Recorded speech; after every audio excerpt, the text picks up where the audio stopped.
that is known for its conservatism all of a sudden are atheists. Hold on. Not even China.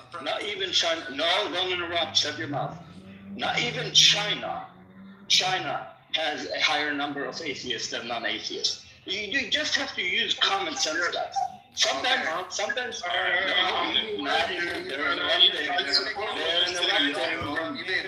they're interrupting, man. Rafi and Ed. When you're done, I'm gonna answer you. When you're done, Yep. Okay, go. Sure. You can do what you want. Like saying, sorry guys, to interrupt you guys. I'm an Iranian and I cannot support you on that because I'm Iranian. I can add a lot of information. X, you gotta wait for the brothers. You gotta wait, buddy. Hold on. Prince, you got 45 seconds. Let's go. Thank you. And so even when we talk about Iran, and you know, Iran is part of the Middle East, and there was the spread of Islam 1400 years ago. Iran, as a country and as people, are not foreign to Islam. Actually, the most revered scholars in Islam, to mostly Sunnis, are Iranians or of Persian descent, right? They have contributed immensely to the religion, the Persian people. And 500 years ago, they converted from being Sunnis to being Shia. But what you have to understand is, number one, most people are actually religious, and there are some people who are religious and against the regime. That doesn't. If you believe in God or religion, you have to be pro. No, you see, Matt, they keep interrupting. I reclaim 45 seconds. No. Every time they interrupt, no. Every time they interrupt, I reclaim 45 seconds. President, can I respond? I just want to make one point. There's 8,000 ways. Ralphie, just let Prince finish up. Go. Can I respond now or? Thank you, There's no Matt. idea. Okay, No, I'm reclaiming 45 seconds. Prince, can you confirm? Did you say they are religious or not religious? I gave the example of Western societies that are the most progressive societies on the planet and most secular societies on the planet. And in these countries, religiosity still reigns supreme. Look up the stats, even the UK, in Europe. Look up the stats. Most people are religious, but you want me to believe Iran, one of them, in comparison, way more conservative as a society than Western countries, happens to be mostly atheists. It's just it's antithetical to common sense. You can, I'm Iranian, you cannot buy. Shut your mouth. I'm Iranian, you cannot talk about Iran, I am Iranian. You are a liar, I'm Iranian. I reclaim 45 seconds. I reclaim 45 seconds. This guy is talking too much, buddy. And then Ocean, you're gonna reply. Yeah, can I respond? No, you can't. I have not. Buddy, you're finished. Matt, please mod the room with some sort of, This fucking pedophile lover, please tell him to shut the fuck up. Okay, thank you. That's the most you can say. That's the most you can say. Prince, you gotta finish up. This is not helping. Yeah, Matt, but they keep interrupting, Matt. If you cannot, you have to be a strong mod, Matt. I am a strong bond. I'm letting No, you're letting them interrupting me, and then I have to next person that comes off, I don't care who you are. I'm honestly gonna kill you. Don't do it. And thank you. You don't really only have 25 seconds. I'm being serious. I'm gonna knock you out. Okay, go ahead. Yeah, exactly. And for people who are supposedly yearning to be free, you have to understand the meaning of freedom and let other people speak. Thank you very much. Don't be hypocrites. Now, when it comes to what's happening today in Iran, number one, like just to be clear, I'm not a regime supporter. I do not support the regime. I don't care what happens to it. But I hate propaganda. I hate fake news. I hate when people try to belittle me with stupid talking points just because they have been propagandized.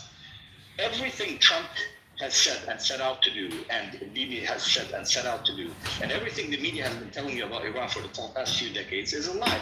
I clearly see. I have eyes. I have a fucking brain of my own. I can think for myself. I see millions of fucking Iranians on the street waving the Iranian flag and waving the pictures of their supreme leader that was assassinated. That is not to say. This is a lie. I am Iranian. You cannot talk about that. I am Iranian and you cannot talk about it. Yes, I can. I'm a free man. I can talk about it. Matt, is it done or no? Because seriously, it is talking nonsense. Let me mute everybody real quick. Everybody hang tight. Okay, Ocean, you gonna reply? Yeah, and thank then Pink, Ocean, you can reply in my absence. I consider you beneath me. All right, thank you. All right. You can Hey, talk once and I'll be again, back.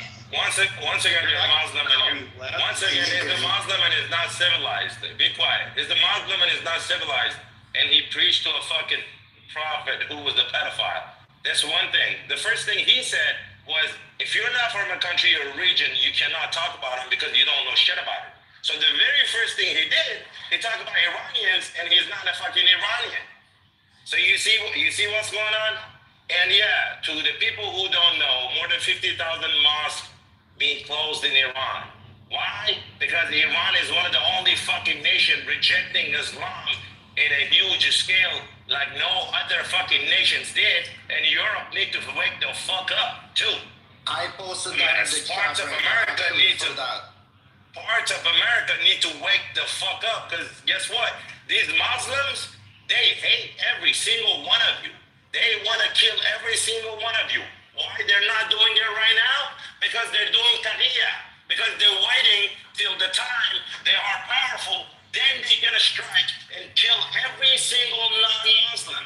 Either you become Muslim or no. You don't become Muslim, you die. You die by You the don't sword. pay jizya, you don't pay jizya, you die.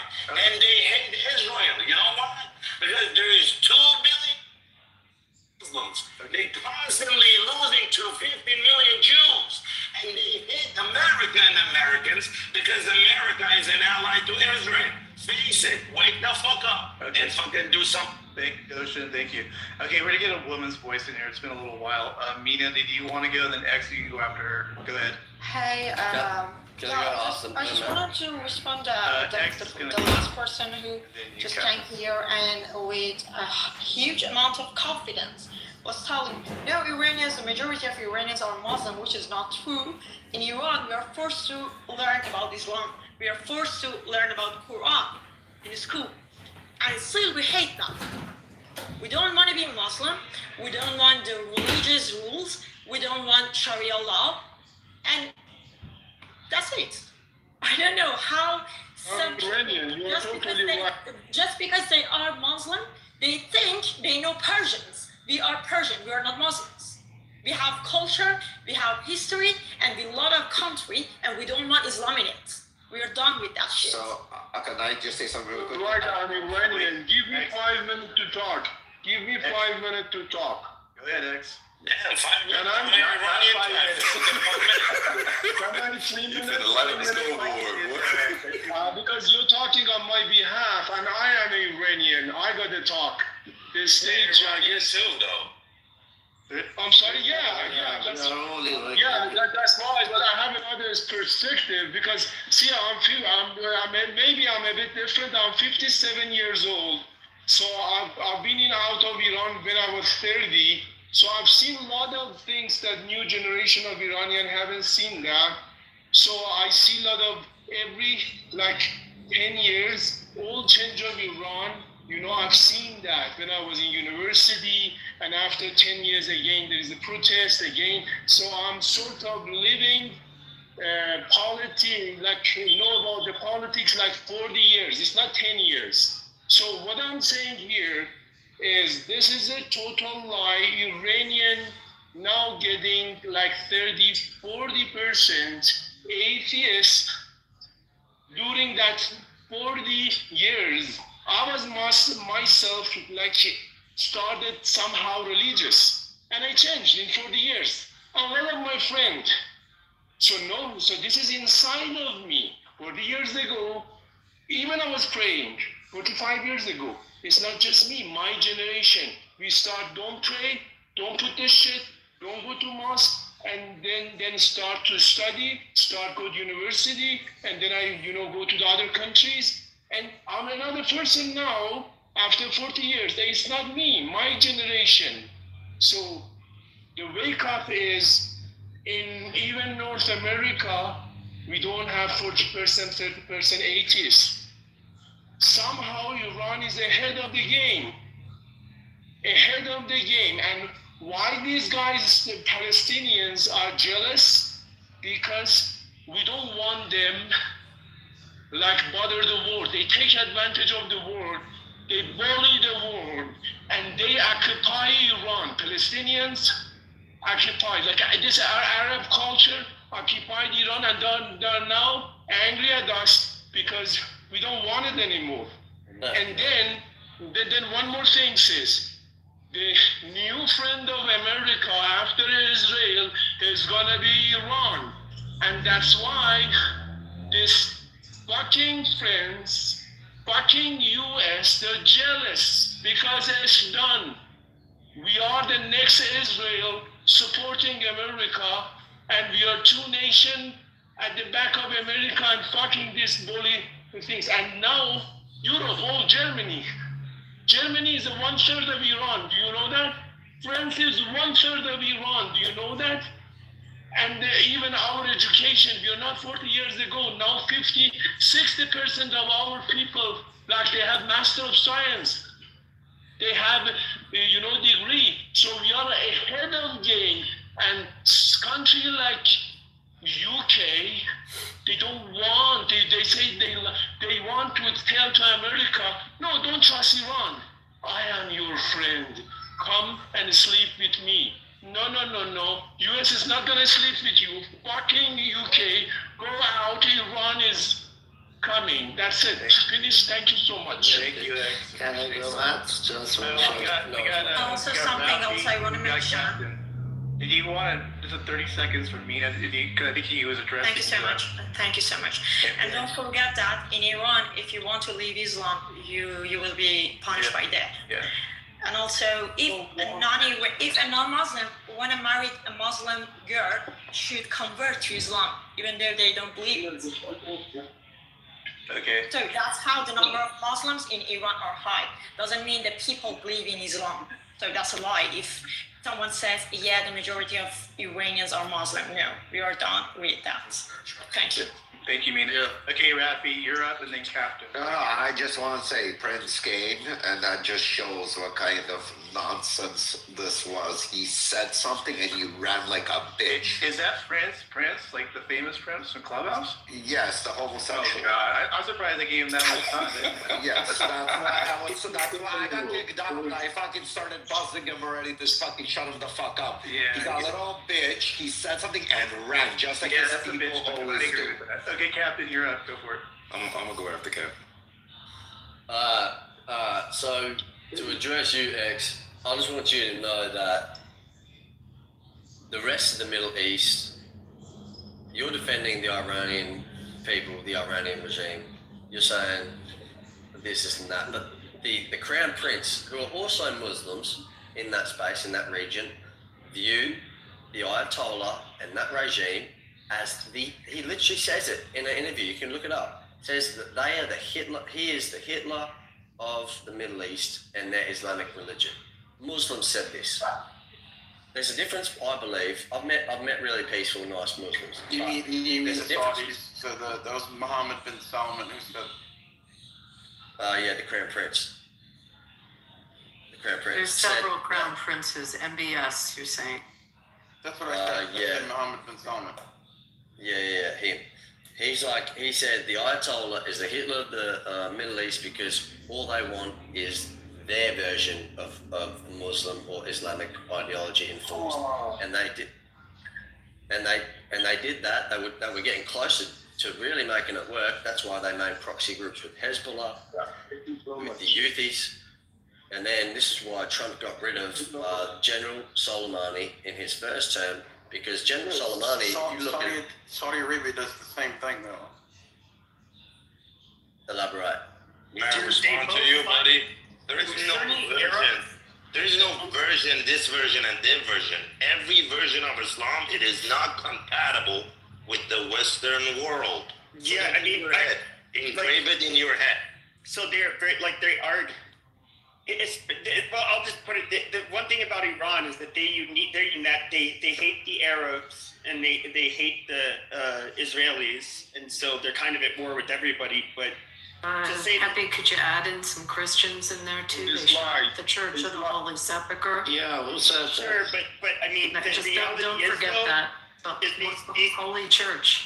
Mhm.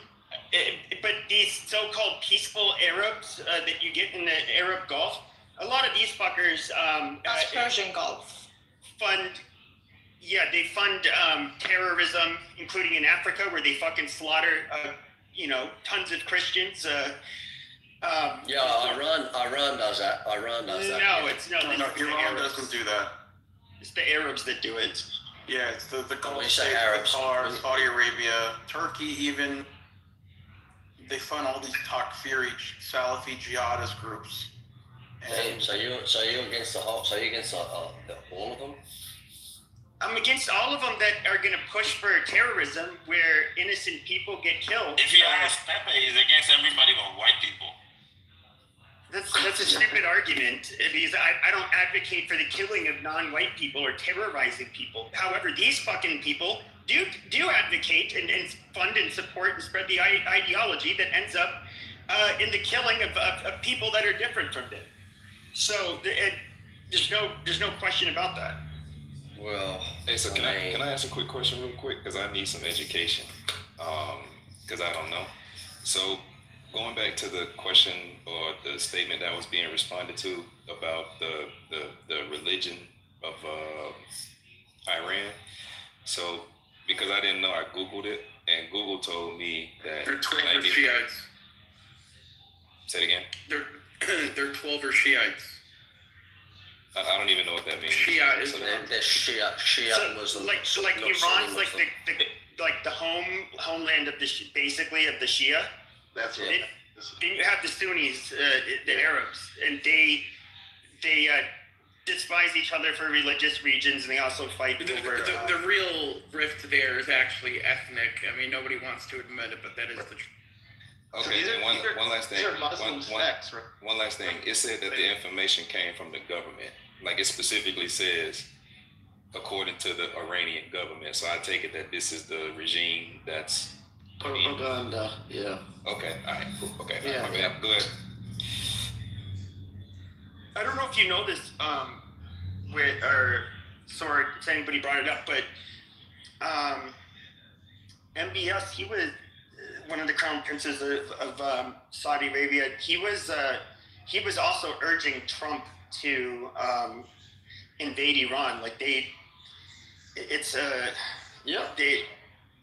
whole regional thing. They need it. But their official statement, Pepe, out of their foreign ministry was they were not pushing for regime change. Oh, of course, They, sure. yeah, I mean, I can send it to you if you want to see it or hear it. I But believe. they absolutely see them as an enemy. That was their statement, but they were not promoting the regime change. Their fear was what would come in the vacuum after the regime fell. But they certainly have stated over and over they see it as an enemy. Having a weak Islamic regime in Iran is what benefits them most. I mean, Saudi Arabia, Qatar, and those countries. That's what they're looking for. Well, not exactly, because they're trying to get rid of the crazy clerics that sit in caves in their own country. They're trying to clean up their own country of the Muslim extremists. They're very, very clear about that. So the fear was who would come in the place of the regime. But that particular regime also promotes the problems that they have within their own country of the anti the kingdom and against the kingdom of Saud, and the people that have been trying to dethrone the kingdom of Saud have been supported by that regime, if that makes sense. Why does Qatar seem to harbor a lot more of the I guess you could say terrorists, and also have the people that will fund like Boko Haram and the ISIS in Africa? Well, yeah, they shelter. After Hamas, October obviously. 7th, didn't they all go to Qatar? All the people. They all went to Qatar, Yeah. including Tucker I think Carlson. they lived there. The office is there, yeah. They tried that, and Trump sent. Israel was like, yeah, no, fuck that, and he sent bullets straight to their building, and then it was like, oh, and they went, oh, but you can't do that. And it's like, well, hold on. You're holding fucking literal terrorists in your country. If you don't get them the fuck out, then you're going to get caught in the crossfire. And now, all of a sudden... They didn't make that threat. What are you talking about? They did like a precision strike that just killed them. Yeah. I know. Yeah, exactly. That's what I'm saying, bro. That's what I'm saying. Because they Hamas officials hitting Qatar thinking they were safe. But when Israel sent the direct thing, like you just said, to target those Hamas officials, the world was like, whoa, now you can't be interfering with Qatar, now you're attacking Qatar. No. They were never attacking Qatar itself.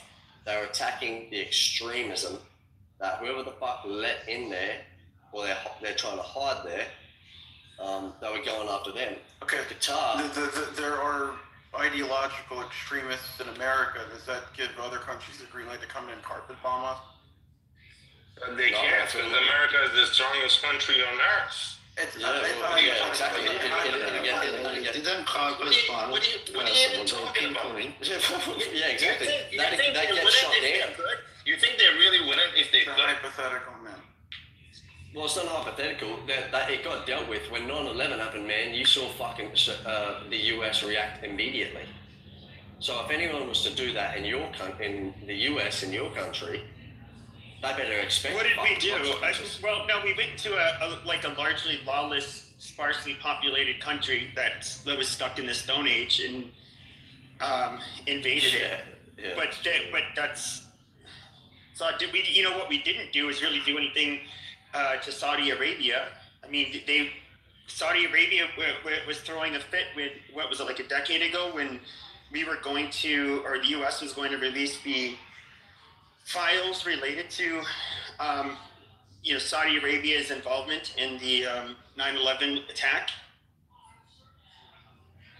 I don't necessarily believe Saudi Arabia had anything to do with that. No, you had people that, they had, believe it, intelligence officials. I don't think they were working on behalf of the state, but they, people involved that they don't really want the American public to know. Yeah, but that's different than the state sanctioned. I think that's what he's saying. Yeah, and I agree didn't with see you. that. There were probably people in positions within the family, I don't know, in the family or within the government, but that they, and if they knew who they were, they probably have gone to Chop Chop Square by now and aren't around. But in terms of the state sanction, they have, great, I'm going to use the word humility about it now, and have really, tried to redeem the taint that came from it, and changed many things within their own country, including, what they teach, their textbooks. I mean, just generally trying to create a tolerance there and move away from that taint. Yeah, I didn't think. Doesn't absolve the people. I agree with you, but my guess is if they found them, they're not around anymore. Wait, so do we believe every? I'm trying to be as inclusive to humanity as possible. I'm speaking from that perspective, but do we believe every Muslim on the world chants death to America? No, nobody would say that. I do think that, especially depending on the country, I don't think, I'm not convinced that you can have a large Muslim population without a good chunk, a good minority of them being Extremists and very intolerant. Because I think the intolerance comes. Hold on. I think the intolerance is a part of their religion. I'm just being honest, and I do think that a lot of people will kind of, they can't really check those extremists, and so they're kind of dangerous to live around. Well, I understand, but here's the thing is, it's always been such a religious war for thousands of years. So it's not going to ever be a matter of will it go away, because it will never go away. The thing is, the best way is how do we manage it? And I think Trump right now, with what he's doing, if they were to reinstall hopefully the Shah with their democratic ideology, at least we'd have some sort of progress in the Middle East. Where, like you said, there's always going to be the people that pop up, and you're never going to convince them otherwise that based on the holy wars that they feel superior in one sense over the other. Captain, real quick, Trump is not engaged in any kind of religious war, right? No, I know that. I just want to double check. Does anybody disagree with that? Well, certainly the people advising him think they are. Okay. Yeah, I would say there are Israel believes so. well, Israel would there's say not just them. No, they wouldn't. There's Christian Zionists that they're kind of zealots in their own way. They're not. I don't know. Our Secretary of War, he's a Zionist. Yes, zealot, he's Christian. such a cringe piece of shit. Yeah, to but be you know, honest. it's funny. Where is separation of church and state when it comes to this? But No, that's not. no, But who are you speaking for? Like official position of our country or official position of the Israeli government? No one is talking about a religious war. They're talking about getting rid of a threat, an existential threat that if you have of the 14 countries that got attacked, if you had a nuclear warhead on top of all those missiles that they shot into the UAE and into Amman and into the kingdom and into Jordan and into Israel and to let's see all the nations that got hit with these missiles, the thought that they would have had nuclear warheads on them, that's why we're in there. I get it, And but if you lose sight of that and you think you can try to turn it to whatever you want, but that's not what this is.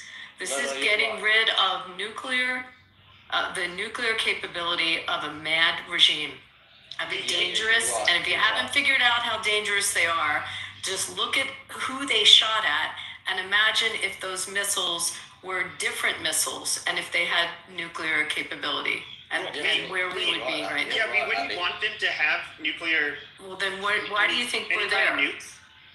All I'm saying is, oh Jesus Christ! that regime is literally, they are religious fanatics. So you can't take away the fact that religion is a part of that.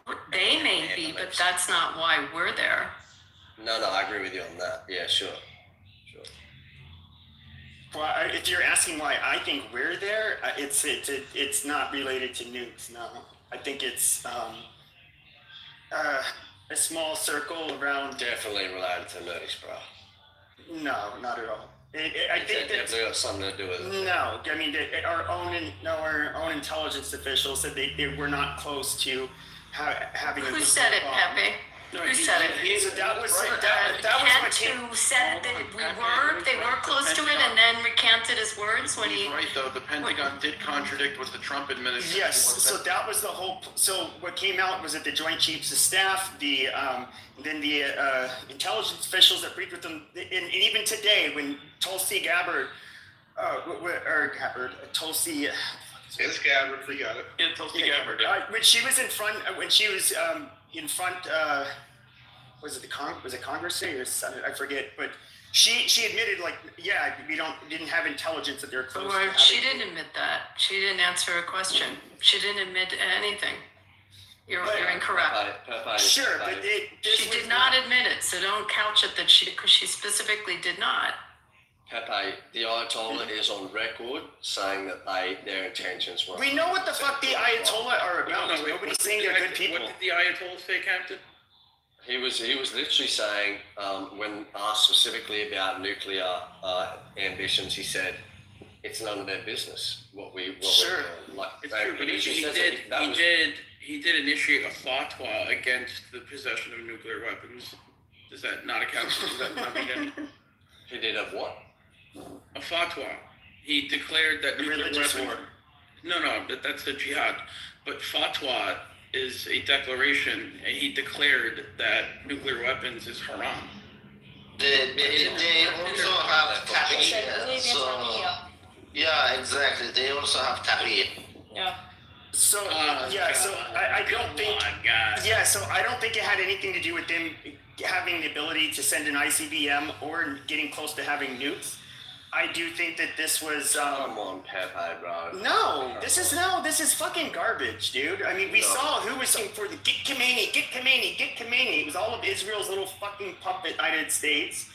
Really, Netanyahu Pepe, comes here. really. You think a absolutely. nation of 9 million people can control a nation of 300? No, I think they can have a Is that what lot you of. think, I think Pepe? they can convince I Trump. think we should Absolutely. really underestimate the. If they did so, Another- praise the Lord. Thank I mean, you have Jared You want to Kushner and Steve underestimate Witkoff And what that, about that them? are in both of his If ears. they did so, thank to Israel.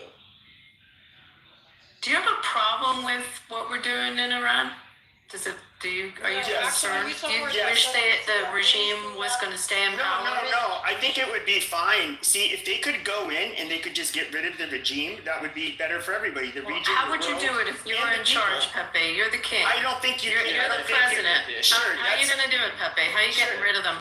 They're saying they're going to come with long-range ballistic missiles and take out Phoenix. They're going to come in and they're going to attack your country. They're going to kill your president. They're going to kill cabinet members, and they're a threat.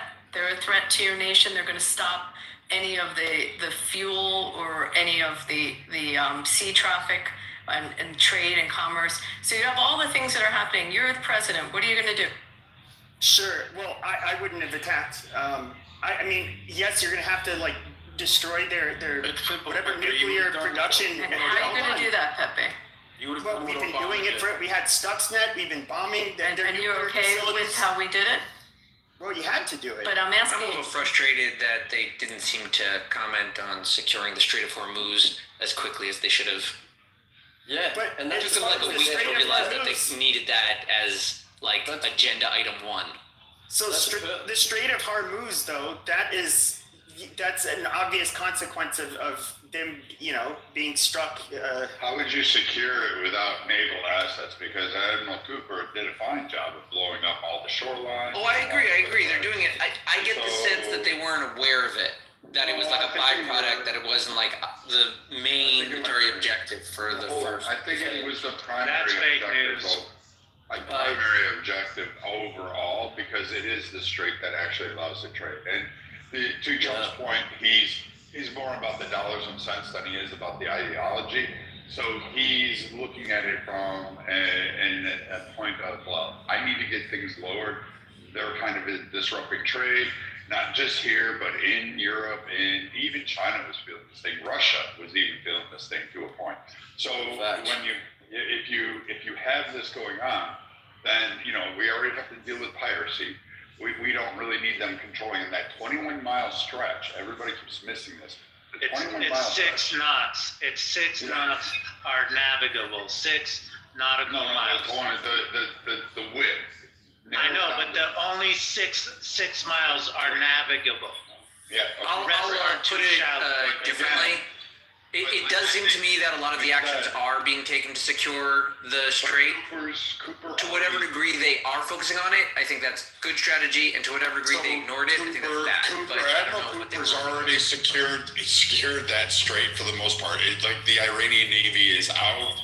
They may have some missiles they can launch there, some C-9s from some fishing craft. That's about the extent of what they have.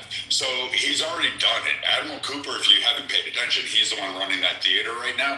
Fucking bang up job for an admiral. I'm really impressed. I'd have followed him anywhere.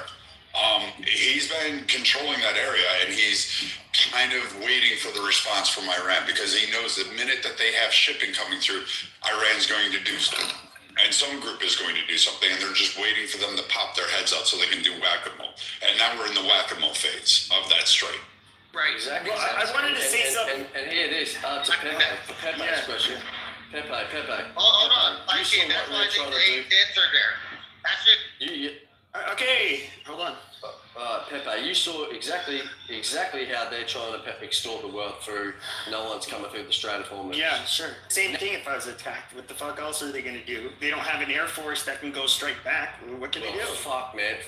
For a country that checked to America, debt to Israel. This has nothing to do with ideology. It has to do with tactics. Like, what tactics can they utilize? Obviously, the Strait of Hormuz is a big one. I mean, Bro, so what I'm saying to you They tried to extort the word through that straight up. That's what they have to do. If you look at it as a tactician, not through ideology or morality, what can you do? What they're doing is literally the one card they have up their sleeve, and they can continue to try to send their little shitty fucking rockets. Beyond that, they can't do anything. Right, now imagine if they had ballistic fucking missiles or nukes. So imagine that, yeah, we can imagine that they had, the biggest fucking megaton atomic bomb too. It's so fucking what? What do you mean? It's a hypothetical. Yes, it is hypothetical. And here's the point, though. When it comes to Israel, hold on a second. When it comes to Israel, so we get Marco Rubio. What does he say? Israel said they were going to bomb. We have to respond. Speaker Mike Johnson says pretty much exact same thing. Trump ends up saying the same thing. The next day he goes, "Oh, actually, no. I think ICE ended up, No, that's not what they said. Yes, it absolutely is. And the problem is, no, Pepe. You said. Hold on a second. You said it was hypothetical, but the one thing that you cannot fucking prove without one reasonable doubt is what they fucking don't have. You come in here like you know all the facts, like you're sitting here with some sort of security and intelligence that nobody else has. And I'm going to tell you something. Do you believe that other people have shit we don't know about? Then fucking stop saying that you know. Okay, then here's what you need to do, you fucking dumbass. They literally, the Joint Chiefs of Staff. Okay, there's a whole fucking New York Times article, Washington Post article. You have the actual fucking experts. We're not gonna get into a yelling match and act like a bunch of fucking kids. Hold on.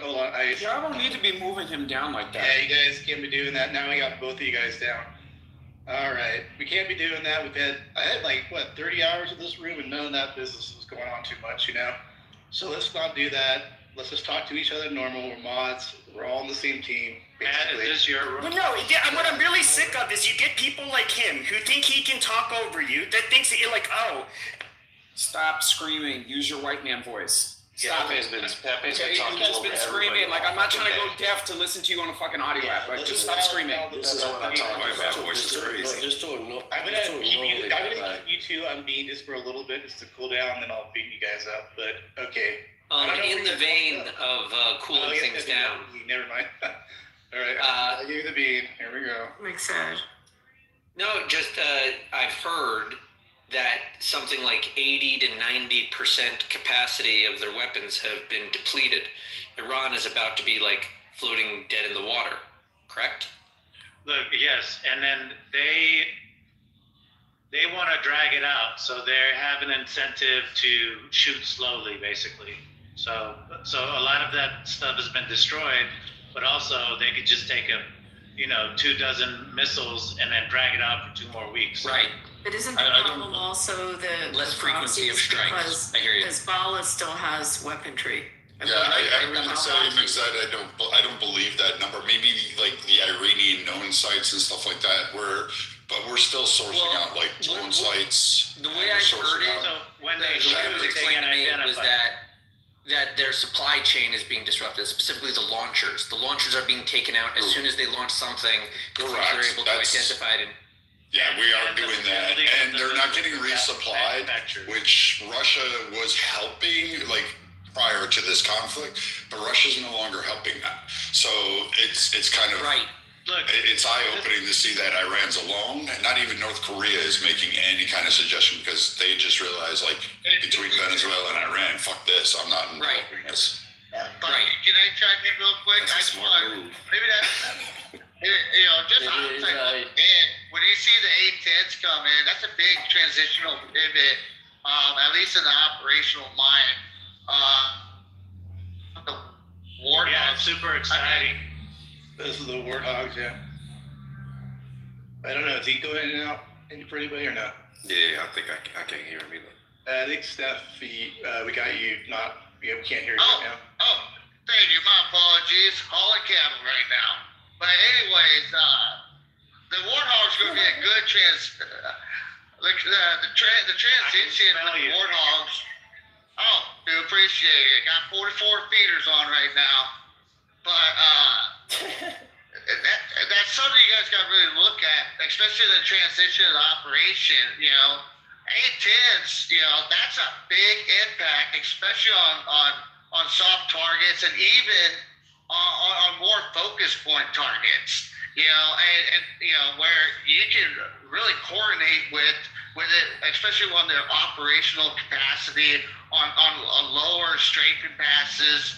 So that's just, in my opinion, it's a good promising sign when you see warthogs coming in, because it's really the operation's really transparent coming in.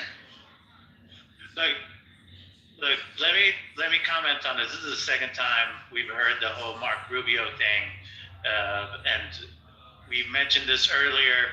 Mark Rubio said that they are taking his words out of context. So fuck the New York Times, fuck the Washington Post. Mark Rubio said, the moment that we attacked was because we knew Israel was gonna, and that would have launched the war. He didn't say this whole war is because of Israel. What he was the moment at which we chose to attack. Okay, the intelligence, if they didn't want to go, the intelligence, this is also according to the news and to CENTCOM and to Israel, was from the CIA. They were waiting for the Ayatollah to come out of his, basically getting an opportunity to hit him in the best place, easiest place that they could. They got intelligence that he was going to come on top of the ground and have a meeting with several people, and they took that opportunity. So knowing that Israel was going to hit them then, and that was going to launch the war, they came in and they did it at that time. That's what Rubio was talking about. So you're So if you're going to blame it on Israel, Sure. blame it on Israel in a different way. So let Israel dictate our action. Is what Yes, you're saying. and the thing is, The timing. That's The exactly timing. It didn't dictate. It was the timing. Don't use the word dictate, because That's what dictate is an happened. incorrect term. No, and it's they disingenuous. right. No one Right. dictated to the U.S. to do anything. The U.S. made a That's tactical what he said. decision. No, it is No, not. that's not what I said. You're absolutely twisting it to make it seem that there is an undue pressure that it doesn't exist. The U.S. made a tactical decision based on what was happening in that region. That was our decision to make. No other country dictated our decision. And If we do something because of what they're going to do, we could have told them no. We're not going And to. they're a sovereign gonna back nation. They can do what they want. If they felt Yes, an and that's why existential people did. threat because they knew that they had That's why reached people threshold are capacity, pissed then they had a right to Because- do that.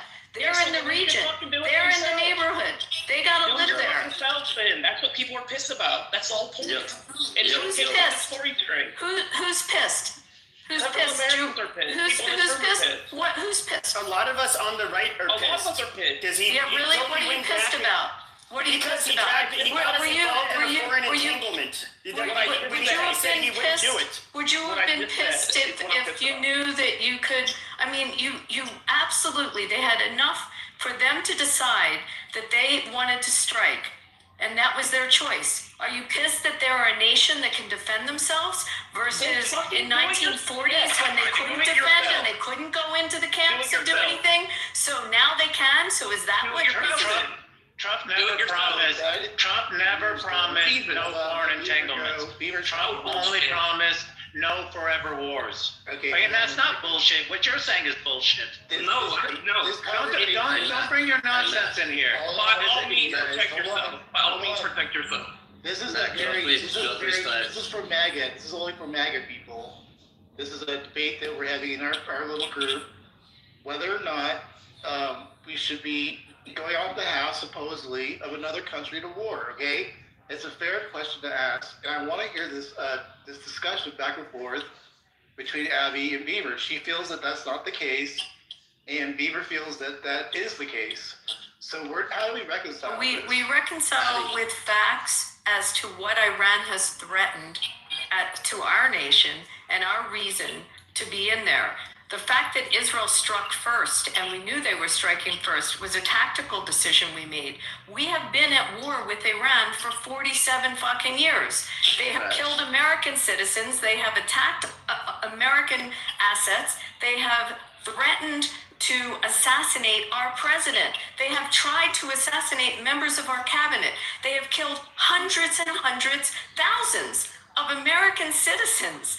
And you're questioning whether we have them as an enemy or not. They're an enemy of our nation. And the fact that they struck first, that was their choice. We are not prosecuting this war on behalf of, we are prosecuting this war on behalf of now that entire fucking region and the world. Can we add some very important context? And Beaver, Beaver hasn't even been able to speak. I know. I thought that was supposed to be between Abby and Beaver. Hey, let Beaver go. Let him make his statement. I really want to have this discussion. This is a really good one. We need to kind of work this out, and let's have this. Go ahead, Beaver. Can I go off the Beaver, please? No, we're gonna do We're just a MAGA discussion. This is a mod discussion. This is our regular discussion that we have with people that are always in this house from the beginning, and we're gonna do it. Let's go do it. Beaver, go ahead. Okay, don't try to twist it like I don't think Iran's our enemy. No. What's their imminent threat to the U.S.? If Israel wants to strike Iran and protect itself, then by all means do it. But don't let them dictate our action. That's what I'm saying. And there's all these, and then they're saying, Rubio saying one thing, Trump saying another, Tulsi saying another, and then people are like, what the fuck's going on here? It doesn't look like it totally optically looks like we were manipulated into doing this, pressured into doing it, and Trump didn't want to do it, but now he did it. And now he's got to stick to his guns like he always does. Trump's on record, by the way, way before he was president, saying that we have to take out Iran. How many years ago did He also campaigned on no. He's always said Iran is an enemy. Forever He has said Iran is an enemy. We're still not at war. He has said it. They can be an enemy. And he has campaigned on the fact that they will never have nuclear. They had hit threshold capacity. What point don't you get? They hit threshold capacity. You have people Didn't they report that they had like 12 go ahead. Mick said, do you want to explain it to them how it works with nuclear weapons? Can I speak? I'd love to. Beaver, I got something that would. No, I wasn't done speaking. You don't want to dictate it. Your word is disingenuous. There's no dictation.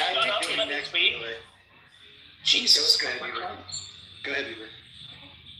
No, okay, nobody in here has seen any of the intelligence. Obviously, we're only going off of what's being reported. Okay, it looks to me like Pepe's been saying. It optically, it looks like we have been drug into this and done it on the behest of Israel. That's what it looks like. Okay, 2003 when we were all gung ho, let's go get them. Iraq. Okay, we were duped, and we've been through this, and people are very, very hesitant about this because we were reluctant because we've seen it before. Okay? Can I comment on the people? Matt Cool, what was the poll that we just saw? Did that get noted as 100%, Matt? Yeah. Thank you. Yeah, 100% of MAGA, sure. Okay, if you believe that, sure. That's not for support of the war. I just want to make that clarity on that. Yeah. And then what was on the support of the war was 59%? I don't know what it is. 91. 91%, thank you. If you believe that, then you're not very right. Okay, hold on. This is between, again, you guys, this is not that hard. I'll let everybody get in, but we're having this discussion internally here. I want, Dr. Adams, if you want to chime in on this? Or? Yeah, I was going to speak to, the polls and just the numbers behind this. Beaver, I do respect your opinion. I just don't agree with you. And I think that, about 85% of our own party does not agree with you. I think that it's important for people to exchange ideas and to make, their feelings and sentiments heard. But I think that the majority has spoken. I really do. And I also would like to say that I find it laughable that people are focusing on this issue and these acts of aggressions that involve missiles and projectiles in the Middle East. but nobody is expressing their dissatisfaction with what is going on in Africa or Somalia. I don't see this any always happens, though. Okay, This always I'm happens. sorry. Yeah, this is whataboutism, dude. Well, but it's consistency, right? So Yeah, but maybe you guys need to Africa's understand not driving exactly. the war. Maybe you need to understand exactly what consistency looks Yes, like. Africa's Otherwise, you wouldn't be driving us into in war the small in their country. 15% but he cares to hear the opinions of, because again, the majority has spoken. Okay, so because of the price of oil, let me right? direct Price of oil, it back. price of oil, price of oil. Beaver, let's direct it back and look at their proxies, okay? If you don't think that the big nation was an imminent threat, let's talk about their proxies. Have the Houthis been shooting? Were they shooting at U.S. assets? Yes. Yes or no? I'm not on trial here, so I'm not. I'm not treating you as a neutral. I'm just asking you a yes or no question. No, Were the I'm not Houthis- answering your questions. He means No, I'm not gonna do your lawyer shit. I'm not doing that. Excuse me? He may just make your point. Were the Houthis, but someone else can answer, were the Houthis shooting I on just U.S. wanna say, assets in the last Abby, I remember the Did, build-up did to the Hamas war. attack American citizens and take American citizens hostage on October 7th? Abby, can I back you up? Thank you. Back you up? Yes. Abby, Can can we- I back you up? Yeah, go ahead. We're Yeah, quick so- before you so- do, hold on. Any other Brad mods or any regular MAGA? What do you need? Speak on this at all? Yeah, I just want to say. So, I mean, if you're talking about the build-up, what Beaver and Abby are arguing about, I mean, I get the anti-Israel thing. Like, you people, like, I don't really get it, but it's whatever it is. But I'm looking at it from a more military approach. So, like, in the weeks following it, we like March 10th through like the 15th or something like that. Well, something weird like that. We had 6 vessels burning right there in the strait. Like, they were attacked. And they had promised to, like, Iran said they were going to shut down the strait. We had an exploded bomb attack on one of the U.S. domestic ships on, like, in the early days of March. We had drone strikes go on, and then we had multiple tankers from I think China was even one of them. We had a bunch of individual ships that were targeted in the straits. So, I mean, I mean that's all just March. Like, and Iran said that they were going to target any ship that tried to pass through the strait. So, I mean, at that point, I don't think it was on the behest of Israel. I'm going to disagree with Beaver on this one. Again, I think Trump is not really idealistic, and he'll use Israel to his benefit for the most part. He'll side with it for votes, and maybe funding from various groups within the U.S. But in reality, he's looking at it like, I can't afford to have like 70 to 80% of trade shut down through the strait, which is what happened. And that was when you saw a spike in prices, and you had Democrats going, hey, look at the cost of goods. Trump can't do this shit. So Trump said, you know what, fuck this. I'm just going to bomb you out there, open up the straits, and I'm going to have it. And Cooper, for his most part, has kept the Iranian Navy and all proxies off the water. Like, they're eliminated the minute they touch that water. So, I mean, he's doing a good job, Matt. I don't get the whole fight thing between, like, whether we're at Israel. I do. One more thing. Just having these, raising these points, Pepe raising these points, doesn't make me anti-Israel or anti-Semitic or anything like that. That's not the case. I don't want that narrative pushed. It's just America first is what I am, and I don't, and I have legitimate concerns. When did anyone say that either of those statements to you right now? Oh, you've done it several times. I've not said. I have not. Don't put words in my enemy mouth. of America. America first would be an enemy of Iran. I have not said. I mean, do I think you're anti-Israel when you write "fuck Israel"? It might make one think that. That it might. Yes. However, this is an ally of the United States. Israel, If when it comes to America if this losing happened lives. with the UK, would we, or this happened with another ally, Japan? What would we do? Beaver, What would we do? Abby, can I back you up? Beaver. No, can I talk? Can I You've been speak? talking. No, you keep interrupting and others keep jumping in. Bro, So which is it, Abby? Do you think I'm anti-Semitic or not? I think you have a problem with Israel. Yes. Okay. Yes. I've never said anything other than that. Never. You have. You have. No, I have not. You said I have Jew hatred. I did not. Not my words. No, I Okay, didn't. let's move on. Other Let's people move on. may have Well, said whatever that, it is, but I have not. I don't believe Bieber said that. But Bieber, I got a question for you, because you was talking about Marco Rubio on record. This is him back in 2015. I would love to hear your opinion on this. And Pepe, if he From something from 2015. Check this out. Listen. I do want to be recorded for history's purposes, before I know what is going to happen in regards to this if it goes through. Iran will immediately use the money that it's receiving in sanctions relief to begin to build up its conventional capabilities. And then at some point in the near future, when the time is right, they will build a nuclear weapon. And they will do so because at that point they will know that they have become immune, that we will no longer be able to strike their nuclear program because the price of doing so will be too high. This is not just the work of imagination, it exists in the world today. It's called North Korea, where a lunatic possesses dozens of nuclear weapons and a long-range rocket that can already reach the United States. And we cannot do anything about it. An attack on North Korea today would result in an attack on Tokyo, or Seoul, or Guam, or Hawaii, or California. And so the world must now live with a lunatic in possession of nuclear weapons. And this is the goal Iran has as well, to reach a point where they become immune to any sort of credible military threat because the price of a military strike would be too high. Isn't that wild? Because we could have shown you that video and said that is what Rubio said yesterday in explaining why we did it. But 11 years ago, he was explaining that there is a threshold you get to. You attack countries when they're weaker. Had we waited until they had a nuke, the price becomes way too high. We don't know what they're going to do with that nuke. We don't know if they're going to put it on a missile. We don't know if they're... And I'll leave the video because I know it's... I really don't give a fuck. I mean, yeah, who cares? You don't care if Iran gets nukes? No, about the clip. Yeah. Okay, yeah, I don't care about the clip either. But he is right about there being a threshold, and as I understand it, Iran even reported in diplomatic conversations that they had 12 weapons ready to go. Literally the most ignorant response I've ever heard, but go on. What about what the clip said? Well, we know for sure that they have over 400 kilograms of uranium that is enriched to 60% levels, which goes against the treaty that they are committed to.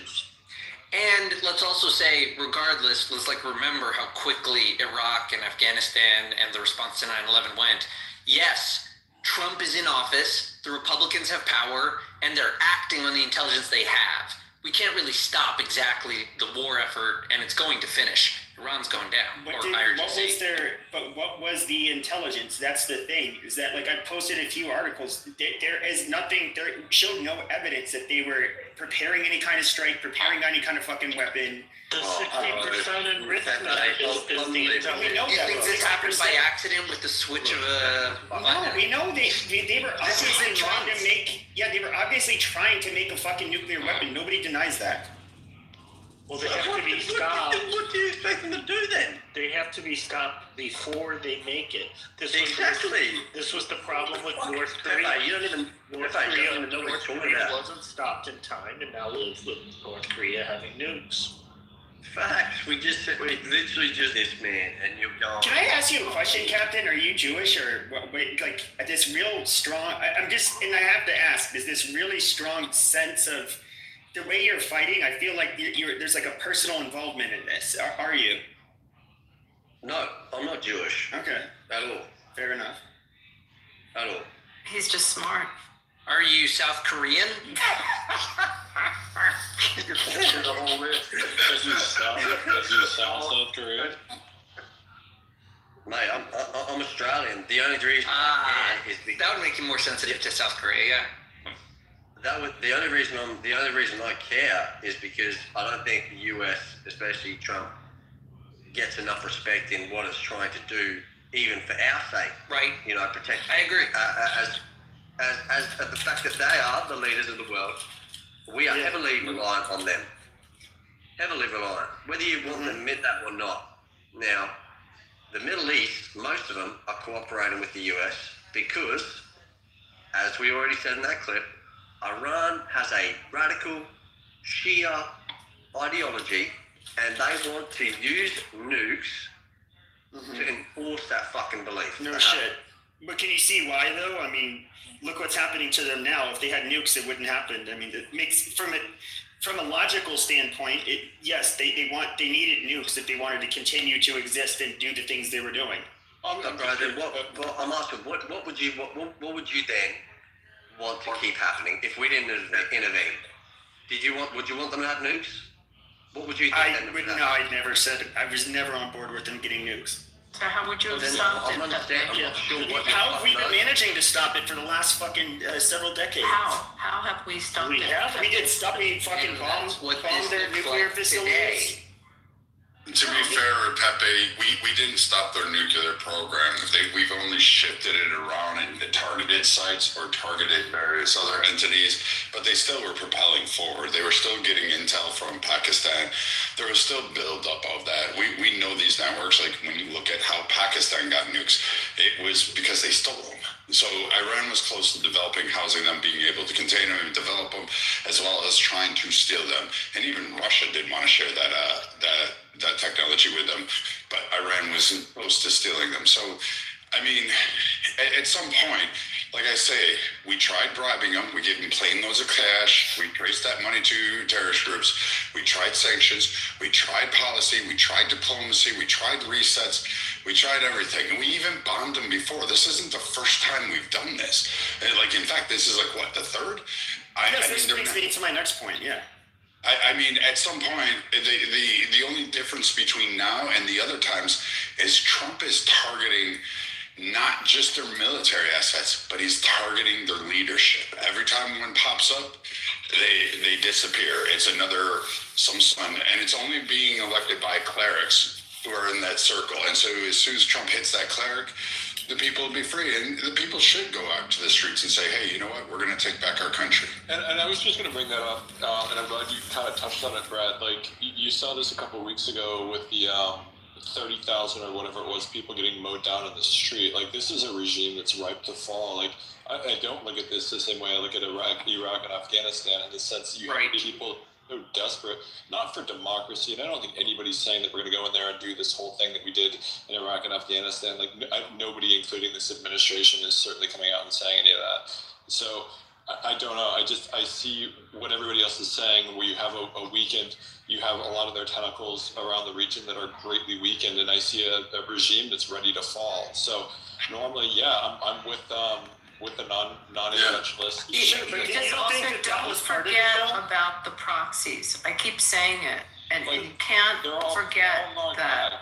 Well, yeah, we were talking about the proxies earlier because that's how they mainly inflicted casualties amongst us in Iraq. But when it comes to so Lebanon too. I mean, sure, yes, but when it comes to hundreds and hundreds of I get it.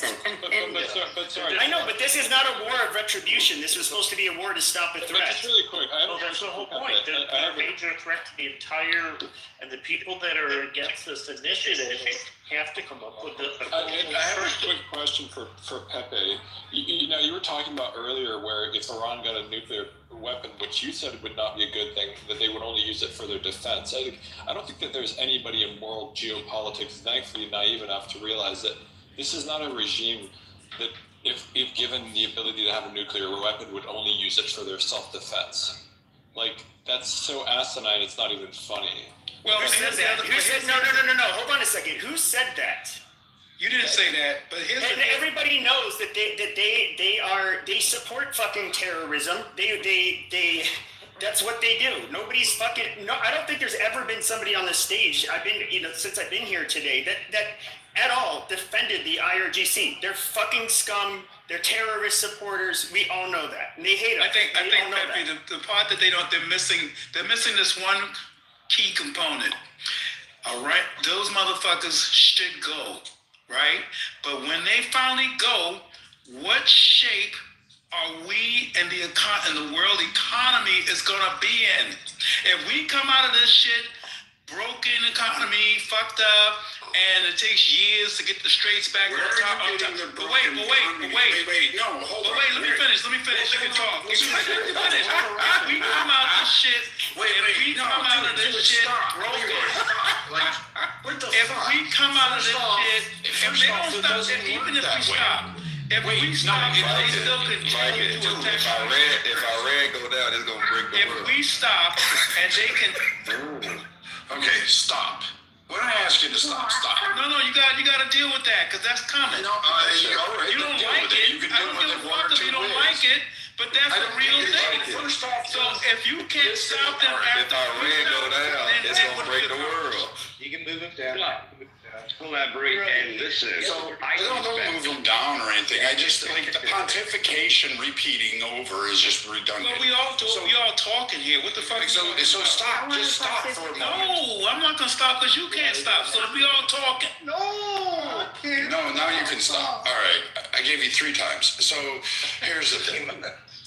The idea, you can come back up. I'm not like banning him from, like I'm not trying to be a mod, but I'm like someone did that to me, so now I'm gonna play mod. You said, what are we gonna do if the world goes to shit, the economy collapses? First and foremost, the economy is not going to collapse. The world is not going to collapse. Iran was not supplying the Western world, pretty much the majority of the world, with oil. It wasn't doing that. In fact, it was kind of restricted on it, and they had to do it through the black market, or they had to bypass some of the sanctions sell to Korea, Russia, China. Like, and China, what were they taking, 13%? So Iran wasn't even living up to its full potential of production or capabilities. The fact that you somehow think we're going to go into an economic collapse off of this is absurd. It's fear-mongering, and it's retarded. Also, so now you can come out. Okay, I appreciate it. So listen. My point, I'm gonna make the point very succinct. If you're not able to stop them from firing missiles at ships that travels through the straits, we didn't win anything. That's the only point I'm making. If you can't stop their actions after we say we're done, and they're still firing on ships, then what did we win? Who's firing on the ships? Who's firing on the ships? Them? Well, of course, the Leroy, ships are being... Leroy, is that your name? They're proxies or them? And if we take out the launchers, which is the ability for them to launch those missiles, if we're taking out I don't know that Brad probably knows the percentage of the launchers that we've annihilated, and a lot of them are hidden underground, so they're not so easy to find. Then their ability to launch those missiles and what they have in their stockade is limited. However, the proxies have missiles. So you then have to look at, have you disabled the Houthis and their ability? Because those are the ones that have been shooting at our ships over the last few years. Okay, Abby. So Abby, you're right there where you're right where I want you to be. When that happens, when you can stop all of that, then you can talk to me about what did we gain. Until that. Okay, great. Okay. No, but until that's what we're talking about for Okay, me. good. We got it. You're saying the same thing. You have to wait to withhold criticism. How can you criticize something and say, "Oh, well, it's not finished yet"? Well, nobody has stopped. It's not over. But I heard the biggest problem they're having right now is they've been basically effectively able to avoid getting their rockets. Somebody's feedback is horrible.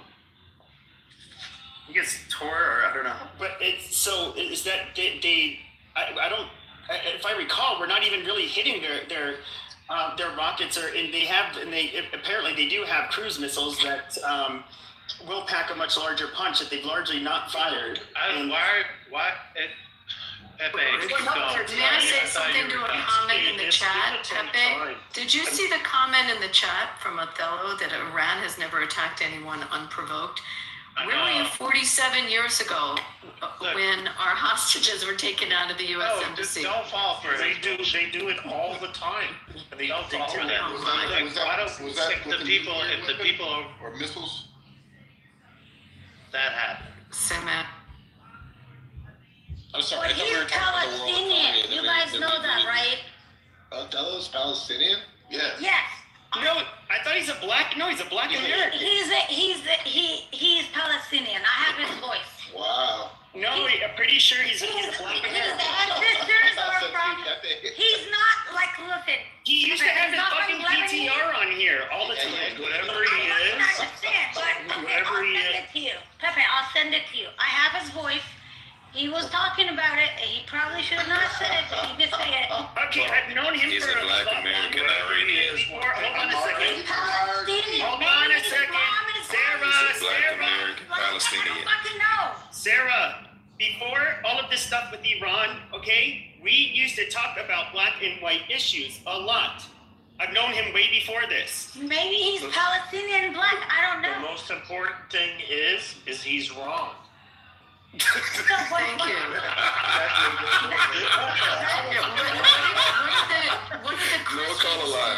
What did the Christians do to Iran that they had to shoot at the Church of the Holy Sepulchre?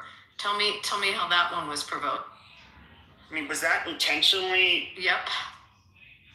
I don't know. By the way, they just killed 4 Palestinian women. They just shot into a Palestinian village in the West Bank. I'm sure the West Bank settlers are They shot at a Palestinian area. That's 4 to your 100,000. They're involved over almost the entire Middle East, and it's nonsensical to suggest that they're not aggressors and disruptors in the entire region. We all agree. Before you came in, I was basically saying I acknowledge all that. They hate pretty much everybody around them. Right. So anybody that's against these efforts has to come up with a credible alternative. Because it's just silly to say, well, I'm against the war. Well, fine. What sure. At some point, something has to be done. If it's not done today, it's going to be done in a month. It's going to be done in 2 months. So it's just a question of when. I thought you were against it, Euro. No, I mean this is my impressions. I'm just really sick of trying to be polite about it. I feel like this is something Israel really wanted. Okay, they've been wanting it for a long time. Okay, we can look at who Trump surrounds himself with. We can look at who his large donors were, and of course he's not to mention it. He's obviously has some. He's a Zionist himself, but this primarily helps Israel because they obviously are a real threat to Israel. All those things are irrelevant. Iran is a threat, and then we cannot allow Iran to develop a nuclear weapon. So regardless of all these according to Pepe, bro, it's only the Jews, bro. It's only the fucking Jews, according to Pepe. Everything else, foreign policy, geopolitics, global politics. All that matter, bro. It's only the Jews, according to Pepe. Sure. I don't think that's what Pepe's saying. I'm not going to speak for Pepe, but for the past 2 fucking weeks, trust me, it's the Jews to him. Pepe, can I jump in? Yeah, sure. Yeah, go ahead, Mom. Thank you. I appreciate it. So this is what I think. This is what I've come and sort of like whittled down. What's really happening is half the country considers an imminent threat this way. Who's doing that? Thank you. I just muted. Thank you so much. I love you. And other people, like we're defining what an imminent threat is differently, really, right? I think that we can agree that Iran was doing what they were doing, right? We can agree that that was a threat. We can agree that Iran is a threat.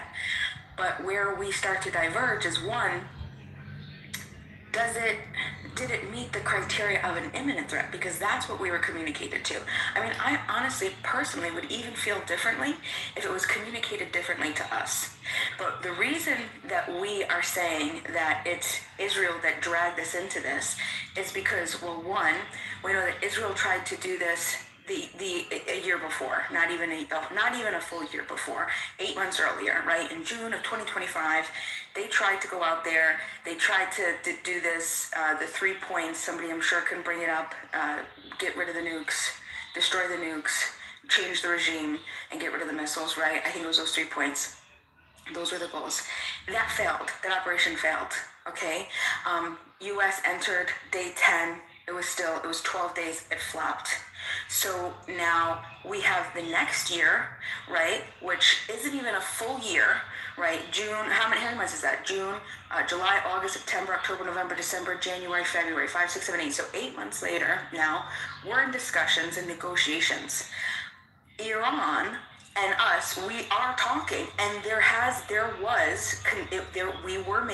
was in Geneva. We were in Geneva. We were having negotiations and we were making progress. I don't say we were making progress. I say they were making progress according to the mediators there. The mediators determined that they were making progress. The U.S. and Iran agreed on guiding principles, right? They were still far from a deal, but that was considered making progress. And then not even 2 days after we were making progress, Trump decided to attack. Now, making progress with what? With Can I ask you a question? No, I'm gonna opine. I'm gonna Bima, be specific. Be specific, because you're not using facts. Okay. What would you like me to be specific about? So specifically, these discussions that you're talking about, where they refused to negotiate, and our negotiators said, as well as our president, that there is no way to negotiate with them. So you're omitting those facts. And that's where I think that's what I'm going to call bullshit, because that's where I think that it's bullshit. If they were making progress, if the mediators who are neutral are saying that we were making progress, that they were making progress, we agreed on guiding principles, then who's to say? Let me rob your face. So getting back to what imminent threat is. Fuck yeah, let me rob your face. What we understand, and I would challenge anybody else to give your criteria of what you would consider an imminent threat. Now, we know that, like I said, we understand that the 60% stockpile, right, there's a different breakout time once it reaches the 60%, right? It doesn't have that same percentage capacity between percentages, right? It's when called you start, threshold capacity. No, not threshold. I'm talking about... That's the 60%. Well, that's not what I'm talking about either. I'm talking about, well, whatever. Okay, fine. The threshold capacity, let's just say that that's what it is. Okay, so we understand that was reached. Okay, we get that.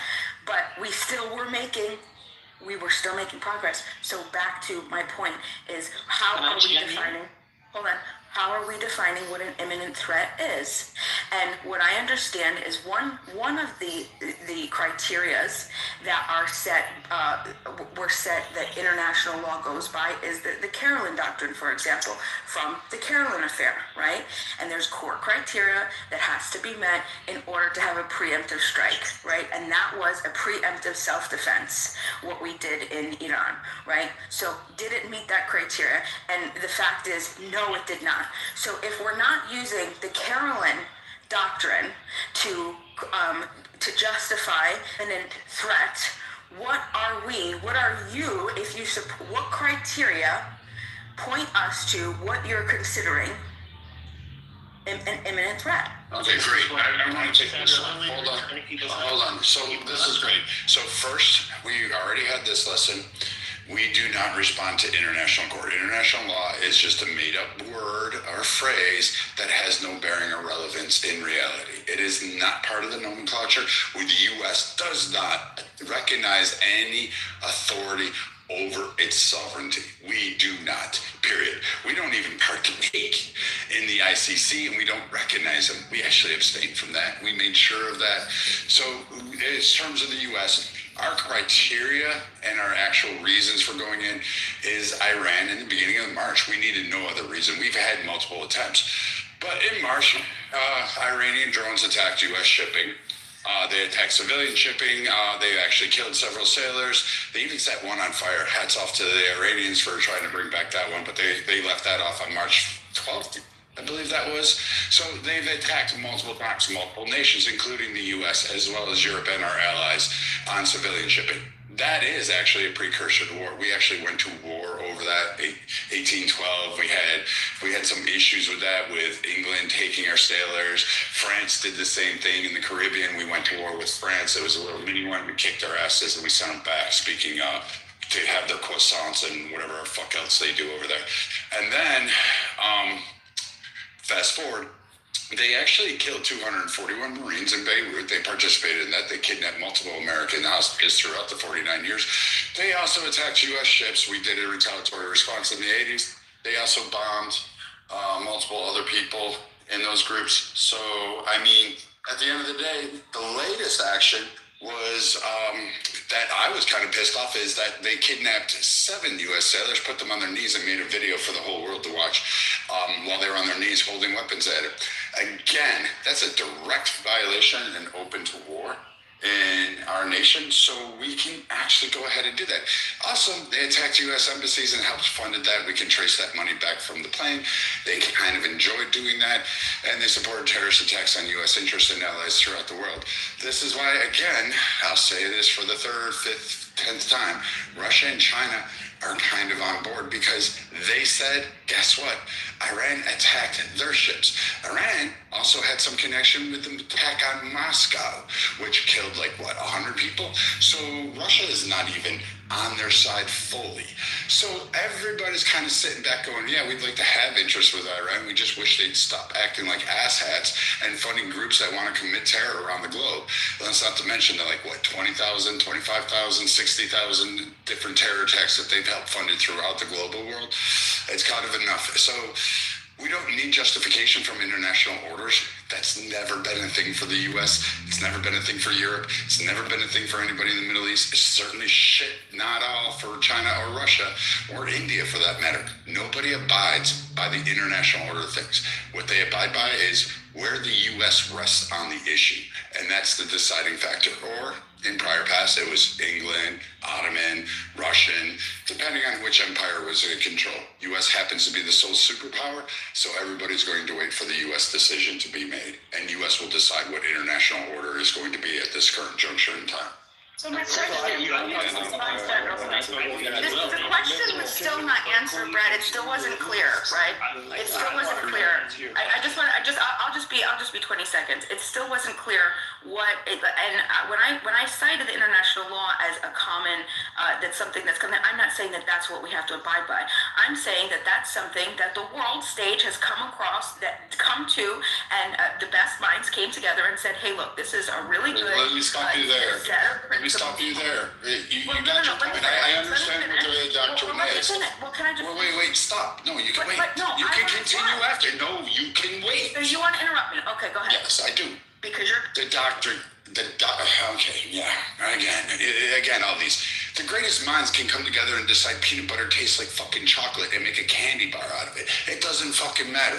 The greatest minds around the world don't get to determine the international order of things. So much like the EU bankrupting, Cyprus, imploding Greece, doing some of its twat-waffle shit, or the fact that Denmark actually took away its rights to have trade exports out of Greenland, but yet somehow retains it as a colony, saying they're independent and they want to be with us, also is against that doctrine too.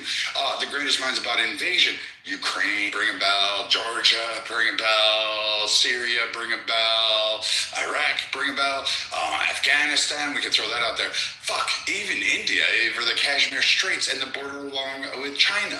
I mean, again, all of these international minds that come together and say this is how it's supposed to be is not reality. They don't agree with you. The rest of the entire world, the 190 fucking whatever nations we have currently, do not agree with you. They don't recognize this. They don't care what great mind came up with it. They don't care what poet or what fucking constructs Bima wants or whatever the rest of the world thinks the world ought to be, because you do it from the safety of there. Every nation reacts in the interest of their own people and their own sovereignty, which is why the international courts can try anyone they want to. They need a power backing, and they don't have any military. They have no backing. The world courts, the international law organizations, they have no world backing except for the U.S. That's the only time. And even then, we don't answer to them. We tell them to go fuck themselves routinely. And they've tried to sanction us, and we told them to go fuck themselves. So it's not even close to being a reality. And when you guys say this about international courts, you just signed, like you've never moved out of the suburbs, and you're still shopping at Target for your shirts. Okay, and also, can I finish? I'm so sorry. Ben, I apologize, but I just... No, I just wanted to point out really quick that if you want to talk about the UN as an example of this high tone... I mean, she can never even got to fucking finish. Like China's on the Human Rights Council of the UN. Yeah, we understand that. So is Russia. That's the big five, the only veto power of the world, okay? But that's not what we're talking about. What I'm talking about, the reason that we come to a guiding set of principles and what is generally understood as what we should go by, of course we don't have to. The United States could do whatever the fuck they want. Of course they could, right? They could. They have the power to do it. But it doesn't make it right. And why should that matter? Why does what makes right well, because if we use it, then that would also justify other countries to use it when they deem it's right. So we have to set an example. So hey, look, this is what we're doing. This is why we're going to remain credible. This is why we remain on top. This is why we remain the most powerful. Not because we do what we want to do and we fuck up shit because we can fuck it up because we have the power to do it. It's because it's the right thing to do. Now, if you don't agree with that, then that's not the type of government that I want to support. I want to support a powerful. Hold on, Euro. Hold on, please. I want to support a government, a powerful United States, that we do the right thing because it's acceptable and acceptable to a particular standard that we would also hold the rest of the world to. So we don't have to be dragged into any type of side wars or any type of bullshit with anybody else, right? You use the standard and this is the standard, right? That's why it's a principle. Now, if it's not the Carolyn doctrine that you are going by to what you want to say is an imminent threat, right? We agree that it's a threat. We agree that Iran is a threat, but an imminent threat is something different.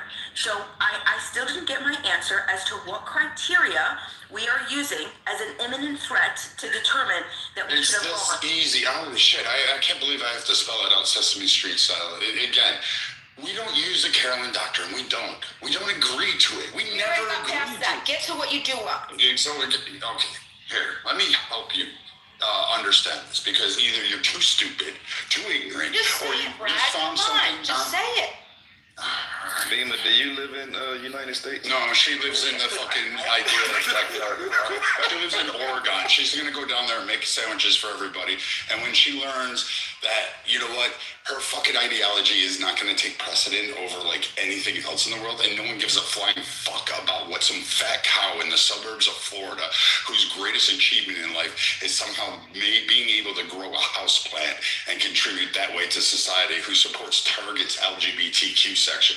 So this whole idea that, again, let me break this down for the simplest things. We use the doctrine of whatever the fuck the United States wants to do, whatever's in the best interest of its people, and externally, especially in geopolitics, we exert whatever we need to maintain that we are on top. That is the only doctrine that the United States follows. Now, countries like Canada, countries like England, they follow the doctrine of, we're just going to suck at the teat of America, and we're going to let taxpayers do everything from funding our medical research to protecting our bases, to protecting our men, to rescuing us, to providing trade agreements, everything under it. America, back of the world. That's the price we pay for being number one. And we decide what that doctrine is. What you want is irrelevant. What I want is irrelevant. It's whatever's in the best interest of the United States during the time frame that this event occurs. Right now, the best interest is to open up those straits to ensure that we have global trade so the U.S. doesn't have to carry more welfare cases, especially the people like you who exist on food stamps. Well, thank you. I don't exist on food stamps. This is not a conflict between international law and American interest. This is in support of international and support of the international order. 192 countries all agreed that Iran should not possess nuclear weapons nor make attempts to get there. They are in violation of their international treaty obligations, and it is a significant threat to the world. So the United States or the world has to do something, and the U.S. is doing something. Now, the Caroline doctrine that she refers to is a doctrine that's not really applicable in this case. It goes back to a doctrine from the Caroline affair, which you guys probably remember was a conflict between the United States and Britain in 1837 and 1842 with the Upper Canada Rebellion. A nuclear threat is completely different. We cannot wait until they develop the bomb and use it and say, oh, well, that's an imminent threat. So it has to be done before they get the bomb. You can't wait till the bomb is there. That is too late. We know that already with North Korea. Common sense tells you that. So you have to take action before they get there. The fact that they're at 60% enrichment means that they are already too close. They're supposed to be at 3.67%. This is a huge difference. They could be weeks away or months away from getting to 90%. They have over 400 and some 14 kilograms of uranium, more than enough to develop a bomb. There is no civil purpose for this. They are in clear violation of their international treaty obligations. They haven't made any steps to step down, and something needs to be done. And if people are against, tell me a credible alternative, because I haven't heard one. Abby, what he's saying is that this is a lawless regime operation. They don't have to speak to anybody, tell you what the fuck it is, and you have to accept it. They're not asking you to go according to some Congress and Senate that goes through the process. They're saying that what they're saying is this is a lawless, we tell you what the fuck it is, and you go along with it, and when we're done, we'll let you know, and you go along with that. Hold on. So now, hold on. Euro. It's okay. It's okay. That's fine. Let's say I got two questions. Let's start with the first one. I got one.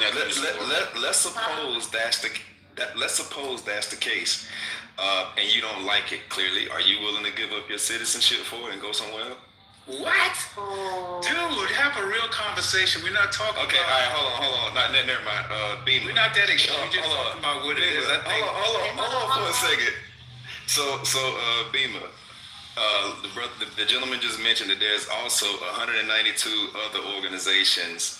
Like, let's say if the Caroline Doctrine, countries. Let's say if that was the case and the Caroline Doctrine was in fact in full effect, but 192 other countries are like, fuck that doctrine. Are you willing to give up your citizenship and go somewhere else where they actually abide by the doctrine? But that's not what Biden is talking about. Doctrine. That's a good question. Yeah, I appreciate it. I appreciate it. Yeah, I think I would. I would want there to be a standard that was set. Because if my country, because if that country ever became as powerful as the United States, I'd want them to set an example for the rest of the world. So there aren't other countries that think they could do the same thing, and then there's bullshit that happens. We're supposed to be leading an example for the world. If we wanted to go into Iran, and we wanted to say, hey, look, they have the capability. They're not an imminent threat because that just isn't. It just doesn't. But we're going to go in. Then say that. But they are an imminent threat. That's okay. So hold on for a second. Hold on. So Beamer, if you got kidnapped in Iran, would you want us to say fuck that doctrine and come get you? Oh my God, this guy. Excuse me, may I speak? Hold on, I gotta see. I don't even understand what the question is. I know, he just said shit. I know I am. So just listen to it. I know. It's okay. And we are setting a right example for the Hold on, Euro. Hold on, Euro. Developing a nuclear. Listen, my question is my question, because I want to see how consistent these brains are. Beamer, if you got kidnapped by these Iranians, just like the other folks did, and they was held captive, would you want us to be like, fuck imminent danger, fuck all the doctrine, and come get you? Would you want that? Well, so a doctrine is a set of principles for when something happens that you can reference. So if things are being violated, then criteria has been met. What does that sound? Somebody has to do something with the background. So the criteria would have been met by you getting kidnapped, right? So we're talking about countries and we're talking about questions, which are two different things. I'm not drawing the parallel at all. I don't understand the question. I am. I just want to know if you got kidnapped. Do I think my country should go to war because I get kidnapped by another country? No, absolutely not. All right, so we should leave. So we should just leave you there? Yeah, I'm like, you guys are extreme. I got a question, y'all. So look, can I ask I'd like to provide some input, please. I got a question too. I just would like to posit Let him go. Yeah. I would like to posit something And then because Terry can go next. no one wants to say the quiet part out loud. The term imminent threat, there is no one standard for that. That's that's an amorphous term that there's one person that gets to determine that. And that's Donald Trump. He was voted in by all these people in this country. The term imminent threat is as determined by the commander-in-chief. So I'm just going to quickly read something. It's Tulsi Gabbard's recent tweet, and I think it puts it very succinctly, and I'll shut up after this. It's very quick. Donald Trump was overwhelmingly elected by the American people to be our president and commander-in-chief. As our commander-in-chief, he is responsible for determining what is and is not an imminent threat, and whether or not to take action as he deems necessary to protect the safety and security of our troops, the American people, and our country. The office of DNI, and then she goes on. But after carefully reviewing all the information before him, President Trump concluded that the terrorist Islamist regime in Iran posed an imminent threat, and he took action based on that conclusion.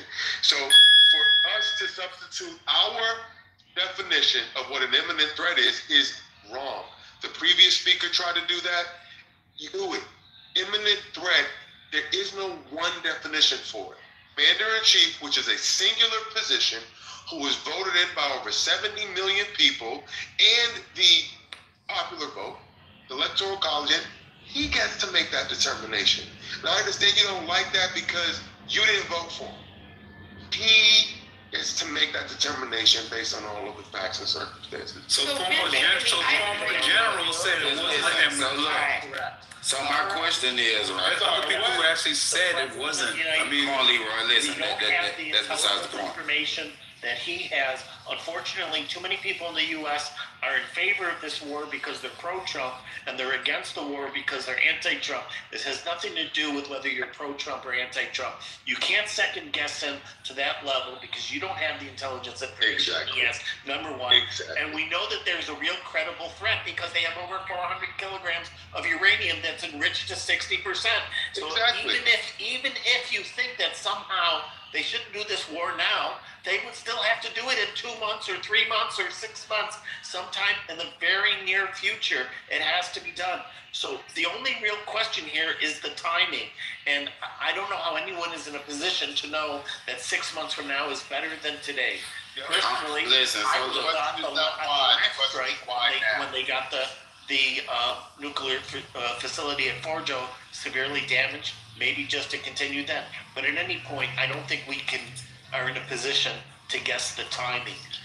Listen, my question is, listen, look. My question is that, okay, so I hear a lot of people complaining about Trump, right, and his regime, his decision making, everything that he's been doing. But you know the question that I asked that I can't wrap around my head?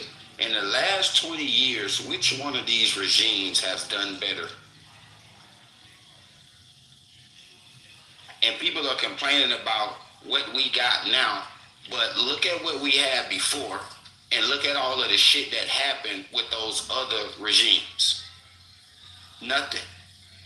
Behind like recessions, famines, goddamn banks closing, disease, all type of shit. Through all of these presidents. And now we get to Trump. Now we here for everything that done happened in the last 20 years. you're not moving the conversation along. It's stupid. I'm not. He's making a good point. And again, when complaining about Trump, but then you asking, like I asked the question, well, what did the before us give us or do for us? And then y'all are saying, well, we don't like what he's doing now, but we don't like, well, what the fuck did we have before that was better? Yeah, but it's not about It's about about him cucking himself in front of the whole fucking world. It's really embarrassing. I think it's probably more like he's the bull and you're the cop. Guys, It all comes down to Iran is a threat. Somebody has to do something about Iran. And unfortunately, the people that are against this are often against it because they're against Trump. Remove Trump from the equation and just look at Iran. This regime is a threat to the region. It's a threat to the world. Something has to be done. If it isn't done today, it would have to be done Matt, next here's- month. I voted for Trump brings up- 3 times though, so that's not true. Wait, Pepe, but this brings up a good point. All these people jumping up on stage. No, you can stop. You after Brad, there. Jesus. I can stop. I don't understand. Just go. Hold on, Brad. Go ahead. Sarah, you go next. You're like, holy shit! Like, there's a lot of weird people in here. Red, you got a hot mic, Red. You got a hot mic. There we go. So, again, Euro brings up a point because if you look at Hillary Clinton when she was running for office, look up what her Iran doctrine was. Again, it was harsher than what Trump was doing. Bolton wanted to go in. Clinton himself, the guy in between getting blowjobs underneath the Oval Office desk, he wanted to fucking bomb him. In fact, we bombed the Chinese embassy in response and in retaliation for a fucking strike by Iran, and he wanted to send boots on the ground, but he was too incompetent because a lot of his senior Pentagon people were really incompetent because they cared about getting rid of knowledge rather than actually extolling that in military tactics. Then you had Bush come in. Iran was considered. They were part of the equation. The only issue was we didn't really want to extend ourselves. Didn't have the idea of foresight. And Bush did some shitty planning because he had some issues in there. But Dick Cheney had a plan for Iran. Iran was about to go to a Walmart parking lot. It was going to be glassed over. He had no problems doing that. Obama, fucking, is there a country anywhere in the Middle East that Obama didn't drone strike? I mean, seriously, like he was all over the place and he wanted to fucking deal with Iran. He was sick and tired of it. He tried the JCPOA, which fell apart the minute he tried it, and he realized he couldn't stack it. And Democrats even realized it, that it wasn't, you couldn't hide the fact that the funds were getting shuffled into terror groups. Like we could just trace that. And you didn't need Bibi to show you didn't need Israel. We could actually do it on our own. So take Israel out of the equation. Now you had Saudi Arabia, you had other nations saying, hey, we're about sick of it. We're really sick of Iran. You had African nations start saying, hey, we're sick of Iran. There seems to be a universal global support, which is so weird to me. People on the left or people who live in utopia that they can't recognize. They can't fathom the fact that almost every nation in the world is on board with this. They are literally on board. Yes, and so somehow or another, they have the mere wisdom over everybody else on the fucking planet. Hey, you know what? I know what's more. I'm going to bring up the 1800s, bring up this piece. I'm going to bring up Edgar Allan Poe's A Raven Nevermore. I'm going to do all this shit to try to dissuade people from supporting this. And quite frankly, I'm good with it. In my lifetime, I've watched Navy diver get killed and dumped out of a TWA plane. I've watched Americans get held hostage. I watched Americans get threatened. TWA was getting hijacked all the fucking time, and Iran was supporting that shit. 241 bodies taken out of Beirut by Marines. They were just sleeping, and they were there on a peacekeeping mission at the request of the nation. So now you have this blood. Now you have blood throughout the Straits. You have embassies. You have Iran doing all sorts of fuck shit and laughing about it. And you know what? They fucked around and find out. Now the IRGC, the Ayatollah, he gets to go find his 79 goat versions or whatever it is that he's going to be fucking. Maybe they're little boys. I don't fucking know. But he's going to go find it, and every one of his sons, every time they pop a head up, they get a warhead on their forehead, and they're going to see Allah or whatever fucking God they believe in at the moment. So at the end of the day, yes, this is great. I'm really happy. I'm hoping that it's another 50 years before Iran builds up a military that we have to go in and do it again. Because we did it in the 80s. We're going to do it again now. And it's okay. Like, it's all right. It's going to be over in a few weeks. It's not going to cause economic destabilization around the world. And Iran is going to go back to the mud huts that their IRGC was known to live in. And they'll do their next plotting. But overall, attacks on Paris, Europe, Spain, fucking Russia, Portugal, China, India, fucking Indonesia, Malaysia, Philippines.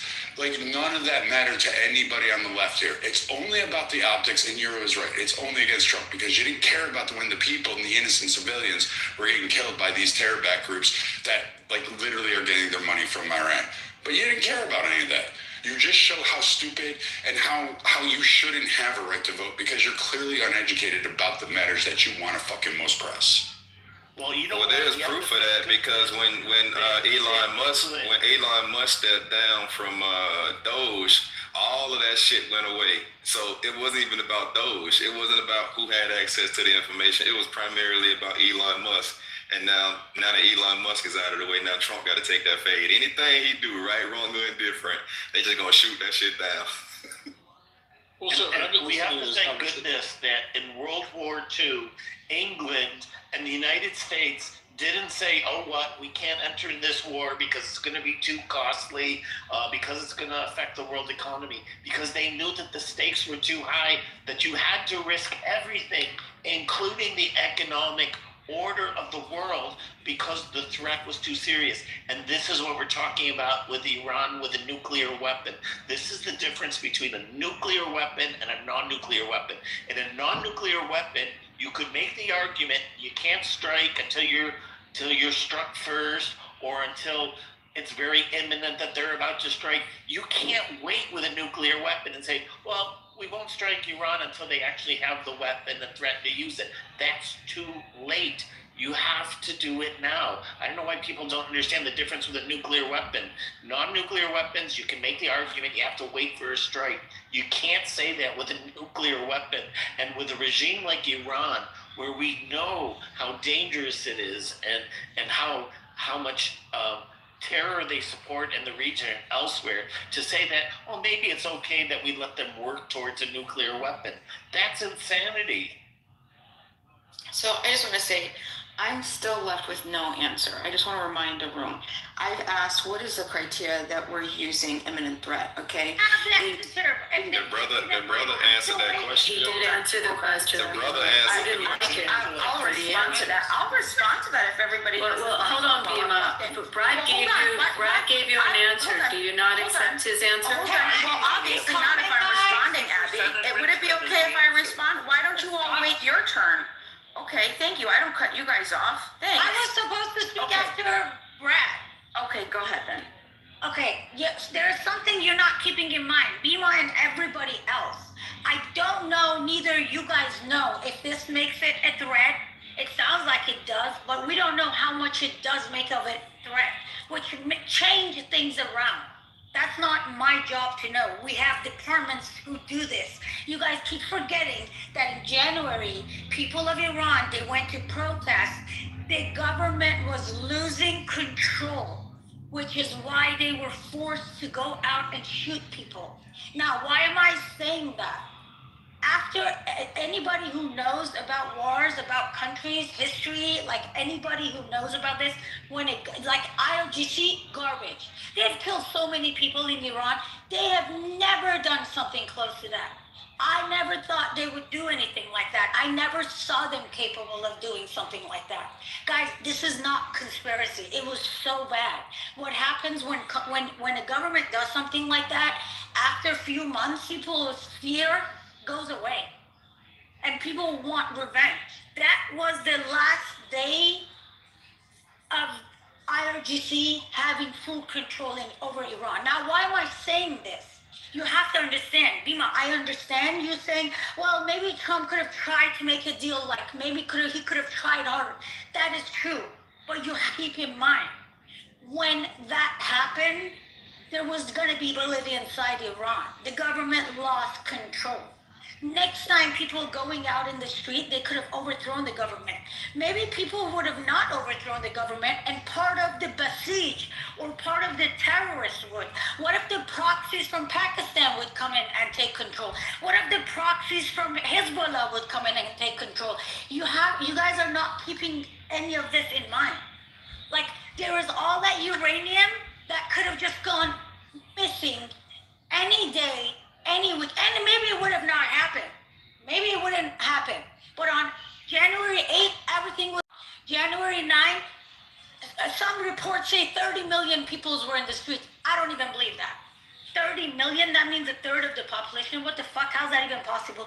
But we know there were enough people in the streets that the only way for the government to take control was to shoot people in their face, go to hospitals, shoot people. They're not like crazy. Like, why would they do that? Because they needed to scare people, push them back in their homes, because it was a call for people to protest for 2 days in a row. Now, why am I saying that? They were losing control, meaning that was going to keep happening. So Iran was never going to be stable again. If Trump had made a deal with them, halfway through, maybe we would have like a civil war inside Iran. They're not going to come on TV and say, hey guys, like this is what we think, but now this is going to be how much threat we find it. But we have departments for this. Like there's multiple factors to look at this. And it has nothing to do with freeing people of Iran. But why not say that to the people when what's in their best interest and what they want aligns with what America wants? Why not say that? So Bima, I gave clear criteria for imminent threat. I'll repeat it one more time. 400 kilograms of uranium at 60% enrichment is a clear criterion that establishes a significant threat. It's refusal to stop enrichment. They said that their intention is to continue these centrifuge operations and to increase them. All of these constitute an imminent threat that requires immediate reaction. Their refusal to stop the process, they have even refused to simply commit to civil nuclear usage. And the United States has offered them guarantees on civil nuclear usage, and they've turned it down. So there is no other choice but to take action. Euro, my Iranian friends, before the attack for about a week and a half, were saying that Iran is thinking about attacking first. I mentioned this in the room yesterday, that their argument was that because of the 12-day war, they were caught off guard, and that this time they were going to do the attacking. There's one other, there's one other thing that you might want to add. They also had been on the path developing the delivery method. So people are also forgetting that and factor that in.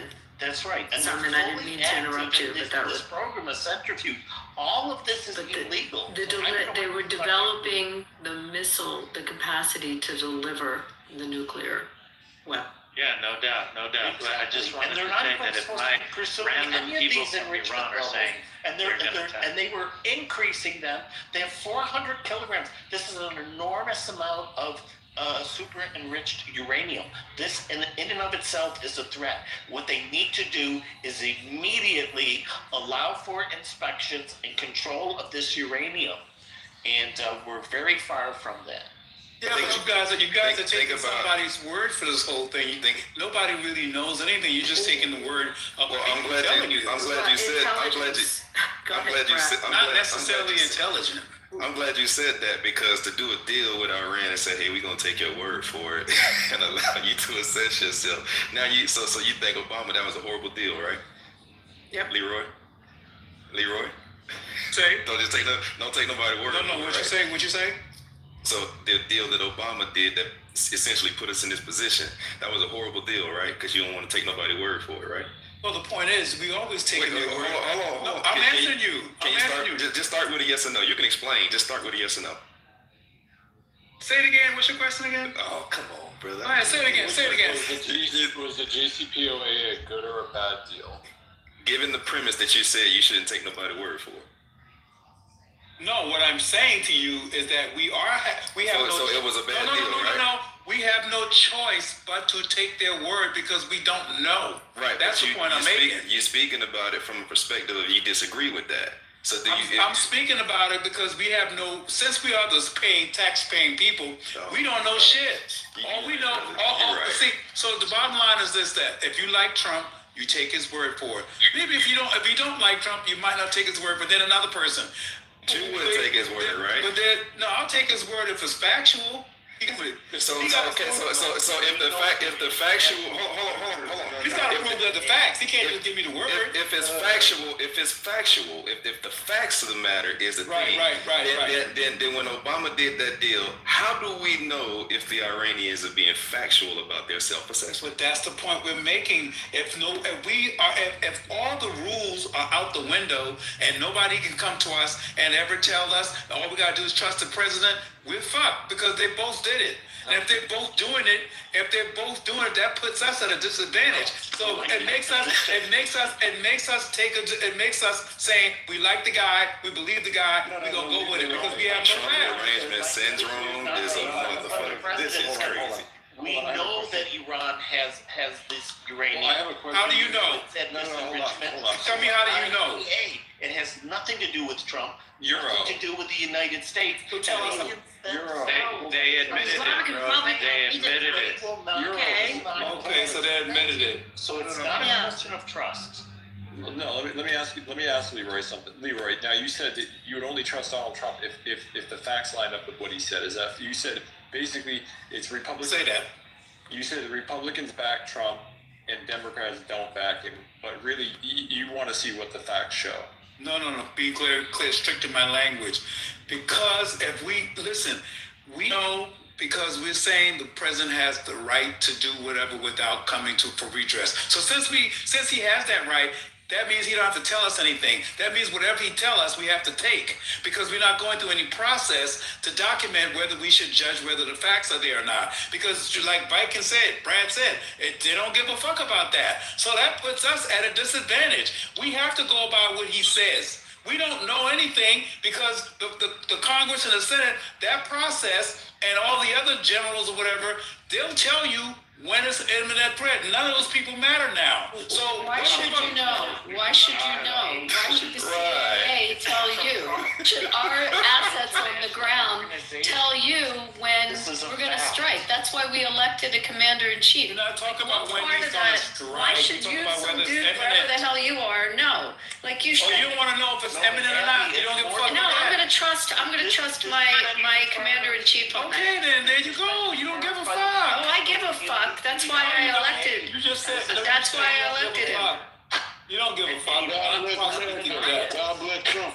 I don't want. You don't give a fuck if you I don't do want that. some dude, Leroy, wherever the hell you're sitting, knowing what's going on before it happens. I want my government to act prudently with good intelligence, which they had. They had an amazing amount of assets and information on the How do ground you in know? Iran.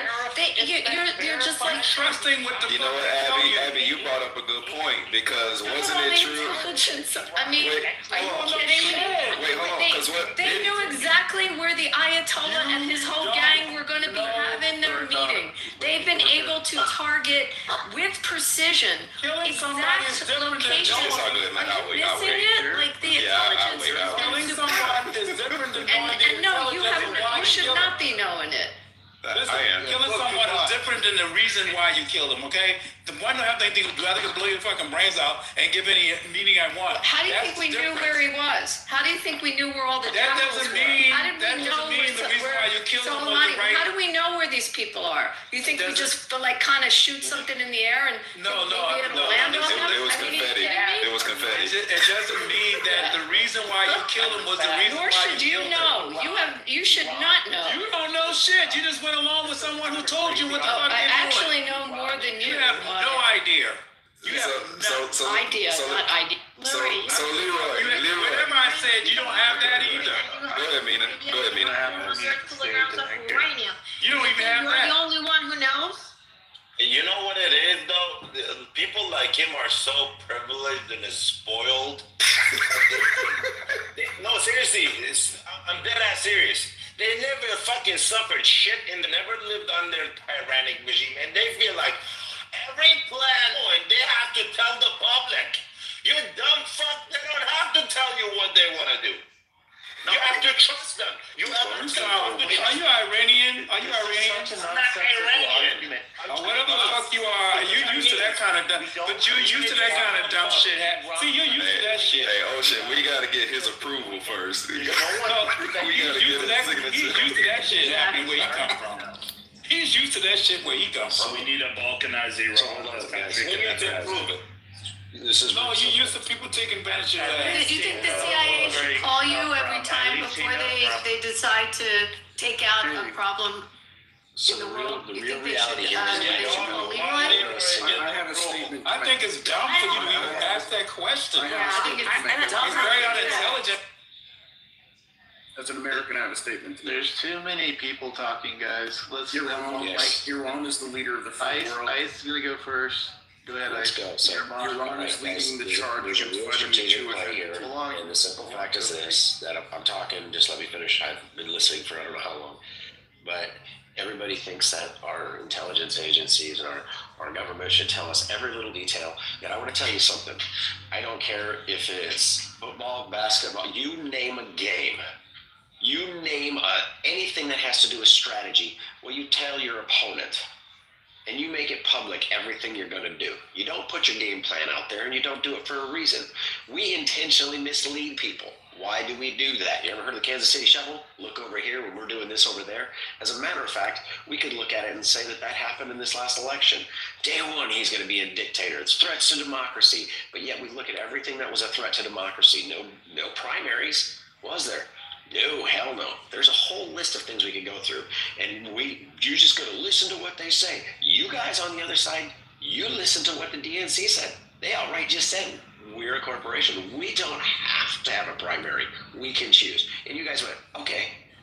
That's how simple you guys are to appease, by just something being told to you. And then you want to say that anybody that listens to the government, right now, you have no idea what the real intelligence was. You don't know what the real imminent threat was. There was a Democrat senator that came out, was completely opposed, mad as hell about it, but he did say that there was an imminent threat to Israel.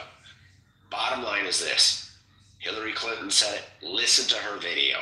Go onto YouTube and put Hillary Clinton in 2016 on her plan if she was a president with Iran. She literally said she would use military force. She said they could never, in her term or any future president, be allowed to even get close to a nuclear weapon. Okay. So the reality is Trump is doing this. You're never going to know what the full details are, and there's a reason for it. You guys can sit here and spin it, but you're not getting the whole story. At least be accepting of that. At least be accepting of that. If you can't be accepting of that, threat to Israel. Was that a Freudian slip? Look, we know. It was an imminent threat to Israel, is what the Democrat that was in the meeting said. And you're all talking, so you need to just stop. Mute up, bro. So here's the deal. We know about the stockpile. Euro, he's missing. I think Euro hit the play button on his tape player. All right. So I've been sitting here listening to Euro and everybody talk for 10 minutes. Bottom line is this. You're not going to learn what they want. what you're talking about. I know more about it than you do, I guarantee you. No, you don't. I can tell your dumbass something. You have no idea some of the shit that they did. Talk to some of the people in New York City from the United States Coast Guard. How about the majority leader? He's the one who got the frickin' letter, okay? There was shit that happened that none of you fuckers heard about. And you want to know why? Because they don't want you to fucking know about it. They want you to feel safe. No imminent threat. No, there is no imminent threat. Things from our intel. No, but I'll tell you what. I do have connections, so you can kiss my ass. But I'm going to tell you something. No, I'm done with all the bullshit. Stop pretending that anybody here knows. We don't know.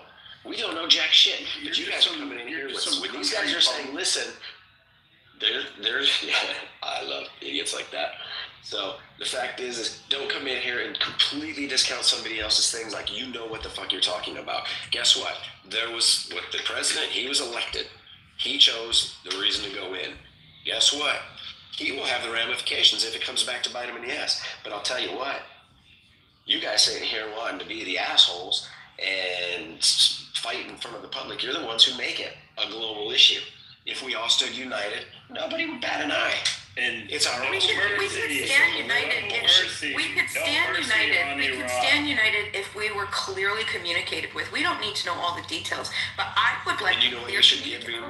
Hold on. You know you should get. We bombed him. That's all you need to know right there. Right. That's it. That's right. Hold on. And The president does a press conference. How often does this president do a press conference versus the last administration? Just remind me the difference on that. He's done more press conferences in 1 year than like the last 3 or 4 presidents. He done done. Right. He put the meters on TV. He put everybody on 2 days than Biden did in 4 years. Right. And what I'm saying is, all I'm saying is that I want a clear communication as to how he's determined that it is an imminent threat, not a future threat. Stuck on right? Yes, I am, because Imminence requires something very specific. Well, then can you give me the formal communication for what the criteria would be logically? What if- just the what if Trump told you the same thing? So what I'm asking for to be clear, so what I'm asking for to be clear is do not cite anything about Iran and specifically I want the criteria. I don't need the specifics. What if Trump tell you the same thing that Viking just told you? And the reason is because the president does you're like, oh yes, we do elect our president to make these decisions, but he doesn't have unlimited personal authority to define what imminence is, right? Because if he was going around just doing whatever, right, we happen to be, very excited about it in this room because you happen to agree with it, okay? But what happens if you didn't agree with it? It would be much different at that point, right? Congress has the power to declare war. The president is the commander-in-chief. We understand that, but he doesn't have unlimited personal authority to define imminence. So what yes, we can all speak. We can all speak. So what I'm asking for, what I'm still asking for, okay, is a criteria. So do not cite Iran. Do not cite their weapons. I want to know what the criteria is.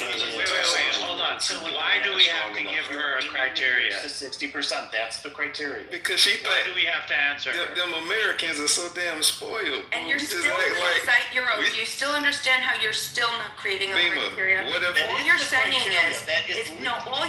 is that you're conflating the capability with imminence, right? Iran having 60% enrichment and refusing to stop making them, right? Trump's decision as the commander-in-chief as serious commander-in-chief. means. That's a serious, but that's a long-term proliferation risk. That's not an imminent threat. How would you describe the imminence without describing the capability? And we could talk once.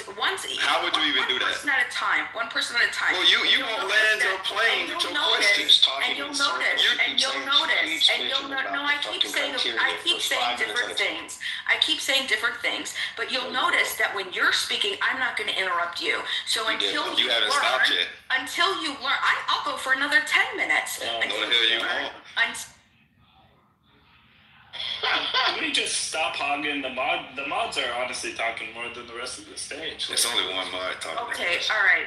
Let me just finish what I'm saying. Okay, what I'm saying is that we're still conflating. When I say I want an imminent criteria, right? You're still conflating capability with imminence.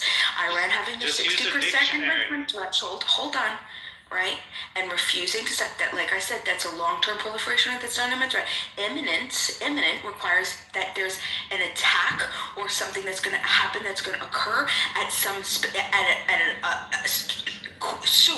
Look up the definition of imminence. I'm going to stop you now because you got your answer. You got your answer. Abby, its I didn't get nuclear my answer. capability Imminence is means different something else. than It's your coming imminence. in with a troop attack. You got the answer. You got the level of production of the nuclear weapons. You got the answer. You may not like the answer, but you Then you're received the answer. changing the definition of imminent. That's I what am I'm not. doing. I am not. And I will tell you, my dear, you're narrowing the if you tried to argue this one, that's exactly what you're doing because nobody wants to actually give me the criteria. Everybody just wants You don't even give me the criteria. You don't even have a flushed out question because even in the response that you gave, you stuttered just to say the word soon. So what you would then do is once you get an answer, you would then critique the answer that you got because it doesn't meet what you feel the definition Thank you is. for trying but don't So you would. I know. But you know what? I know how to take the words from my brain. I know how to. Right. Okay. Well, go ahead.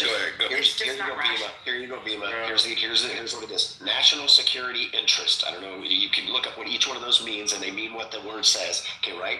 That must be a clear U.S. interests at stake, such as defending the U.S. homeland, protecting American citizens abroad, supporting allies, preventing major regional instability. A major conflict or war between Israel, they're our ally. Check number one. A major conflict in the region. Check number 2.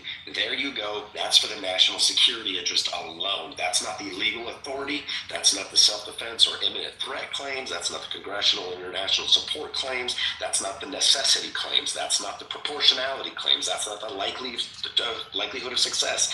That's not the consequences and risk. He needs those 2. He's got 2. That's it. So now you got your answer. He's the president. He can make it on those terms. There you go. Yeah, you even said that it didn't. There was no criteria for imminence. You just said. I told you what you were gonna do. You're explaining the criteria. You're explaining the criteria for. Listen and fucking comprehend. And that's the problem. You know what?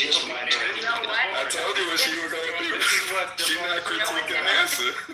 This is why my husband let me and the kids. He didn't call. He went out for cigarettes, and then he would. Bima, here's the reality. Whether you accept its imminent threat, it doesn't matter. This is about regional dominance and Western hegemony in the region, and you should be completely fine with that. Most Americans don't understand this concept and are not concerned with this. But we're going to war not for no reason, okay? We're going to implement our dominance and reinforce it in the region. And we never want to have another threat, Iran, ever again. We need to show no fucking mercy. Go in there, dominate their country and their resources. And it's period point blank. They're never going to tell you exactly what, because then they're giving the enemy too much information. And honestly, the American public doesn't deserve to know. There's too many fucking retards. So, Bina, if we were to accept your definition that the imminent risk and threat can only occur once either the attack occurs or is about to occur, that's a suicidal position when you're dealing with a nuclear weapon. This is what I keep trying to get across to you. Stop the imminent threat. It would be too late. We can't wait for Iran first to develop a nuclear weapon. No, I get what you're saying. Start to use it to say before we can attack, because then you're talking about a nuclear. So it has to be done beforehand. Sure, we understand that, but the fact is that when they use the term, let him go. It's against international law, and they have said repeatedly they refuse to conform to the law. That in itself is a threat. They could be literally weeks away from developing a bomb. So it has to be stopped now. Right, and that's that justifies the doctrine of prevention, not imminent. That's my entire point. No, it's not. It's a doctrine of understand the definition. You're redefining imminence broadly, and you're erasing the specific principle. You're just completely ignoring Jack, are you and I on the same page? Actually, 100%. 100%. I mean, thank you. We have to spell it out for these people. Like, The United Nations Security It's about time, right? Specifically says when it comes to imminent risk, that force must be necessary because there is no realistic time for other measures such as diplomacy, warning, interception, or less forceful means to be effective. This is what it means. No choice of means and no moment for deliberation. So you're just wrong when you say that it means that the attack has to happen tomorrow. No, it's a question of how much time would be needed for an intervention. And you can say it's a preemptive strike because they're going to the weapon. That was good too, though.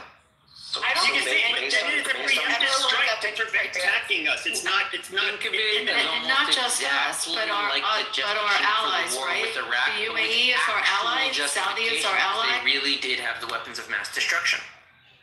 So here's the deal. Let's go down to necessity. Forces should be necessary. Non-military options, diplomacy, sanctions are ineffective or too slow. Delay would worsen the threat. We knew that. How many drones were they making? How many missiles were they making a month compared to our 6 or 7 to shoot them down? They were making like 1,000 a month, wasn't it? Something like that, or I don't remember what it was. Some ridiculous number. The longer you wait, the worse it gets. That was the thing. So that was necessity. Okay, that's just necessity. We just went through the other one. I don't know if you still need me to freaking read it. Self-defense or imminent threat. The U.S. is attacked or there's an imminent threat of attack. That's just for the U.S., okay? But we come up to national security interest. I'm going to read it again a little bit slower. There must be a clear U.S. interest at stake. A U.S. interest is stability in the Middle East, and what our U.S. interest is our fucking ally, Bima. That has nothing to do with Alright, I told you what she was gonna do. She critiquing. She critiquing. Can I ask you a question? I'm gonna say something. I don't give two fucks about imminence. I'm giving you what it takes to go have a preemptive strike. Motherfucker, can you just learn and listen? Serendipity, go ahead. Bima, I have a question. The sword gets moved down. Who moves sword down? Anybody? No, it wasn't me. I was talking. Not me. You should be able to look on the law. Bima, I have a question. Wait. That happens to me where basically then all of a sudden you lose the beam. Okay. But I haven't moved anyone down. Okay, carry on. Serendipity, go ahead. Bima, I have a question for you. If they were at 95% ready, would you consider that imminence? No, not under the criteria of imminence. You have to have. There has to be a time window, there has to be a target, there has to be a direct and clear threat, there has to be, and no viable alternatives, no ability for deterrence, no possibility for delay.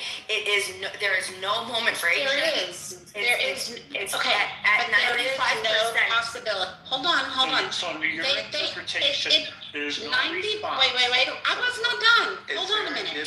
I was not done, and I don't talk very much. So just give me a second. To get to 60% enrichment, you've done 95% of the work. It's only like another 5% of work to have it at a full-scale 90% enriched nuclear bomb. So from that perspective, with the right centrifuges, they could have a nuclear weapon in 20.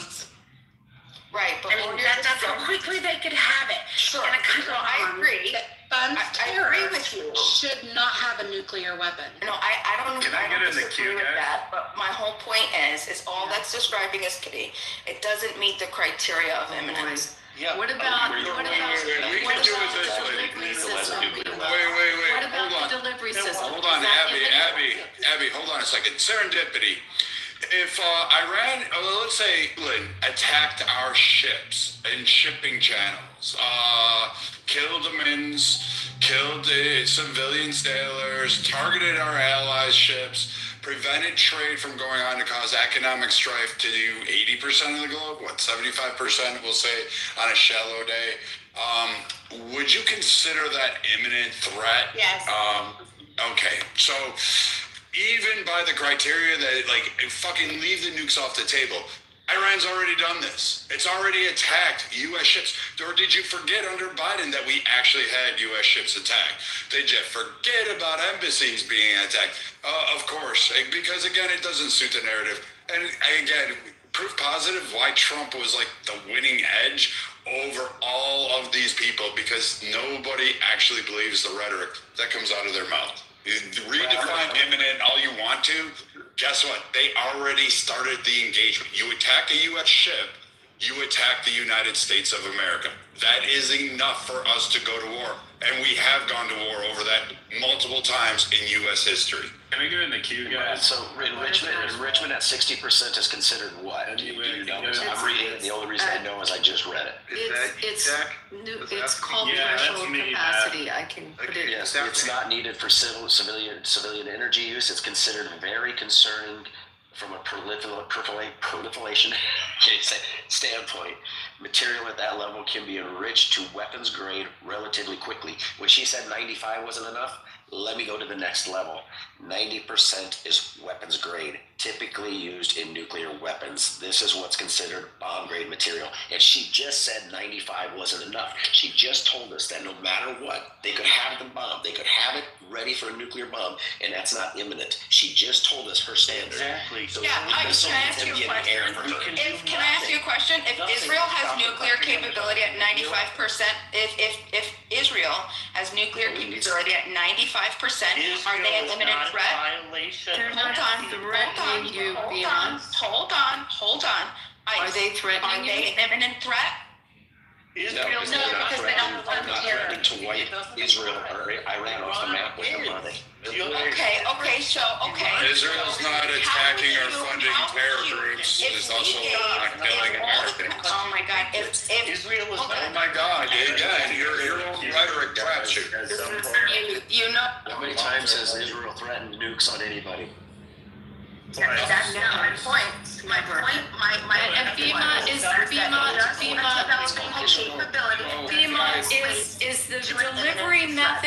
is the delivery method, which Obama's deal did not stop the development of the delivery method, is having the delivery method and 95% enough of an imminent threat for you? An or do you imminent still threat? need more? Do you need people Hold dead on. first? Wait, hold on. What point Abby. does it get imminent? Sure, I get this, no problem. With that same criteria, if Israel develop it, if They're not Israel threatening. creates, hold on. Has Iran threatened to harm us with nukes? Wait, who else has nuclear weapons? Let's go around the world. Abby, answer my question. Be afraid. You ask me questions, Abby. Yeah, so I asked you this question. The delivery method so you're not gonna answer my question and now. you're at 95%. Wait, Bima, you're not a Trump supporter, are you? There you go. No, she's stuck on stupid. But I mean, at the end of the day, Israel is I'm not not for- fucking doing terror attacks on U.S. citizens. Israel, I mean, they're not closing and attacking European allies. They're not fucking attacking China. They're not attacking African shipping. Like, you know, forget Africa, like, oh, the poor countries in Africa because your bleeding heart sit out there like a chatty Cathy doll. No, fuck them. They can't have the shipping from their meager allowances in the Straits. But your standard is Israel's attacking. Yeah, Israel as a nation has done some fucking shit that I even find deplorable.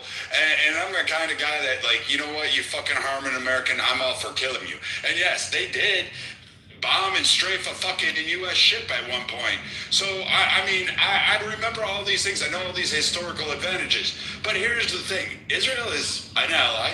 They're not going around and blowing up things except for fucking nuts of terror cells with pagers. That's about the extent of what they're doing. They're not blocking shipping. They're not attacking Russia, China, Indonesia, India, fucking Malaysia, Philippines. They're not doing any of that shit. They're not blocking Japan.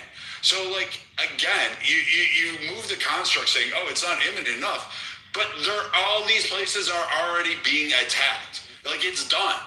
Like, that is the imminent threat. The threat is there. The threat has been ongoing. They attacked. They thought they could get away with it. Every administration has had their head full of this, and every administration has wanted to do something about it. Very true. It's done. Jack, Go ahead, Matt. Yeah, thank you, bro. I just want to say to all my pro-war people, let's stop. I honestly think we should stop using the imminent threat argument. I think it's a flawed argument. It's pretty subjective. Some people will clearly, you can have a gun in their mouth and they will say it's not an imminent threat. Let's just be clear and honest and just say, fuck you, we're going for regional dominance. This is what it's about. It doesn't, none of this other shit matters. There's disagreements within the administration about an imminent threat. We shouldn't even be arguing this bullshit. It's a fucking terrible argument. It's about regional dominance. We're staking our claim. This is our territory. This is our region of the world. And if you're going to threaten us, use proxies, and question our power and threaten our power, we're responding. And we're going to go on the offensive. And we're going to fuck you up and show zero mercy. That's how it should be. That's how America does its business. We don't go fucking ask questions. Look at all the times in past until we were attacked. You know, if we would have for Hitler to attack, look how fucking far shit would have gone, right? These fucking dumbass Japanese actually hit us. We don't have to wait for false flags anymore. We don't have to wait till the threat becomes real, or if some people think it's an imminent threat or not. I think we need to balkanize Iran as soon as possible and never let them be a threat again. No, do we have any evidence that We're not going to balkanize Iran. Does Israel have nuclear weapons that we know? You guys, Yes. Hear me? It's a serious No, they've never admitted it. It has to be dealt with. Bro, stop this. Okay, so I don't know who else is following this conversation and is having difficulty understanding the trajectory of the people who are speaking over each other, but can we please allow people to speak one at a time? It's very difficult to track the conversation. Euro was on. Okay, the only thing I was saying is Iran is the only country in the world that is a violation of the NPT treaty. So it needs to be dealt with.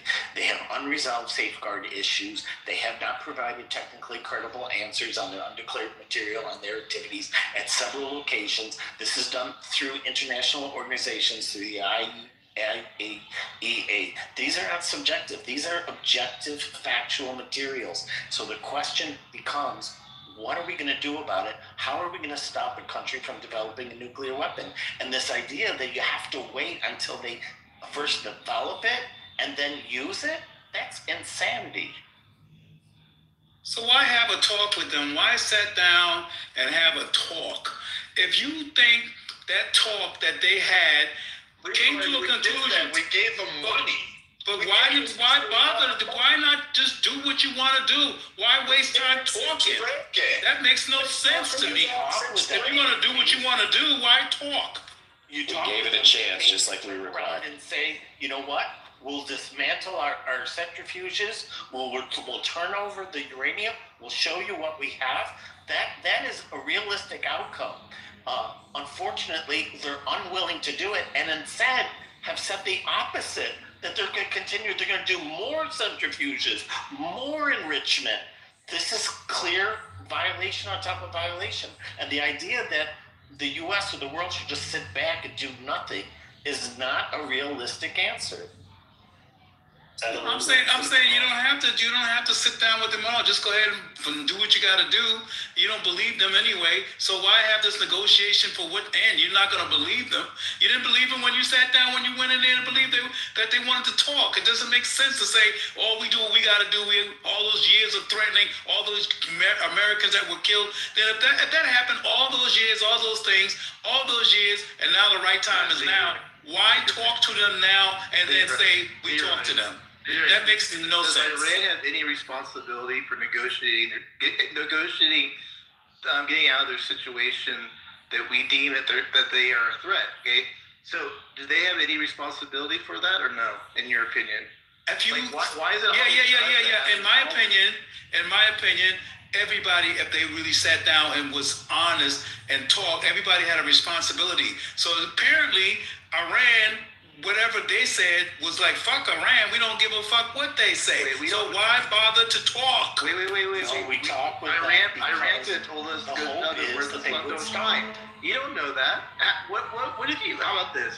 What if you found out that Iran told us to go shove it up our asses and then we're going to go ahead and just build nukes? What do you say to that? What's your answer to that? I want to know. Well, I heard one said at the meeting went well. We was agreeing to a lot of things. I don't know what happened. We seemed like we had a positive meeting. So I don't know why when after Trump finished with our meeting, he went back with something different. He don't understand why this happened because that's what happened. That's what he said. Leroy, here's what happened. They attacked shipping. They attacked ships, U.S. ships. So, hey, we're all for this. We want peace and blah, blah, blah. The Iranian Navy and drone pilots decided to attack shipping in it. And that was part of the contingent. So while it led up to the 15th of, hey, we got March 15th and you're killing fucking civilian sailors just trying to earn a paycheck, driving a boat full of fucking cheap shit all the way through the canal, you're just violating it. So yeah, like at the end, there's only so much talk. And what your point is of why don't we just go ahead and do that? Reagan tried that approach too. And multiple administrations said, no, we'll take the passive way. We'll wait for a true threat. We'll wait for this. We'll wait for that. And it hasn't worked out. Like, again, we've made agreements. They've gone back on agreements. We've given money. We've sat down, lifted sanctions, implemented sanctions. Like, what more do you want at this point? Like, literally, what is it that you want to do? Because quite frankly, we are here and you still haven't offered a clear, concise idea on how to deal with Iran or be able to mitigate any of the actions that Iran has done over, 50 years. And yes, before anybody comes off, yes, we created the fucking mess to begin with. That was the U.S. We accept that. We fucked up. There you go. I don't know how else to tell you. We meddled around. You know what? Blame the Nixon doctrine. I don't fucking do care. But right now, today, what is it you want? Like, give me that You know answer. what? Listen. I want what you said earlier. No. I agree with. I want to get on the record. Wait a minute. Do we know that? Have you said that Iran is a threat or not? Iran is a threat. No. Listen. Has Leroy stated that? That'd be huge. I was told that Iran is a threat. That's what I was told. Okay, so now I don't know. So now listen, Brad. But wait. This is what Brad said earlier. I respect that more than all the other fucking shit that y'all pontificating about. He said we don't have to ask anybody shit. We can do what we want. We don't have to follow no doctrine. We don't have to, none of that shit matters. They don't care. And that's what we're doing. To me, that's the truthful answer than to keep fucking bringing up all these, oh, but they did this. Oh, we tried that. Oh, they didn't do this. All that shit is bullshit. The real answer is what he said. They don't give a fuck. And since they don't give a fuck, they can do what they want, and we don't have to know shit. That's what he said. I respect that more than all the other bullshit rabbit hole y'all trying to take me down. So miss me with that bullshit. But you just said something very interesting. As you said, you were asked very clearly, very directly, a simple question is, do you believe they were a threat? And you said, I was told they were a threat. You've also been told about the civilian casualties there. You were also told about the nuclear threat there. You were also told about whatever else Rubio said there. You were told some different things, but you choose which ones to believe and which ones not to, or you choose to refuse to give your honest opinion and admit that you know they were a threat. And that's where it comes down to. That's the wrong answer because wait a minute. I'm in America. I don't know shit. I'm not a fucking. Leroy, hold on. You would not be negotiating with somebody that you don't think is a threat. That's what my whole point was. That's why I'm asking. I'm trying to nail you down on something that you actually believe. Like Isis pointed out, you're wishy-washy. You're not giving us anything. We're going around in circles. Like Brad said, he wants to know a clear answer to what you would do, and we can't nail you down on anything.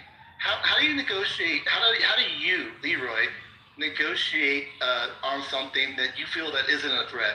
Okay. That doesn't make any sense. No. I can answer for me. I would have done, right? So what I would have done was, first of all, I would have gone through the Senate and the Congress. I would take that. I would let the process play itself out. And I would find out from the Senate and the Congress that they do a process and finding out where the threat really was. And once I involve the system for which I am a part of and take an oath. And once I do that, because I would do my job. I'm not a rogue motherfucker, so I do my job. That's the kind of guy I am. So once I go through the system process, and whatever the system finding is, because it's a group thing. This is not an individual thing.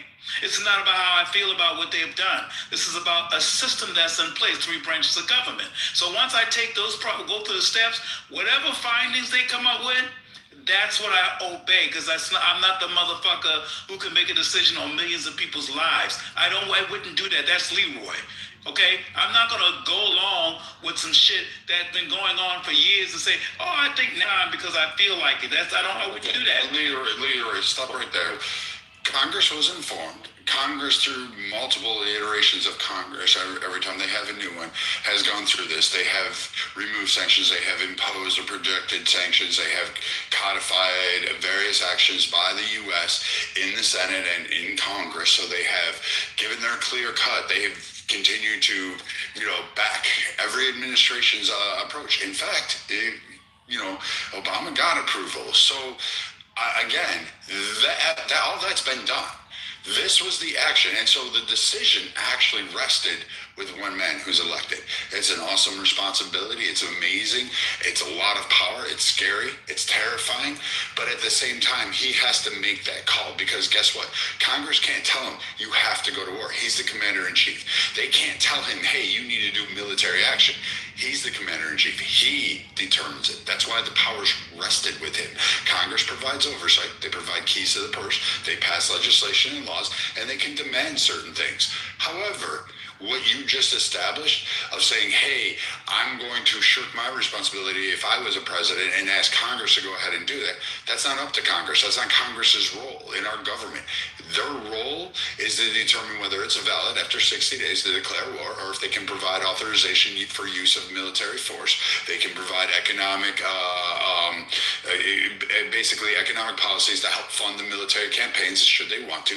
They can pass legislation. They can impeach the president if they want to, if they believe he's gone too far. None of that is being brought up, and Congress has supported this. The only ones that don't virtue signaling because they're in safe districts and they operate like out of fucking, I don't know, weird people's backyards. Outside of that, you have a majority of administrations, both past and Joe Biden's, even to now, they're all kind of saying, hey, yeah, this was going to be a problem we would have had to deal with, because they kept kicking the can down the road because Trump is the only president. He's not getting elected next term. So you know what? He was the one that said, hey, I don't have to really vie for a party. I don't really support one side or the other too much. So I'm going to take this action on and see what happens. He's the only one with balls enough to actually go in there and do it since Reagan. Well, and Clinton a little bit, and Obama. Like, these guys actually did targets. They also tried other methods. You haven't offered anything new. Yeah, but there's a meeting. There's a meeting going. There's a Senate meeting going on right now, drilling the of the Obama military administration. Why are they having this meeting tonight? Drilling, asking questions about imminent threat. Why is that process playing itself out? And it doesn't matter what the fuck I think. Okay, so we're going to say this. Obama did not go to Congress before allowing military intervention in the killing of Gaddafi and sodomizing it with a freaking butt of a gun. No, he just went and said, no, let's go do it. Didn't go to Congress, so we can sit there and throw that out, right? So quit that narrative, please, because this has been beat to death by both sides. Even Democrats have came out and said every president's done it, right? But we've tried the negotiating thing. Wasn't working and it was going too slow. I just read to you the necessities on the whole list of different things that play into it. So negotiation wasn't going to work. We can talk about the UN. The UN had done that, but the UN didn't uphold it before with Iraq at all. With the chemical weapons, nothing. And they didn't go in. They finally got in at the very last minute, and they're like, okay, yeah, they failed here. But they still didn't support us and back us completely. So when do you finally say, we're done playing your games, done jumping through your hoops? Because you go to Congress, are you kidding? Donald Trump has more people wanting to leak things. There would be somebody on that in that meeting that would run out somewhere and get a tweet or something put out to somebody. You know it. You don't do that because you put people in. All the pilots that are flying are in harm's way. You can't do it. So sometimes you have to make a move. And I read stuff. You know what? Like we've all come to this. Even the people who don't agree with it. I mean, Pepe. At least he'll say, "Hey, they're a bad group and they needed to be removed." I mean, okay, cool. But just because I'm black don't mean you got to bring up Obama. Okay, so Obama let's talk about me being black has nothing to do with it. So let's talk about Obama. Let's talk about. Hold on. Let's talk about Lyndon Johnson and when he took out Che Guevara. Right? Like, did Lyndon Johnson go to Congress to put a bullet in Che Guevara's head? I don't think so. Or CIA took him out. Like, would you like to? Pick a president. We could talk about other presidents. The Congress argument is not a good one because that is for strikes like this. That is not something that would generally go before Congress. Exactly. Like this is why I never made this part of my argument. It's not a requirement. Well, Pepe, thank you. You're right. Because not only have other presidents done this, the president is the only one that can do it as commander-in-chief. It would be impossible for Congress to be able to make the decision when to strike quickly enough that it matters, that they can have the secrecy, to have the efficacy of this initial strike, which took out 40 leaders, and without it becoming public at some point. So it's just crazy. Just from an operational viewpoint, it has to be the president. Now the Congress can review the decision after the fact, but they cannot be the ones making the decision before the strike happens. That would be crazy. I hope nobody is suggesting that, but that's the entailment of what's being said here. Congress can only review these decisions after the fact. They can't be the ones making the initial military strikes. Now, as far as the negotiations go, there's a lot of exaggeration about the progress made. Reuters reported on the 26th of February that there was a failure to secure a breakthrough. There was no framework. There was no agreement. Now, it's true that the Omani mediators said that there had been progress, but that progress was procedural progress. There was no progress on the substance. So again, they were at a stalemate. Iran is in clear violation of its treaty obligations. They have said in their own words they have no intention of stopping or changing. So I don't know, how do you negotiate with someone who says they have no interest in changing their position?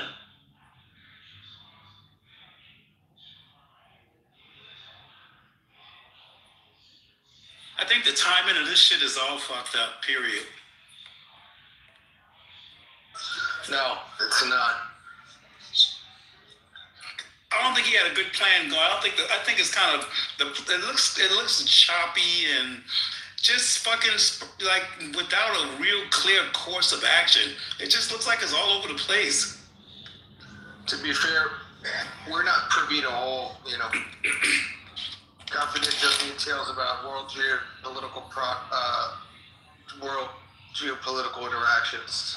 Yeah, but you would see it. So now you're asking NATO to come in after the fact. Wouldn't you think you should have had that conversation privately prior to going in, so they would all be a part of it? Hold on. I mean, so I'm far, pretty sure the conversation was a little explicit that invitation of NATO members for this was like weeks ago, and they actually said no. And then now we're not entertaining their offers to come through. But to be fair, this is not actually a NATO issue. But NATO's got to get with the program, Well, that's what you think. What do I think? Well, I don't understand. What's the funny part? Well, you know what? We supported NATO for so long. Wait a minute. I'll take that back. Relax. Well, I'll take that back. NATO, they may have to be pragmatic and they have no choice but to participate. And that's unfortunate because that's not how they wanted to do it. But some of them will not participate, but some of them will have to be pragmatic if they want to, protect their interests because they're pulled into the shit. And that's not something that, I'm sure they're not happy about that, but they would have to end up becoming pragmatic in order to deal with whatever interest that involves them. But that's not... They would, if you drag somebody into a fight, what the fuck? That's not the way. That's too positive that they did the shit raggedy and choppy and unplanned, and they just fucking created a problem. No, they didn't. And you think they should have gone, Leroy? You think they should have gone to Elon Omar and gotten permission from her first? So those people who are in NATO need to respect the fact that it's the largest, multi-mutual pact, allied treaty, I don't know what you want to call it, in the world right now. It outlasted the Warsaw Pact, and the effect it has on the international stage is more than they may want to acknowledge. They barely want to acknowledge their obligation of defense spending, which has been fucking highlighted over and over again.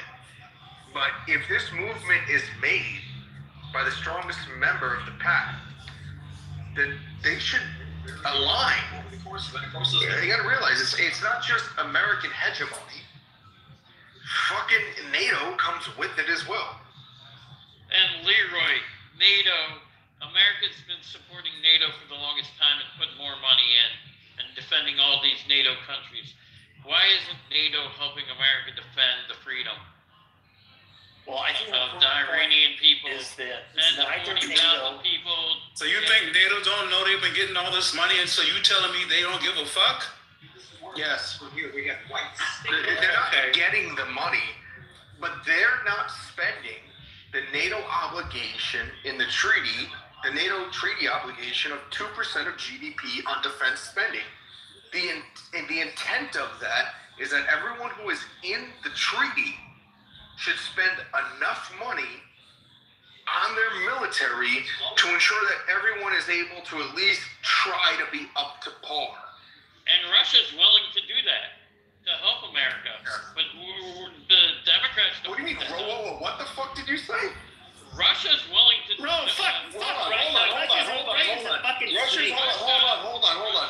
Russia's willing to do what? Hold on. Russia's willing to do what? $13 trillion. Hold on. Russia's willing to do what exactly? He said Give $13 trillion to the peace treaty that Trump wants to do and everything. So Russia that has nothing to do with NATO. But Russia in 1968 wanted to join NATO, and Russia in 2008 under Putin. That's wanted not to join true. NATO. That's not Yes, true. It is. No, it's This not. guy's a fucking lib. I'm You're telling in you, fantasy this land. guy is a fucking libtard, fucking communist. Here we go This again. guy's a fuck. Here we fucking go again. Like you guys are grown ass men. You guys are fathers. You guys are fucking husbands. Like you guys should allow each other to fucking speak. We can't even keep track of what's even happening on stage because you keep cutting each other off. He's a fucking Stop communist. it. Stop it. You do it again, I'm gonna move you the fuck out of the room. Not to the audience, to the hallway. Go ahead, Cool C.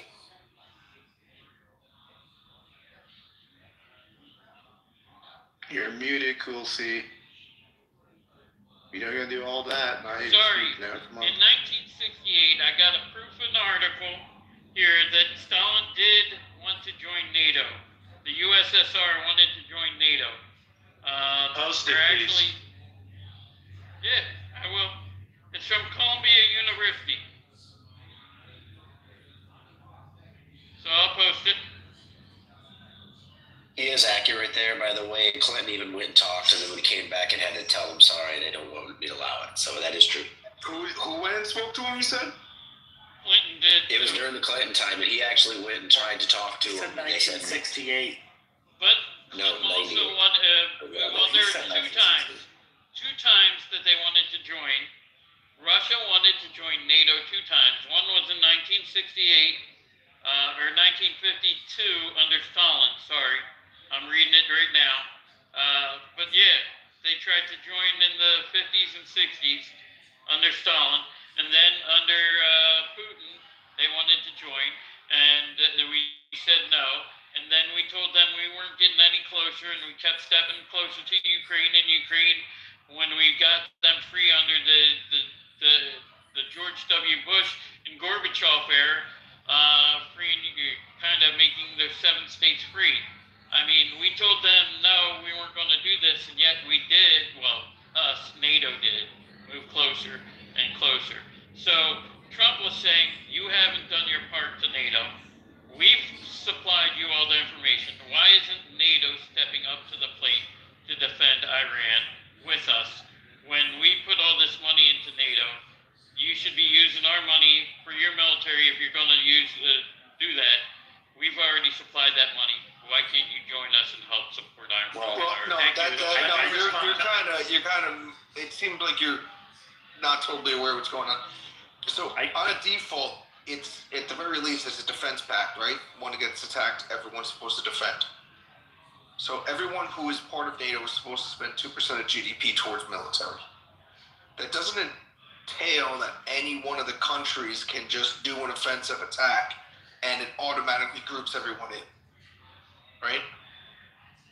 There were certain requests made. World War II, NATO, France, Russia, all that. Let me respond after you guys, please. Yeah, I'd like to respond too because the history is not quite right about the 1950s. I put the article from Columbia. Look, let me. I talk fast, so let me just get my 2 cents in here, if you don't mind. First of all, NATO was created. First, I agree that NATO is a piece of shit right now, and I'm very disappointed in them. Okay, but I want to be fair. NATO was created after Russia would not back out of Eastern Europe to defend Europe from Russia, from the Soviet Union. So I'm going to read the article, but I've had this discussion. I've done the research. It wouldn't make sense for you to create a pact to defend yourself against the Soviet Union and then to allow the Soviet Union in the pact. That makes no sense. So I will read the article. It was actually German. It was actually the Germans. So that's why the Russia wanted to join. To help stop Germans. NATO was created to defend Western Europe from Soviet aggression. Okay, because just like the United States left Germany after World War II, the Soviets didn't. Okay, that was the issue. They created the Iron Curtain. Okay, but anyway, the other thing that you mentioned about how they promised not to get close to their borders, they never promised that. They had a conversation. The transcript is available. You can look it up. They had a conversation when the Berlin Wall fell. Gorbachev asked James Baker, do you have any plans to add these countries, because they saw that they were going to lose Eastern Europe, to NATO? And James Baker said, no, we don't have a plan. Okay, but then he realized what trap they were going to put him in, and he said, but that doesn't mean that if they don't apply, we're not going to let him in. Okay, so that whole argument is, I mean, you're basically running Russian propaganda right now. But I agree with you that NATO is acting negatively, and I'll read the article and figure out what's going on there. Thank you. I need a bomb Iran even harder. I want to be clear. Which is a realistic possibility. Stalin never wanted to join NATO. One at a time. One at a time. Go ahead, Euro. Okay, so Stalin never wanted to join NATO. What was the article? Yeltsin and Putin toyed with the idea, but it was toying at best. They didn't apply. What was the article I posted then?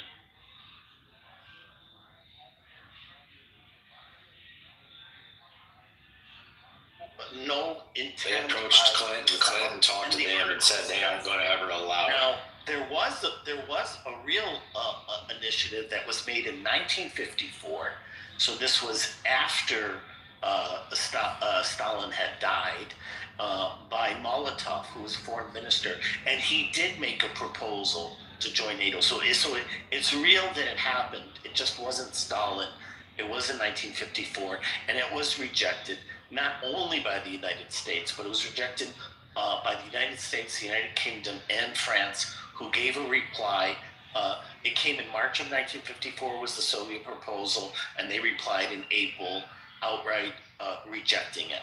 So There's what a lot about of on August lot of 25th, debate. 1952, when he proposed that in August 1952? The article says it was a joke. It's not a proposal. He's making the point that NATO claims to be a defensive organization. So if it's a defensive organization, maybe we should join too. So it's irony. It's quite clear if you read the article. It says he half jokingly said, or jokingly said. In any event, there was a real proposal in 1954, as I pointed out. But even history scholars today debate whether that Soviet intention in 1954 was a real earnest attempt to join, or whether it was just part of some tactical maneuvers. And there's a big debate about that in the historical community. So what about the 13 trillion that Putin just wanted to join Trump's peace group? Well, I'm assuming you mean 13 billion, right? Not 13 Trillion. It was just earlier this year. They don't have 13 I'll find trillion. it. They're going to give the U.S. $13 trillion to join the Board of Peace? No, it was, I'll get the article, I'll find it. Okay, well, I hope it's better than this last article. Yeah, I read the same thing in a different article that somebody tried to argue the same nonsense. It was bullshit. What was that about him wanting to join in the 90s? Because that was legitimate. That was a discussion that Clinton actually talked about one time, about being approached about it. And he went to talk to who he said he went to talk to and was told there was no chance. I agree with you on that one. I'm talking about the one in 1952 didn't happen.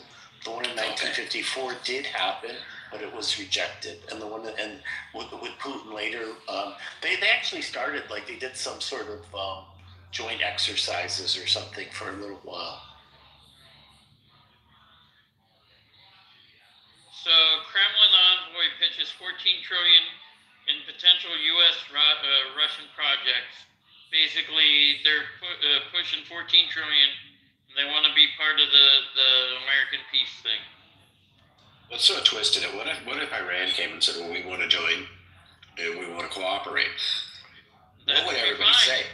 Well, the U.S. gave them that opportunity, and they turned it down. I agree. But I'm saying if they did now, but now what we do is flip it back and say, back then, did we make a mistake by saying, okay, let's talk? Because maybe we could have reeled in Russia to not literally be an enemy, you know? Maybe there was a chance where Putin is going to be like, all right, maybe it's better to join them, right? Now I don't think so. Yeah, no, if you want to do that, yeah, I agree there was an opportunity. It was actually before Putin, probably during either Gorbachev or Yeltsin. They had made overtures to the U.S., and the problem is that the intelligence community in the U.S. rejected it because they weren't sure if the Russian interest was earnest or not. But I think they made a huge miscalculation there. I agree.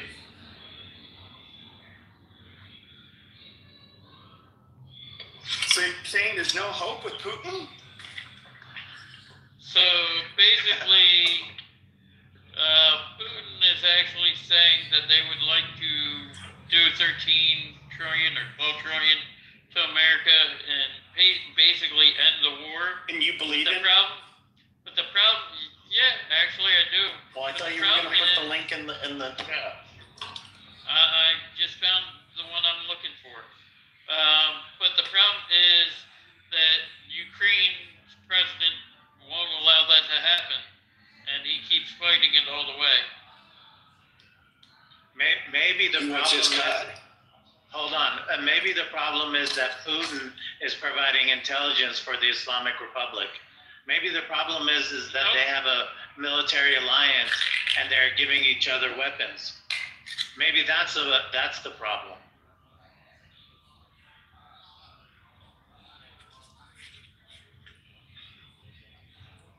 Yeah, I think you'd have to be pretty naive to think that Putin's anybody that can be remotely trusted. I mean, he's this. Well, but Pepe at the same. But Pepe at the same logic. He's not. He's friends with Biden. Hold on, guys. The same logic, though, guys. The same logic I heard people saying. We had a deal with the Iranians with the nuclear deal, and I'm like, why the fuck would you trust the mullahs? We had a deal with these people, so I mean, come on, I mean, people are fucking stupid about that shit. Right. What about who was Burisma? Burisma was bribing Biden's son. Is that not true? I don't fucking. It's a fucking corrupt country. Like every Soviet country has a lot of issues. No, that's not true. Hold on. Bob Alinsky blew the whistle on that. They were bribing Biden, bribing the son. They were bribing Biden. Right. And through the son. Okay, next point. So also, I checked. Putin never tried to join NATO. What had happened was in early 2000s, he made a couple of statements that maybe that this is something Russia should consider. There was never a proposal. On the 17th of May, he said clearly Russia does not intend to join NATO. And then what he started discussing instead was the creation of a new NATO-Russia relationship instead of joining it. And he always talked about Russia being in this new relationship an equal partner to NATO. You don't think so that he would wasn't, be better? He never made it. I agree never with you. any attempt to join. I agree. Cool You C. don't think that would be better? No, Having Cool C. allies Hold on. like Russia? No, Cool C. When the war started, where did the head of Burisma flee to? He fled to Russia. The head of Burisma, who was bribing Biden through his son, was corrupt on behalf of Russia and Putin, not on behalf of Ukraine. So why would you? And then what about the dossier? The dossier that they had was created. Dossier? Right, the Russian collusion dossier. The source was a Russian agent, but the source was a Russian Democrat. The source that they used for that dossier was a Russian agent. It wasn't. All right, hold on. When we just said that didn't happen, former U.S. President Bill Clinton promised Russia President Vladimir Putin that he would consider membership for Russia in NATO. According to newly declassified documents, Clinton also claimed that the military's bloc expansion would not threaten Moscow, the files show. The statements were made during a meeting between the two leaders in the Kremlin on June 4th of 2000, according to White House minutes published on Thursday by the National Security Archive and Independent Research Institute of George Washington University. So that is exactly what I said. They talked about it. Clinton, literally, I watched him talk about it and said that he went to the people that he needed to, and there was no way in hell. So he had to go back and tell Putin, sorry, they're not going to let you. Clinton was at least open to it. You got to give Clinton that. Yeah, like that's what I was saying, that there were early talks in the 2000s, but by 2002, Putin had already said that he... That's how they got up in there called Sword. He didn't leave, someone kicked him out. So he told me to come on stage and tell y'all that someone in this room kicked him out the room. Who's that? A guy called Sword. I don't know who got kicked out. Sword got kicked out? Yes, Sword got kicked out the room. Yeah. Really? So, y'all got to check y'all mods because they're being tyrants, Nazis. So yeah, Sword's a cool dude, man. Like I don't. How do we bring him back in? Someone kicked them out. So how do you bring him back in? Dima or whatever. Sword. How do we bring Sword back in? Can we invite Sword him? was cooking her. He was a mod though, wasn't it a mod? Yeah, he was a mod. Yeah. do I hear Armando in here? Sword was. He can't come back in. He's done. So Dima or no kidding. as far as I know, I mean, once you remove someone, So Matt, yeah, you got to make if you click on that little clipboard right there, and you select history, you can see exactly who did it. Good point. Who's Ooh, gonna that's be cool. the person? I'll go look. Am I the only one that can see it, or can you guys see it? I forget. No, I can see it. Do you know who it is? So you invited Moshe, you invited Curmudgeon. Yeah, so if you go, let's see, Chef Faye was removed from the stage 7 minutes ago. So you can actually see he was not removed. That's okay. Yeah, let me go look. Hold on. Yeah, so I can PTR You can this. put his profile in the chat so the mods can check to see if someone has him blocked. Maybe he can't come back in. There's that. Right. And there's glitches too. So Well, I am wondering if any mod has them blocked, all they have to do is step down for a second until he comes back in. No, but if you put the account in the chat, people can click on it and see if they have it blocked or not. Or just send Who would even do that to him? He wasn't being a jerk. the link for the room, so maybe he won't see the room, basically. Yeah, once you're kicked, you won't see the room anymore. No, sometimes nobody remove you, but you don't see the rooms for like a couple of minutes or so. So Matt, if you look at my PTR, which I don't know how I'm doing this right now, merging onto the 101. But if you look at my PTR, you can clearly see the. Pepe, you're a bitch. You click on that. Honestly, fuck you, Pepe. If you click on that clipboard, you can definitely see who has removed who, who's invited who up, and the dynamics of the room. The Tucker Carlson interview just dropped. yeah, I'm looking it over, Doctor, right now. Okay, so Great look guy. at this article. What's that about? This was not $12 trillion that Russia was giving to the United States. This was the value of a deal of which the United States and Russia and Ukraine would be worth. So it's totally different. It has to do with the bilateral economic value of the deals and all this. This is not about Russia turning over money to the U.S. So I do want to, because this kind of ties into the conversation, because Joe Kent, he just did, looks like an hour and a half video. Obviously I'm on here, so I haven't watched it, but he's the counterterrorism, I forget his title, but he worked under Tulsi Gabbard. And so he ended up resigning yesterday, and he had a letter, and he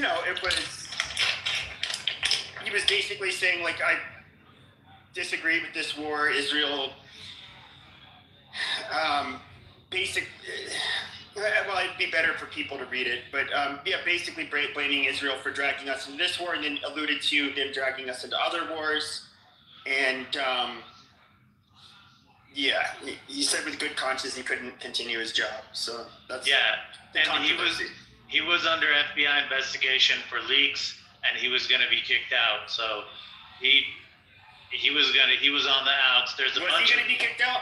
Yeah. I didn't see that part. Pepe, you didn't see all that? I'll send it to you. Yeah. Well, I saw that apparently there's an FBI investigation. I saw that. Yeah, I think it was like resign or have it be fired. It was one of those situations.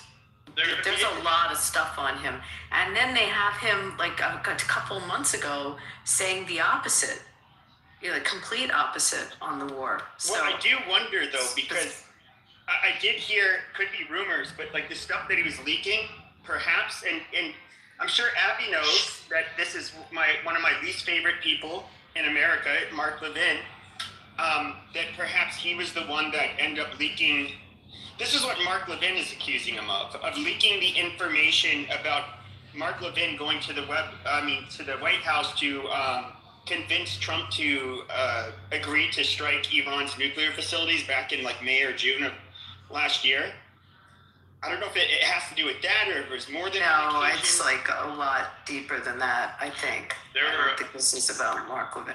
There were a bunch of leaks, for example, like while this was all going on, Axios would put out articles saying J.D. Vance's group is against the attack or whatever. Like there were a lot of discussions trying to create division within within the Trump administration and trying to blame each certain factions of saying certain things and doing certain things. You don't think that Vance has been unusually quiet? He hasn't said a fucking thing. There's multiple things going on. They said that Vance was against it. Then they said because Trump promised support, then Vance was like, well, you got to keep your promise. So since you promised, you got to hit him hard. So Vance has been, bouncing around. I don't know. I honestly don't know.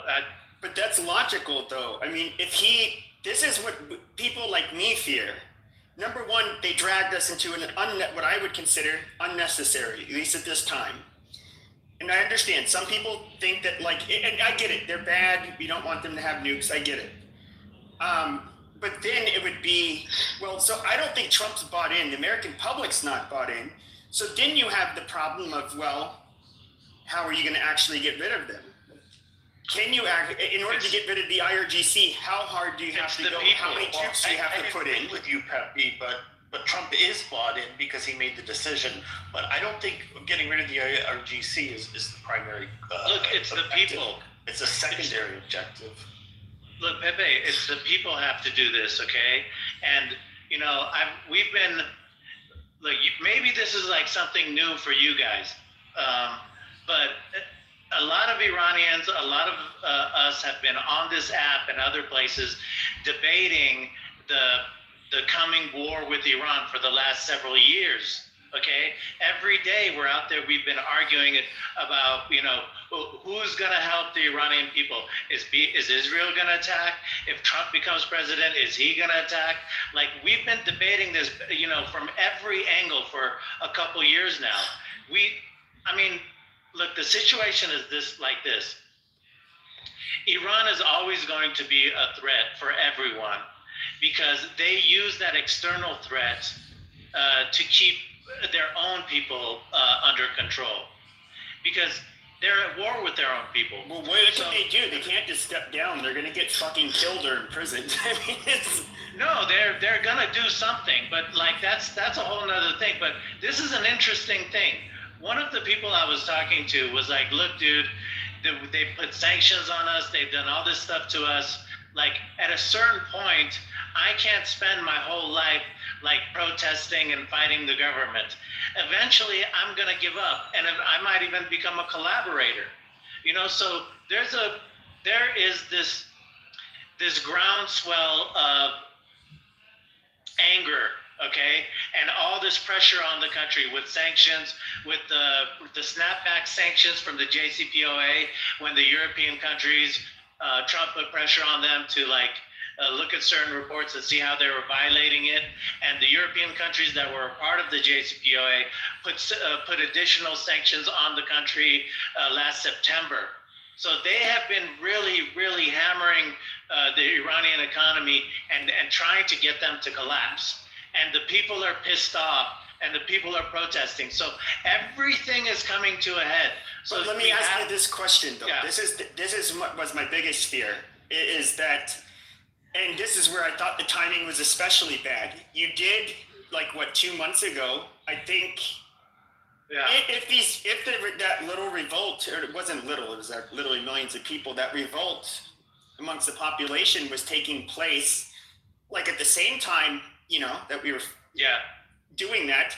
But what I saw, I have a feeling, I could be wrong, and you speak Persian, I'm sure you or Farsi, excuse me, and I'm sure you've talked to these people, but I feel like they probably had this great hope that, oh, here comes America. America is encouraging us. Oh boy, this will be our time. And then they massacred, tens of thousands of people. Nothing fucking happens. It kind of breaks their spirit. Killed a lot of their young, and now it's we're bombing them. But I kind of wish it would. If we were if we would have done the strikes, I wish it would have occurred in a much tighter sequence. Right. And so, I can't say that wasn't weird, but the thing is that it was not a guarantee. Look, here's the crazy part. There was no guarantee. No matter how many Iranians said, yes, we're going to, go into the streets by the millions. Okay? Trump can hear that a million times. And Israel can hear that, but they don't know that if people are actually going to come out. So they're not going to first bring the troops and spend 2 months, putting supplies in the Middle East and getting ready for a war, and then say, okay, are the people going to come out or are they not going to come out? No, I know. I'm just saying it's unfortunate. But it had to happen that way because they had to be sure that the people were going to come out and do something. And now that they know that the people, because it wasn't just spontaneous, a leader gave them a call for them to come out. So now they're like, oh, okay, the people are actually listening to their leader and they're willing to die for this. Now we can commit to this. You talking about Pahlavi or whatever? What is his name? Yeah. Okay. Yeah. And then there's another thing is there are commandos and there is an actual armed support group that's inside Iran. And that was another thing that didn't happen. These groups that were armed I'm not talking about the balkanization, ethnic group bullshit that people keep trying to talk about. There's this group called the Imperial Guard or whatever that's being organized among the young people who are against the regime. None of them helped the protesters either. Which begs the question, were they planning to help then, or were they planning to help later on when the regime is really weakened as it is now? I would think they were they going to do something now? I would think Israel would, I would think, have to have way more assets on the ground because they have a large Farsi-speaking population that could obviously go there. But so we saw the video. They would have to have. I couldn't imagine that they didn't have. They weren't being used as assets themselves by either the U.S. or probably Israel as well, if not primarily. But I have seen the videos where it shows it'll show some guys, their faces are blacked out, and I can't tell. It's a foreign language. I don't know how authentic it is, but it's like they'll kill a couple of IRGC or policemen. I mean, is this something they were doing? They were killing. I'm in the Matrix. Oh, okay. I mean, yeah. But did you guys see? There were videos of commandos on top of roofs with like night vision. Did you guys see those videos? No. Okay, so we saw those videos. So we call those guys these commandos, right? So in addition to like regular people who are, you know, doing stuff, there were these special commandos that were on the inside blowing up, you know, special places. Like I think they were going after missile production facilities and things like that. So we saw these commandos in the 12-day war, and when the people protested in January, we were like, well, what happened to all these people that were on the ground who were supposed to help the protesters? And so it seemed, and then so there was an interview with one of the guys who was a part of that group. He called in. It was like a setup interview, and he said that they're not done, and that they have big plans for the future. And that was in January. And so essentially, as bad as it was in January, that was just a part of the process. Do you think, but that's interesting, because I would think that if they are, first of all, if you said they had night vision, were they binoculars? Yeah, you know, like there's like a green light or some shit they have. Yeah. Like some. Well, so the only reason I'm asking is that a lot of people probably don't know this, but you know, like night vision binoculars, not monoculars, but binoculars are, you know, at least if they're what the fuck do you call it? Mil spec, which is like they meet the standards for, you know, at least more modern militaries, which almost all of them are, because they're mass produced. They're you know, you're talking between we'll all say around $15,000 each. And then when you have the night vision, you generally have to have optics and other stuff on your weapon that will work with the night vision. And you're talking about thousands of dollars of gear, and that means they probably have radios. Which, Pepe, have you ever used knots? Yeah. Have you ever used knots? Yeah, I've had them on. I never went shooting with them. I was about to say, I mean, it just depends on the gen. Like, I don't know, you get Gen 1 and 2. Yeah, Gen 3. Dude, I only tried on Gen 3. I'm really pleased with my poll, y'all. Thanks so much for clearing 400 so easily. Yeah, thank you. And then we're almost to 600 now. Yeah. Wow. Yes, we are. But that does make me believe, though, that like these people are probably they're either foreign trained and they're probably like taking direction from you know, a foreign government. I mean, if they're breaking into the places like you said and doing that kind of shit, that doesn't sound. It sounds like they probably were. They could have been like commandos or some shit that were in your military that got, you know, they became assets and got trained by Israel or some shit. Puppy, which people are we talking about?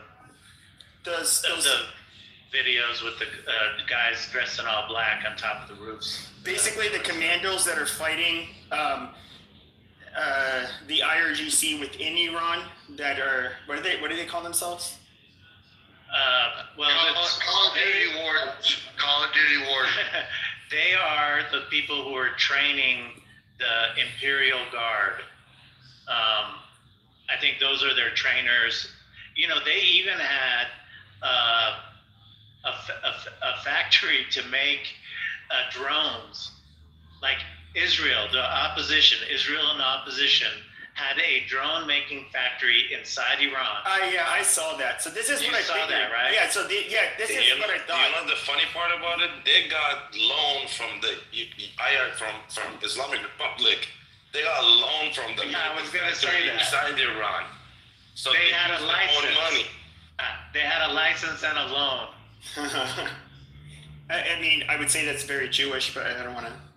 But they're using these small drones flying really low, fucking pippin. No, I saw that, and that's kind of my. So if they have modern gear like that, so you have of the major like night vision makers. When it comes to the what the fuck do you call it? There's these little metal tubes that go within the binoculars or monoculars that are the most expensive part. They literally cost several $1,000s a piece. But that have but today it's mainly white phosphor. but basically you have Elbit systems in Israel, which is like a main manufacturer of them, and then you have several here in the US. But yeah, I mean, to get that kind of shit, it would either had to have gone off the black market from shit left behind in Afghanistan, or they're being supplied, which I would probably think that's what it is. And and from what you're describing, it sounds like they're being trained. Like you don't, and of course their shit's being propagated.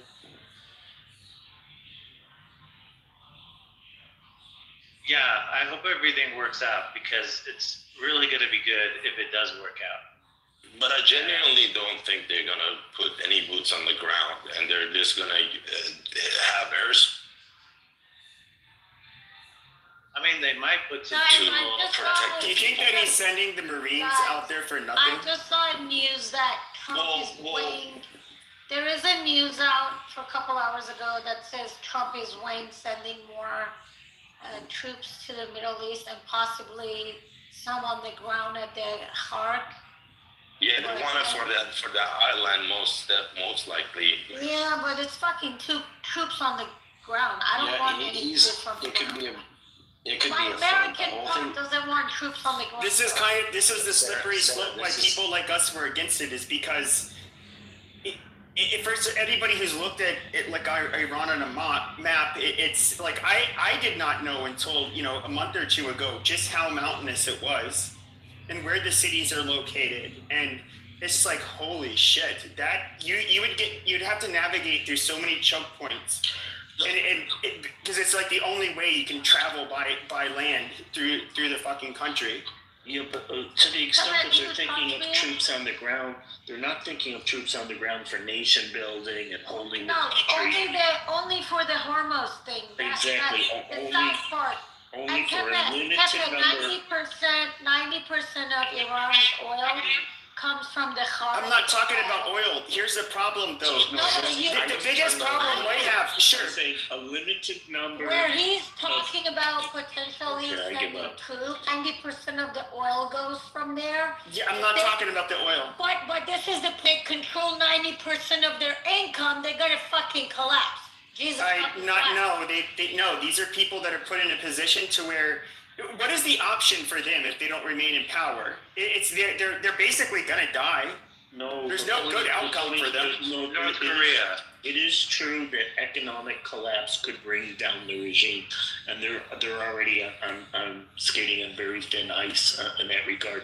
But as far as troops on the ground, like I said, it wouldn't be for nation building. It wouldn't be for holding the country. It would be certain limited military targets, like potentially the sites linked to that are holding uranium, potentially some oil assets. Yeah, I look. I don't even think Trump would try to nation build there. But when it comes to starting a war, okay, how is he gonna finish it? And the that is people the have problem. to finish it. Well, that's what I'm saying. Yeah, but you can't necessarily count on them. We can count on them because if we couldn't have counted on them, they wouldn't have even started this thing. You know, the thing about no, they're going to be the ones with the boots on the ground. They're going to be there for geopolitical signaling to try to show that we're there, we're in for the long haul, we're there to back up our people. So there's going to be a front because we're not going to show that, hey, we're pussies, we're not going to do this. We're going to put the front up that says we'll take it all to you. That doesn't mean we're going to. You bluff. You rather throw your cards out there than like we're in for the long haul, because guess what? If they're smart, I know what I would do. I'd be like, well, wait, let's just keep this thing dragging out, make it go a long time. Then at the midterms, the Democrats will get in charge. They'll pull out, and then we'll survive. Oh my God! Yeah, what kind of logic? I don't know that they can survive that long. I'm not saying that they can. Especially Trump. The regime knows that they're in trouble. They're in trouble before any of this happened, right? Their own people are against them. The economy is in tatters. It's a very difficul position for them. Okay, but what about the devil's advocate though? Is that they are running when it comes to all of the rockets that are used to intercept the incoming munitions coming in from Iran. From what limited reports I've heard, that they are pretty low on those. Those are kind of being depleted. Yeah. I do understand that Trump has has there's basically defense contractors that are ramping up the production of these. That's not for them, FA. But it's not that significant because what's happening is for Taiwan. they're reducing Iranian offensive capacity for their ballistic missiles and their launchers, and it's at some point, their estimates are 2/3 or more have already gone. Once that's gone, where did you see that? Because I've heard that what they have had a difficulty doing, and I could imagine these would be what they safeguard most is basically where their rockets are. They're really good at concealing these, and we've had a hard time. Yeah, but CENTCOM approved. I mean, they said it. Did you guys read Trump's tweet? They shut down over 300 plus launchers. Trump just made it And this was, don't forget, this was like a week ago. the U.S. and Israel can just go in and just start bombing like crazy. Did anybody read the tweet post, Matt? Sarah, I didn't see that. Did you post it in the goo? Okay, let me. Yeah. Why is it really going to be as important that you had to interrupt? It is very important. There's troops on the ground. Okay, can I say something real quick? Before we do that, I got another thing. Just another house. He's basically saying that something Israel hit, U.S. wasn't aware of, and it wasn't The gas fields. Yeah. Okay, man needs to do some. It's real quick. Serendipity, are you there by any chance? I don't know if she's there. So I'm trying to get Sword back in. I got his. How do you get thrown out? I don't know. I'm trying to figure it out. He can't get in. Wait, did he get thrown out? Can I send him out? One at a time. What's that? Can we all send him an invite? Will that work? Somebody might have him blocked. I think Sarah. He says it's a lady, and I know it's not Sarah, so there's only one left. That's why I'm trying to get. It's not Sarah. me. No, it's not me though. I don't even know the account, but that's why I asked to put. I'll put it down the goo. Watch. Put his profile in the account. Did you send him the link to this room? Copy the link and send it to him? Yeah, I can try that. There's only 7 mods, so it should be easy to figure out. You can open a new room. Well, I'll just I'm connected to him, so I.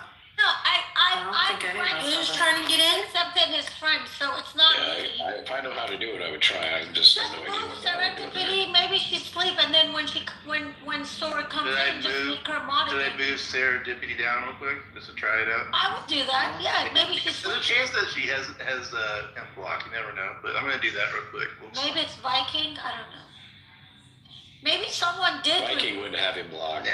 Maybe try to someone invite did him now. remove him.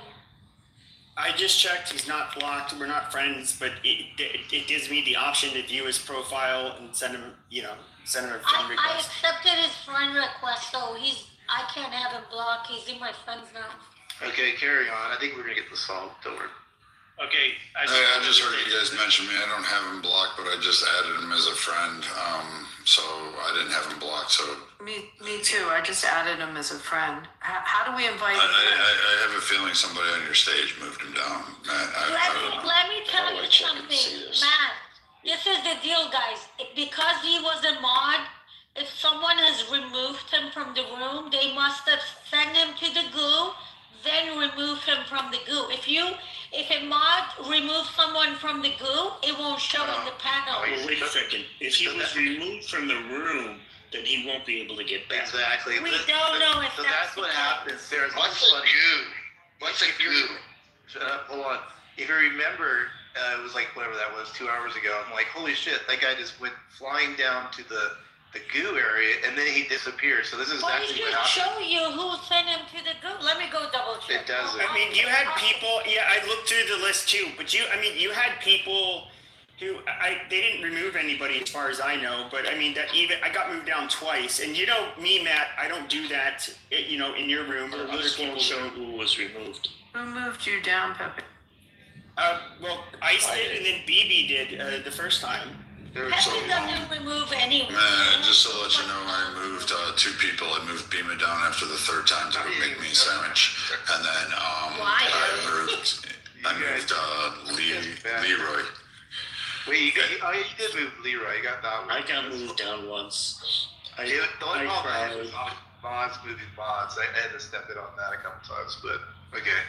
That is not cool when somebody gives you. She wasn't a mod at the time. She just wouldn't shut the hell up. No, I know you did. Times. No, I know you didn't. I'm just saying in general, when you're in somebody else's room, I used to be like a lot of you would come in my rooms, years past, and I would, mod you guys up. I never let you guys demod each other, and that's not just me. That's just how it is. Like if somebody mods you up, you respect their space and you don't demod their other fucking mods. You let the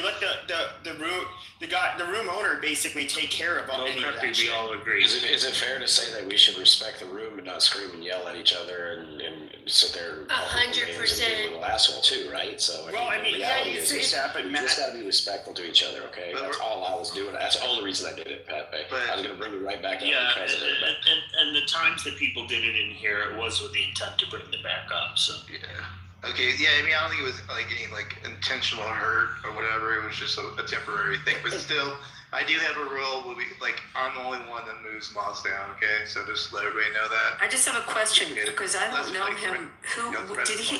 Matt, did he have another name before? Like, I'm just trying to get the I context. have no clue. The guy was kind of new. His first time. I never recognized that guy whatsoever. He was all morning with us. So I'm like, he's a cool dude. No, he was great. He'll get in. We'll figure it out. Yeah. Well, I want to say this, man. I've never been in a room this long. You guys' room were great. I appreciate the back and forth. The discourse was excellent. I thought you guys handled everything. I'll come back another time. Thank you for having me. You didn't. Nobody got on my ass in the worst way. And yeah, man, you guys keep it going, and maybe next time I'll visit and see what happens. Yeah, It's good hearing from you, Leroy. I'm glad you're well. Leroy, do you go on the dark side of this app much? No. No, okay. You know, that's what they call it, the dark side, not me. Yeah. Oh, okay. No, that's literally what they call it. So, so I wasn't using that as like. Leroy, do you have a pink ticket? Did you already try to? So how do I do that? How do I turn it in? It's right up top there. The little.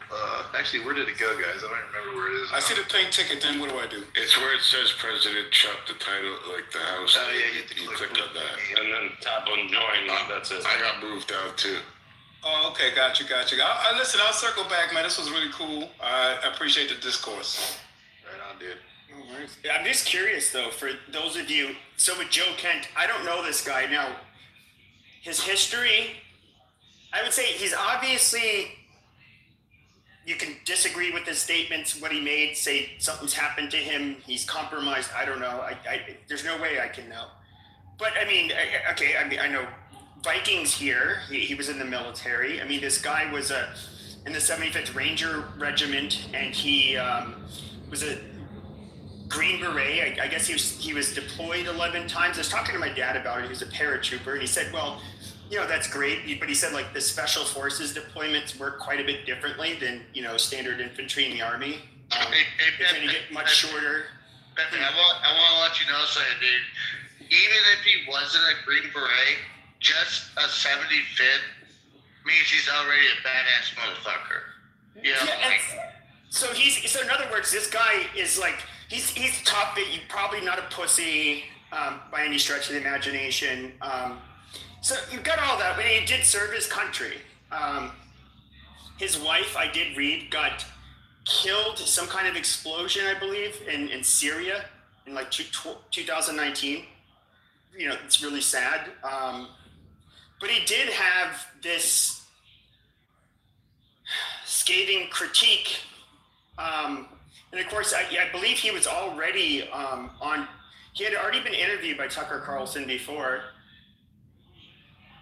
Do you guys, I'm just curious, was that you guys probably, this is just us guessing. I really don't know the answer. I'm not going to guess, but why do you guys think that he would have this resignation letter where he's basically criticizing why we got into this are you talking about Kent? Attack? Yes, Kent. And then why we and then why and hold on. And then why and how he would blame, and he did make mention of like going into Israel's wars, and believe he mentioned Iraq personally, and I think he also said like, oh, he lost a wife because of it. So he was blaming, Israeli influence. And Do you know about why do you guys think that? the new wife? Do you know about his new wife? I heard that she's a pro-Palestinian, like lefty. Russian Iranian. She's owned by Russia, but who she's working for. And his prior wife was murdered by the same Islamists supporting. So we could talk about how CARE is celebrating him. And he's, there's a lot of bad stuff there. I barely talk on here. Hold on. I just want to say, I just read an article from 1 hour ago that states that he's been under investigation for months, that he was held out of security meetings for a reason, because there was no leaks. So he would have no idea of the recent findings that would have maybe led to this. Now, that doesn't mean that doesn't validate that there is any. I'm not saying that, but he would have known because they kept him out of that loop. So that's what just came out about an hour ago. Steppy, go ahead. Well, I'm not going to discredit on his, and it's like nobody is, on his service record. I would say it's mostly, I think he transitioned into his personal opinions and feelings regarding it. I mean, I really don't know the guy really in depth or really followed him too much on his speakings or his opinions on other narratives. But I would not discredit the warfighter mentality in him. I mean, everybody in a way, and it's just an outside looking in mindset. Everybody in their own way, in their own opinion, everything that they do, they in their opinion, they're acting on the best interest of their government in their own independent way. So why he resigned, and chaotic claims. I just want to don't discredit the war fighter in him. I think it's more so opinion and narratives independent on his behalf. Let me just look at his tweets. Have you seen all his tweets? I've never looked at his tweets. What was it? Pepe, I'm going to send you all of these. So he tweets. Definitely, I personally think we should have crushed their ballistic and nuke capes, but Trump has a plan. Yeah, he has definitely earned the confidence of any clear-eyed observer. I mean, he goes on totally supporting the initiatives. It's opposite, plus interviews with him saying the opposite, like within only a few months prior. So, That's why it's not hard to find. Because you don't get radicalized that quickly. I'm somebody who even, I remember encountering, the first time I met, a radical group of people, you get information bombed, and it's meant to, elicit a reaction from you, an emotional one primarily, and then I guess I was, diligent enough to where I would end up, and maybe this is a personality trait, the first thing I'd want to do is I don't know, that is so weird, that is so radical and different. I want to see if it's true. If it's true, I'm totally on board, but I'd have to double check and triple check. I'll send you this. Tweet. Look, man, there are a bunch of these guys who, once you get caught for leaking or doing something like that, being hireable is very difficult.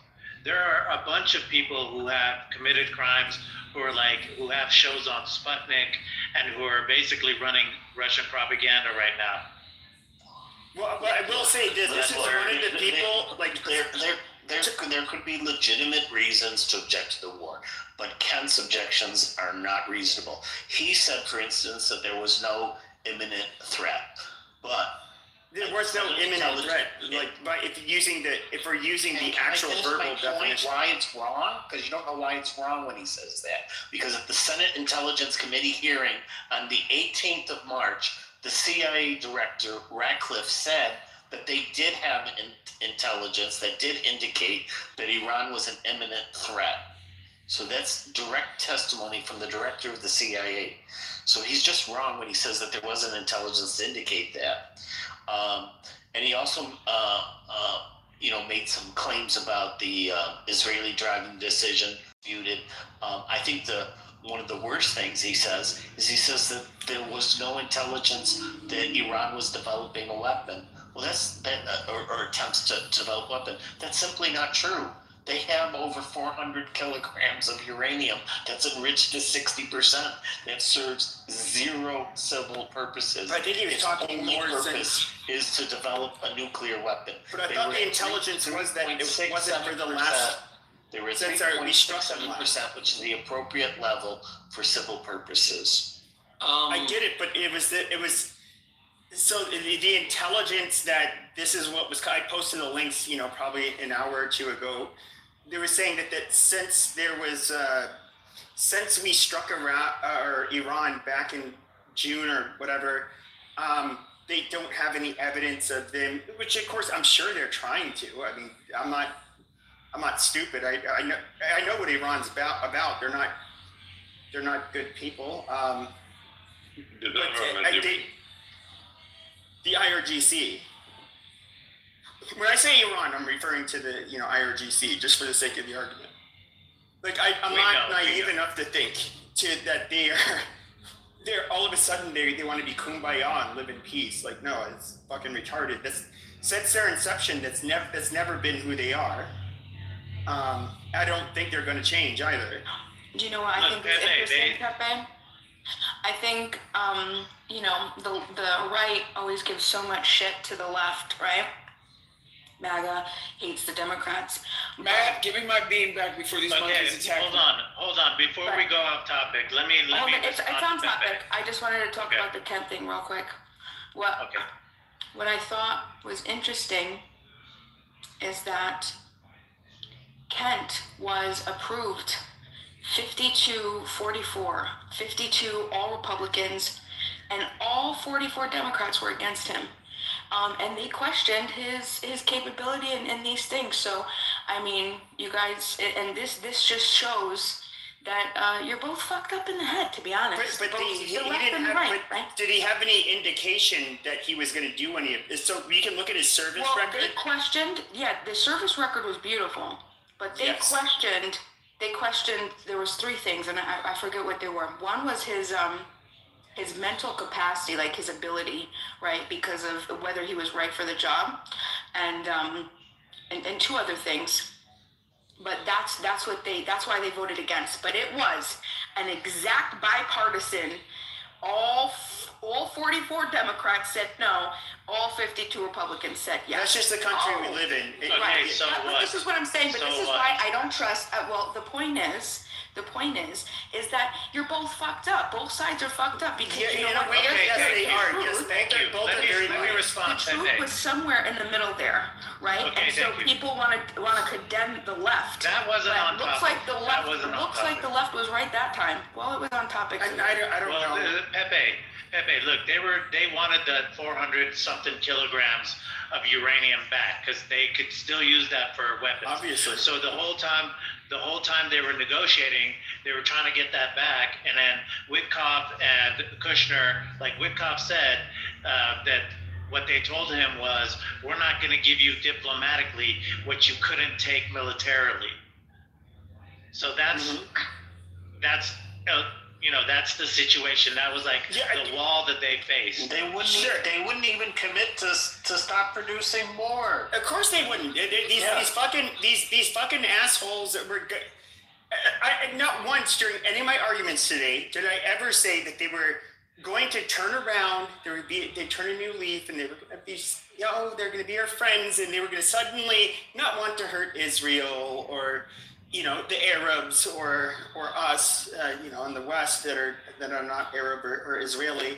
No, we know that what they're about, and so to me it's not surprising. I was gonna say something like 10-15 minutes ago, but I skipped over it. Look, Euro was saying that why don't we just let them collapse, okay? And the situation, I wanted to say this. Look, the Soviet Union collapsed, then we got Russia. There was Yeltsin for a few years, then there was Putin. He had the war in Chechnya, he invaded Georgia, now he's in Ukraine. Like, collapsing doesn't necessarily mean that what follows it is going to be that great. That's why it's better I didn't have a real revolution. Let them collapse. No, you weren't. You didn't say that, but you said that was one of the options. Yeah, no. Somebody was saying that they were critiquing the idea that it would collapse because of the economy, and I was simply saying that no, economic ruin can bring down a regime. I think it can, but I think that when you have people like, okay, we can look at Kim Jong-un, for example. They're probably the most financially fucked country in the whole world. You know, none of us do trade with them really. Well, I guess China does to an extent, probably. But other than that, what do you have? Horrible conditions for everybody, but you still have a small group in power. The thing about I didn't realize this about the IRGC until like a couple of weeks before they were invaded, but they had like multiple layers of power, so where you could continually hit the top, but it was going to be very hard for you to break the levers of control, where you would have people that were loyalists, that had the guns, that would brutally fucking oppress the people by just fucking shooting them whenever they tried to have any kind of uprising. Yes, so North Korea is a completely different situation because that's an impoverished country. That's not the same as economic collapse. When you have a country that's at a certain level and then there's a great decline, it's very difficult for the people to stay in power. I mean, look at the French Revolution. Sure, but why wouldn't and I would say the one thing that the Persians have going for them that the North Koreans don't, these are people that are, this is going to sound racist, but they're much better than the Arabs. They're much more capable and more intelligent people than the Arabs. I think a lot of them would probably just fucking leave Iran if things got that bad. A lot of us have left Iran, brother. 8 million of us are outside of Iran. 8 million. Yeah, they're the ones cheering on the war the most. And you're not talking about a nation that doesn't have shit. You're talking about a nation that is rich, is the fifth fucking piece of land on earth. Exactly. That's what I'm talking about. It's very different from a country that's rich or relatively well off to have a significant drop. Yeah, it's like having a bunch of Frenchmen and trying to reconquer Paris.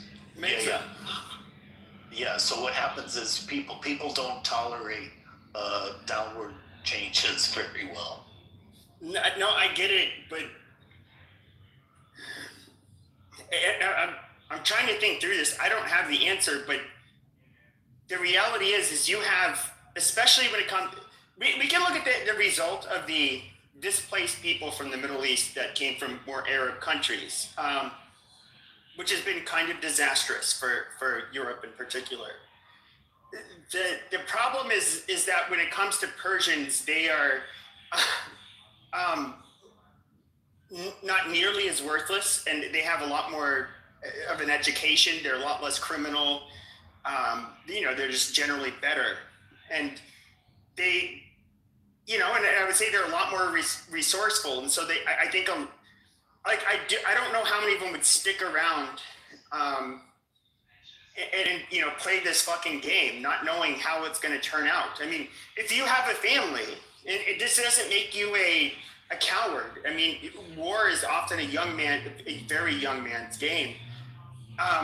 Why wouldn't you just fucking pick up and leave and do what's best for your family? No, but mass exodus contributes to collapse. It's not like doesn't support the country. Excuse me, can I talk to Azula? How is the term, my term, I put some pepper for doing comments. Can I talk or? Everyone's waiting for you to talk. Thank you.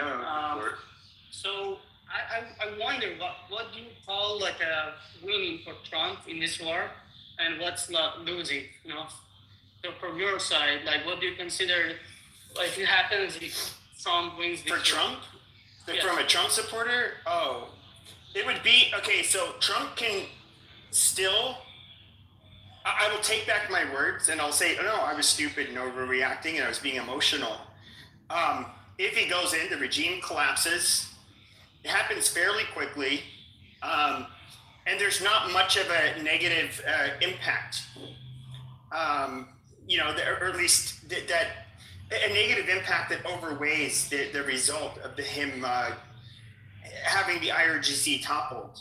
And, you know, of course, when the IRGC gets toppled, hopefully that would mean that there's some people that end up being put in power that are going to be, you know, I guess like Pavlavi, they're going to have this interim person in charge, and then he's going, you know, then they'll have a democracy, and then, you know, it would be happily ever after. That would be the best goal.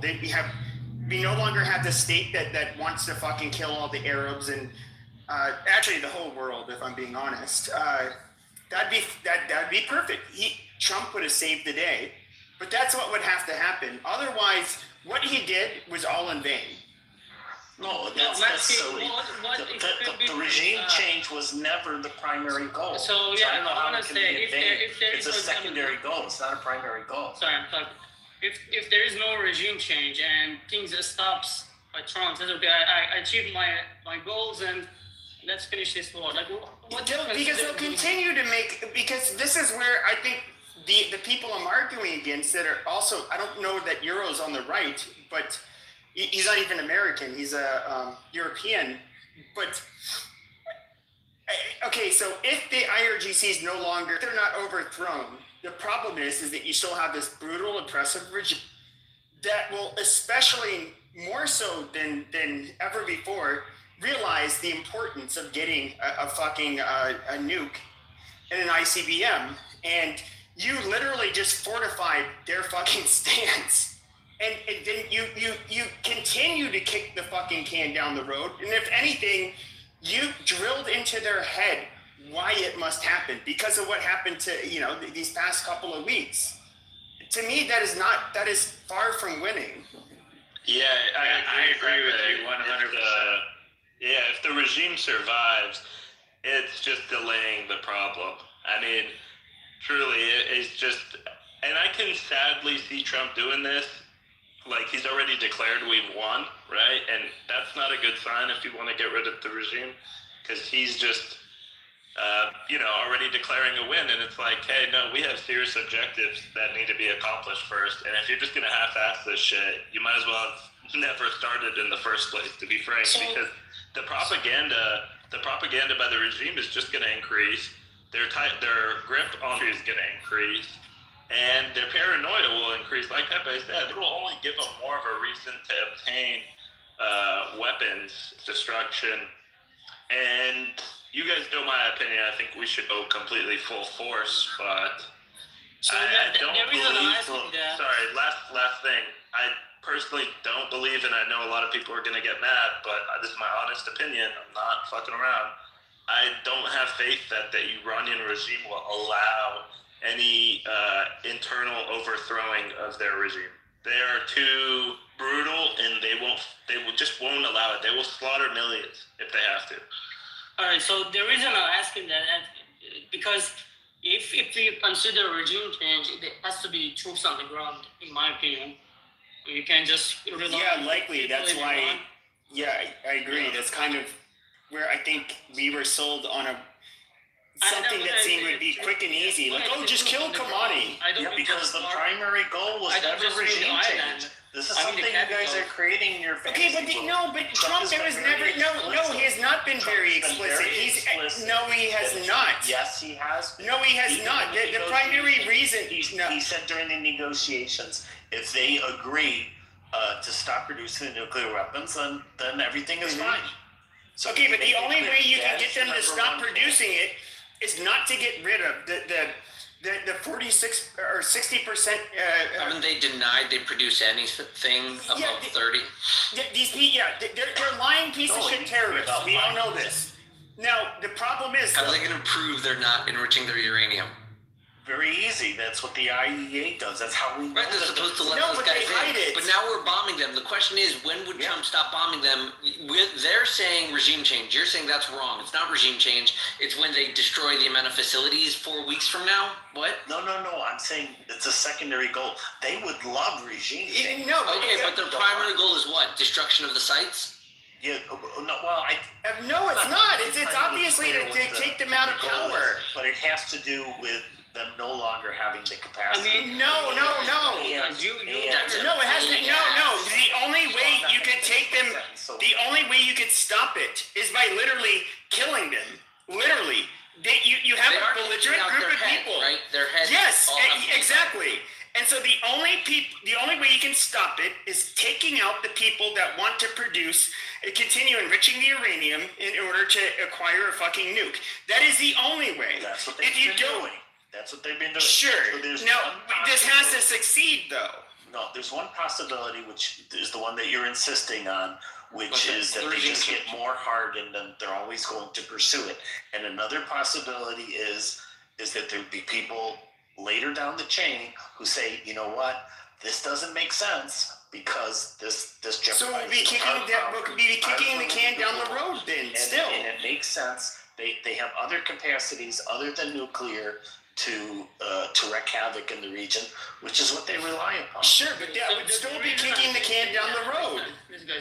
Because I mean, Trump tweeted that the last tweet after 12 wars, he said the nuclear facilities all are obliterated. Like there is no activity, nothing. Then there's nothing for nuclear activity for Iran, right? But they haven't found the 400 kilograms of uranium. So, exactly. They still have. We know that he lies. Trump lies about his achievement so far.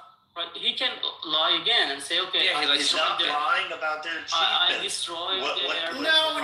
He tried to, but he did try to church. He did try to church it up, like, oh yes, this bombing that we did.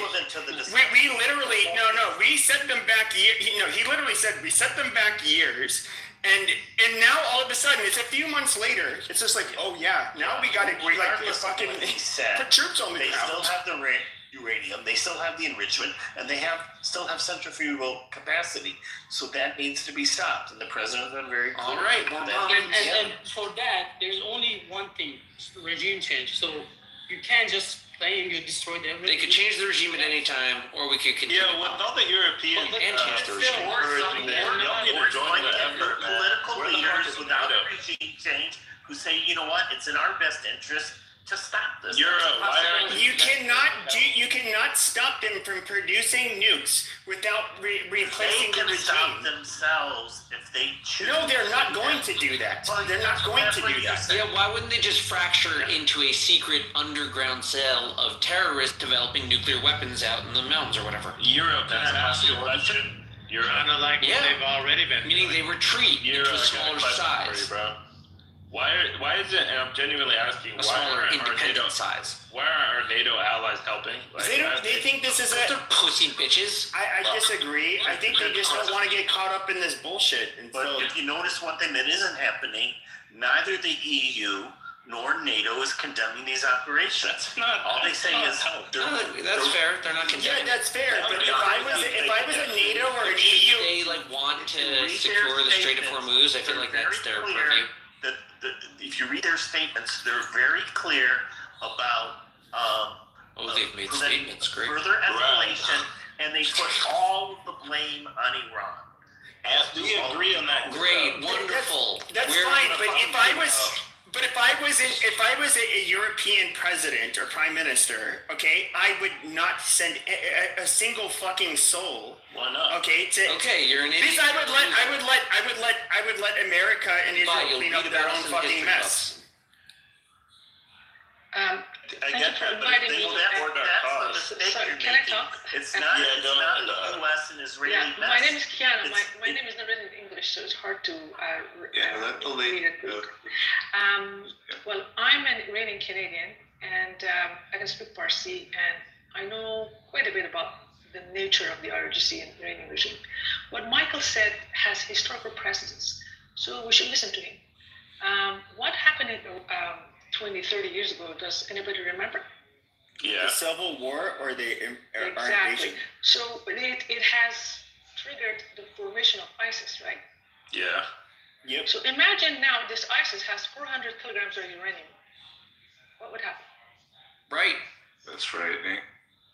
Yeah, and so what does it do is that, so you see that the Persian Gulf, the Gulf nations have realized that they don't have the security that they thought once they did, because because they were close allies with the United States of America. So they would think about their own security their own way. So if you are surrounded by ISIS type, which IRGC, by the way, has the full potential to become something. So if you are surrounded by that kind of terrorist, what do you do to defend yourself? You become just like them, obviously. You make more borders. You balkanize. Exactly, and also if Iran falls apart into many pieces, then that would not be good outcome for the United States or Europe either. And so this war doesn't really solve any problem. I don't think Israel, and especially America, doesn't care if it does slow them down. No matter what, it always slows them down. If you fracture into a bunch of ethnic groups, and then the Persian Empire ceases to exist, and you have all of these different ethnic groups. No, it'll just exist through regulated borders. No. Sure. So you have a bunch of control nuclear weapons that could be transferred. Sure, but I would say if there's any Israel in particular, they can care less about the turmoil that happens in between the populations that live amongst them. I get it, they virtue signal, but once you have this literal fucking ISIS, Al-Qaeda president of Syria who comes into power with his Turkic troops, and they're of course, what is the first thing they do? They slaughter the Alawites, they slaughter the fucking Christians. But what was Bibi doing at the same time? He was celebrating. Yeah, and of course, yes, he came to the White House with his little suit. The same motherfucker that was holding up a decapitated head. You know why we did that, though, Pepe? The same guy that was holding up a decapitated head and smiling. Pepe, like this guy. The reason why we'd make truce with a devil like that is literally for our dominance. We wanted Russia out of there. We wanted the Iranian influence out of there. He can secure a kind of peace that doesn't come with Russia. Sure. So yeah, I absolutely understand. The U.S. did. We were backing ISIS at one point. So was Israel. We backed the Taliban, obviously, in the 80s. We do this. It's the enemy-friend distinction. Yeah, they're reshuffling the geopolitical alliances right now. Because Trump's there and they're active. He's doing what he can. Jack, this war served Russia like nobody. I mean, this war is definitely in favor of Russian interests. Because now they're selling oil like crazy that they never did after Ukraine war. They make money off of it. They were sanctioned, right? So now they're allowed to sell their oil. And so now they can finance the war with Ukraine. So it's temporary. Yeah, it's hilarious how much Europe supports Russia's war against Ukraine. I disagree with what she's saying, but come on, let her finish. I don't know that the United States ever backed ISIS, so I don't know where this is coming from. No, we did in Syria. We did in Syria, just like Israel did. So basically, okay, that's totally misleading. I'm sorry. Let her. No, it's not misleading. It is very. We didn't know ISIS did not become what it did. Just like the Taliban. No. Just like the Taliban did not become what it was. Okay, well, it's a very different situation. ISIS at its height controlled over 100,000 square kilometers and 11 million people, and the United States did a very effective job of eliminating that threat. Yeah, sure. We did. But my point is, though, initially we did arm them. We did train them. We did not. No, not ISIS. No, we did. Listen. No, we did. No, we did. Okay. So when it comes to the, I forget, was it? There's the Syrian Arab army. That wasn't initially. It was an Al-Qaeda issue, guys. It was an Al-Qaeda. No. So when they had the civil war, in Syria, we were backing basically anybody that opposed Assad. In what year are you claiming the U.S.? In the early 2010s. Yeah, it was 2011. So that's after. That's my whole point. We are Syrian rebels who turned into ISIS. That's what happened. So, those rebels there were two groups of rebels. Iran had infiltrated both. They supported Assad, and they infiltrated the rebels. So they created, in other words, Iran wouldn't have lost influence in Syria even if Assad had been overthrown. And so what they did, they found some Sunnis from Al-Qaeda, and they created ISIS. This is, this is the idea why they did it, because they wanted a rebel group that wasn't going to be aligned with the Shias and the Islamic Republic. Yeah, exactly. I forget what This is all I was saying. This is like, and like ISIS, I would say, I'm not saying Hezbollah was good by any stretch of the imagination, but ISIS was. You can look at what people on the ground were saying, both in Iraq, Syria, and Lebanon. They made it very clear. It's like Hezbollah is bad, but like, holy shit, have you seen ISIS? Like, these people are demonic. This is the same place Iran came in and slaughtered 600,000 Sunnis in Syria just to, keep their buddy in power. Yes, they did. And who can guarantee that those groups from neighboring countries won't enter Iran after it breaks down? I mean, because of the war. No, they might. Right, the civil war is on. They just might, to be honest. They just might. So it becomes a brewing ground for terrorism. Well, let me ask you a question, because there's Saman, and there's I can't read your Persian name. I don't even know. Kiana. Okay, so Kiana and Saman. You guys are both Persians.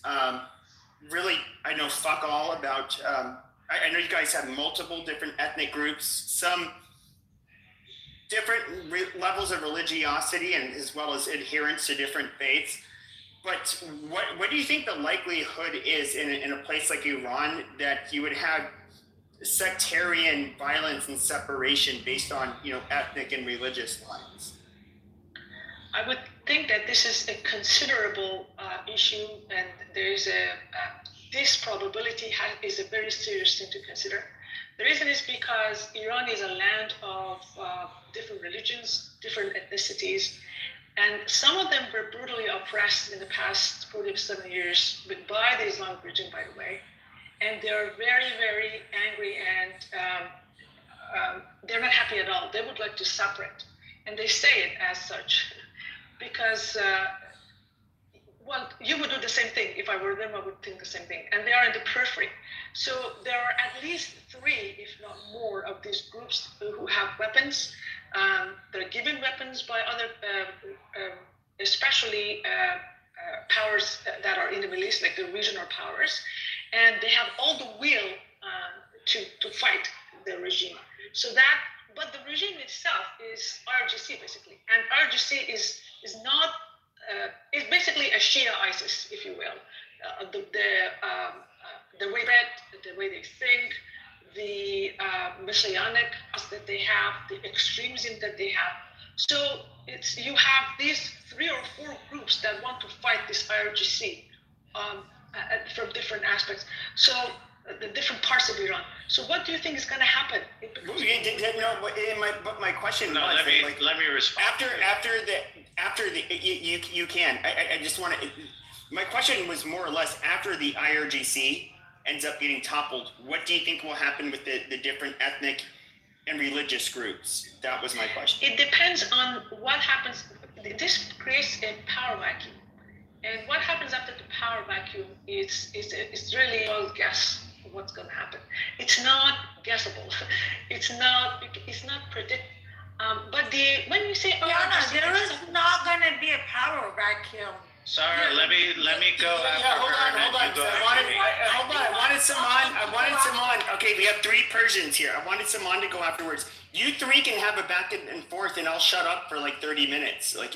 But just let her respond, and let Saman respond. If you count me, I'm also a Persian, my friend. I can give you some estimate too. Thank you. All right, fair enough.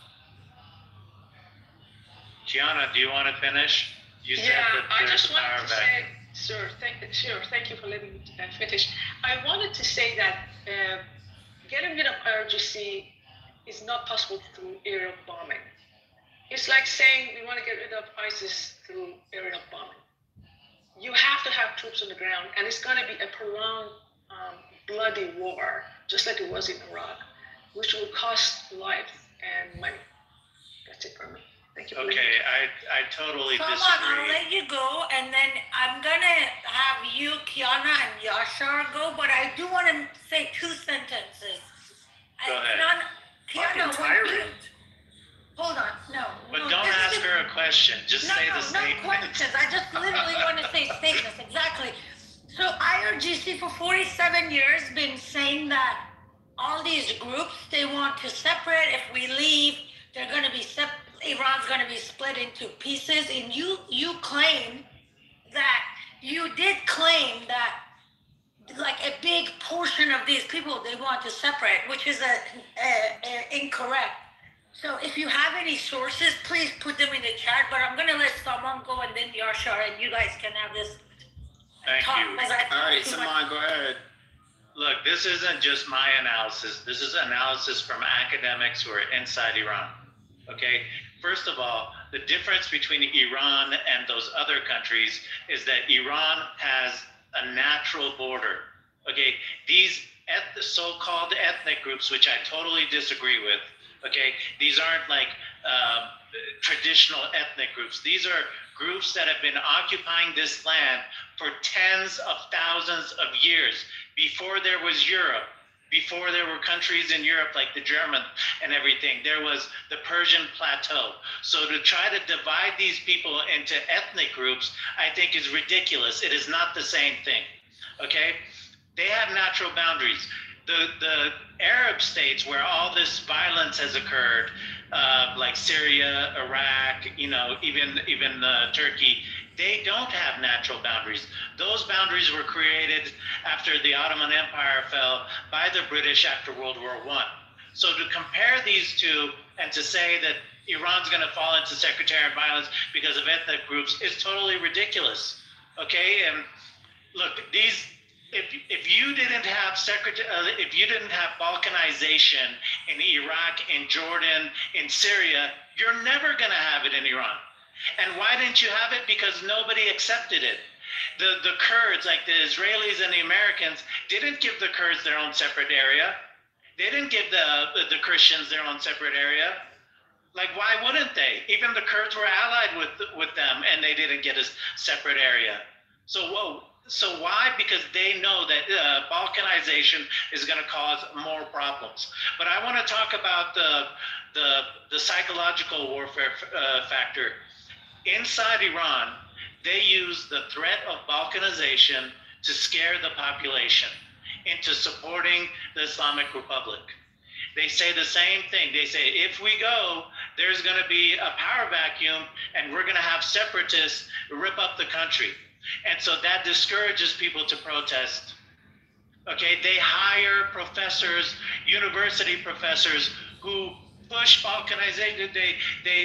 The precursors to balkanization.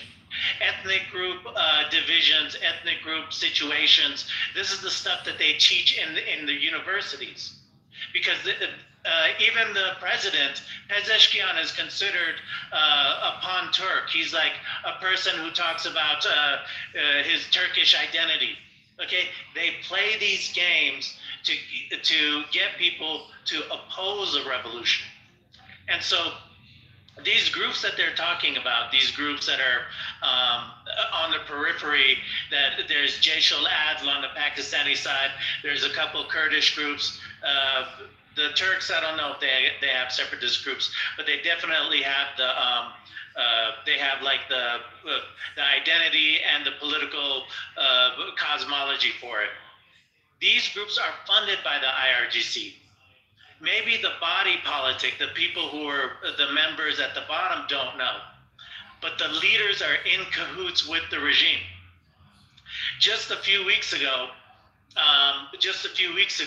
a week ago, when they said that Israel was attacking the border and preparing the border for the invasion of the Kurds, right? They said that. And I said, no, that's not going to happen, because the reality is those groups who claim to be wanting, their own rights and their own area and stuff like that, they're actually in cahoots with the regime. So they just had that talk. They talked the talk to, this is one of their last bullets, one of the last feathers they could, shivers that they could pull out, is the argument that these separatist groups are going to come in, walk in, and start a civil war. And what happened? Nothing happened. Nothing happened. These groups that said, oh, we're getting ready to come in, they didn't come in.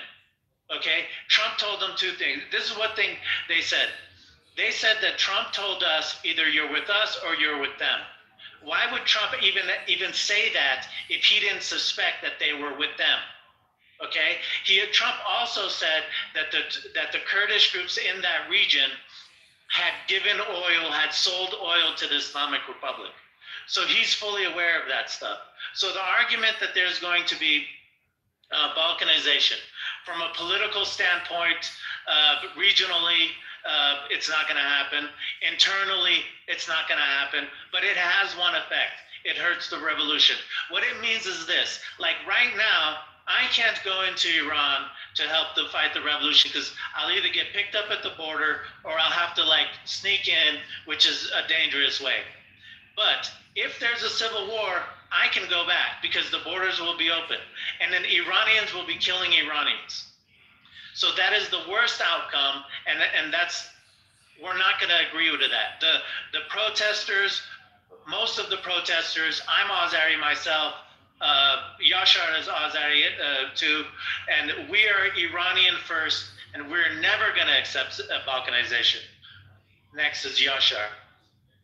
Yashar, let's hear it. Hey friends, I think someone said everything and left for me nothing, zero.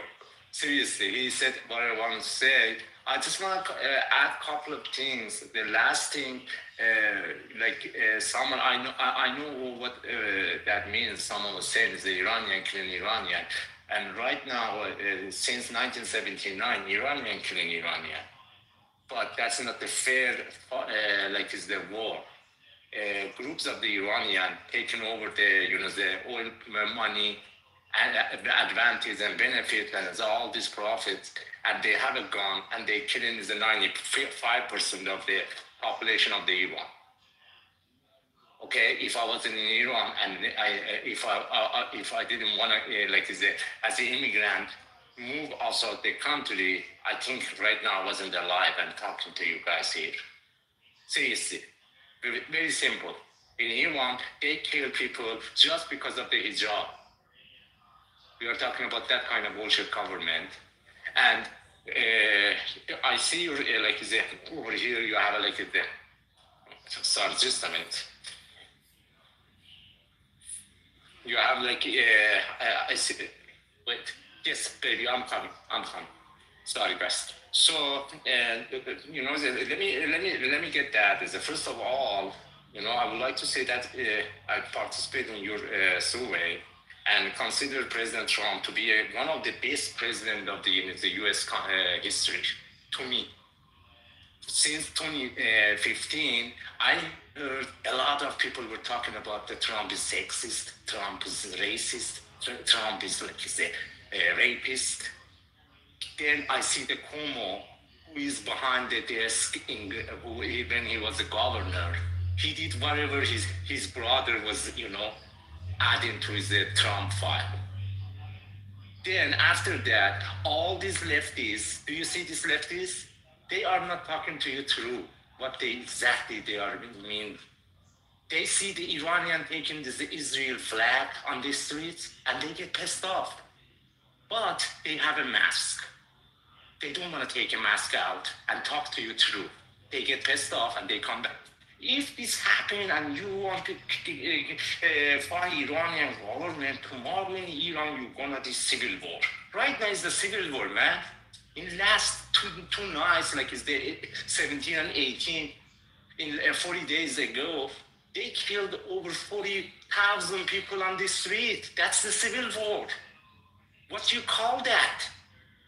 And now they flag out, look, they are killing the people. Yeah, President Barack Obama killed Osama bin Laden, and you were dancing on the street in New York and celebrating. Obama killed the terrorist group's head, Osama bin Laden. Okay, right now he killed Baghdadi, he killed Soleimani, he killed Khamenei, all of these terrorists, and they were supporting bin Laden. Bin Laden didn't have an oil factory and hold the government and money on hand. These This government, I'm calling them government. They are the drug dealer, like Pablo Escobar.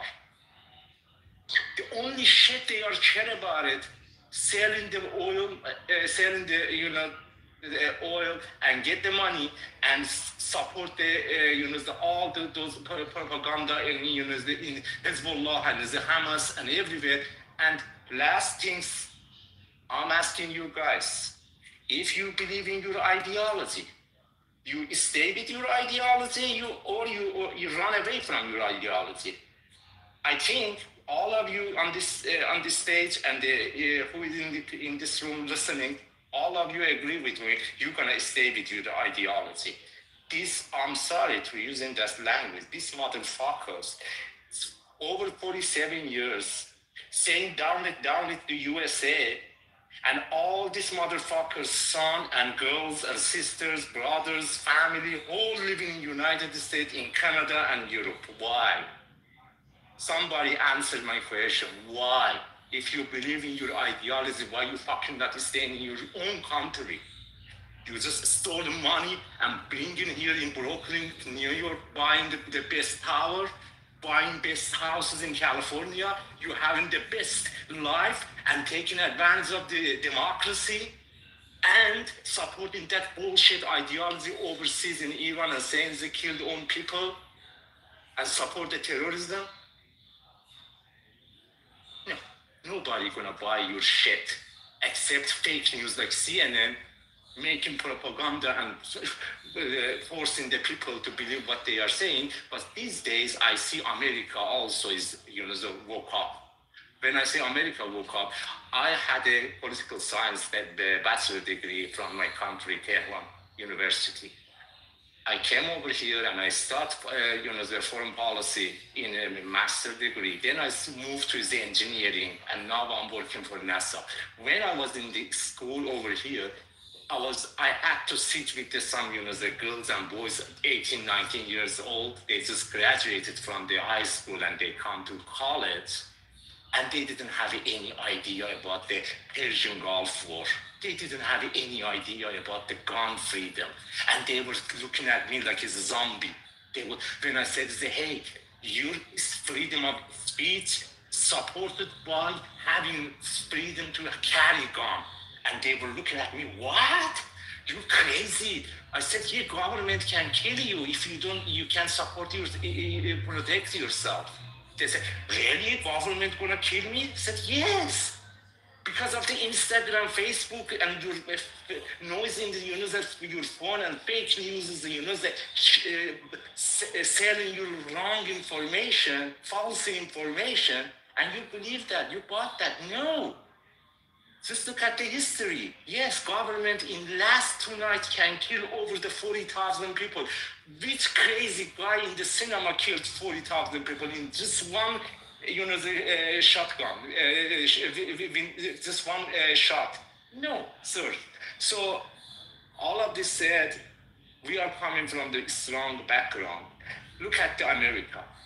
The people coming from the China, the people coming from the North Korea, the people coming from the Cuba, like is the Marco Rubio, Ted Cruz, all of them running away from communism, all of them running away, that is the ISISm, running away from the terrorism, running away from that radical army. Do you know why? Because they paid price. They paid price. And American fathers, they paid this price. Now, thanks for this beautiful country, I'm enjoying my freedom. But I don't know what's going to happen for future of the America if we're not doing our own assignment and homework. Otherwise, life is very costly. I think if this goes this way, next generation of the America is supposed to be paid the price and understand what's how to they protect and freedom, and how they have to stand up for the support their freedom. Freedom is not free. That's the first thing I learned when I walked in the airport in Minnesota, then transferred to Houston. Thanks to Texas. I love Texas. And bottom line, guys, some people, even from my country, they're not talking to you true. They don't like Muhammad, this prince, Reza Pahlavi. They don't want to tell you honestly, I don't like the Prince Reza Pahlavi. That's why I don't like this movement, this situation. They come to another way. Oh no, Iran is going to be civil war. Then ask them, right now Iran is very beautiful. Right now in Iran, Iranian government in the media, very clear, crystal clear, says if you come to Israel, I'm going to kill you. And or like President Trump said, long time ago, these things should be done. These things should be finished. But not step up and to do this kind of messy job. And right now I'm doing to make world, to make Middle East, to make that country beautiful. And 95% of the Iranian, that war is, is in different, playing in different levels. Man, they are bombing the country, and the people on the roof, on the the ceiling, on top of the houses, they are celebrating.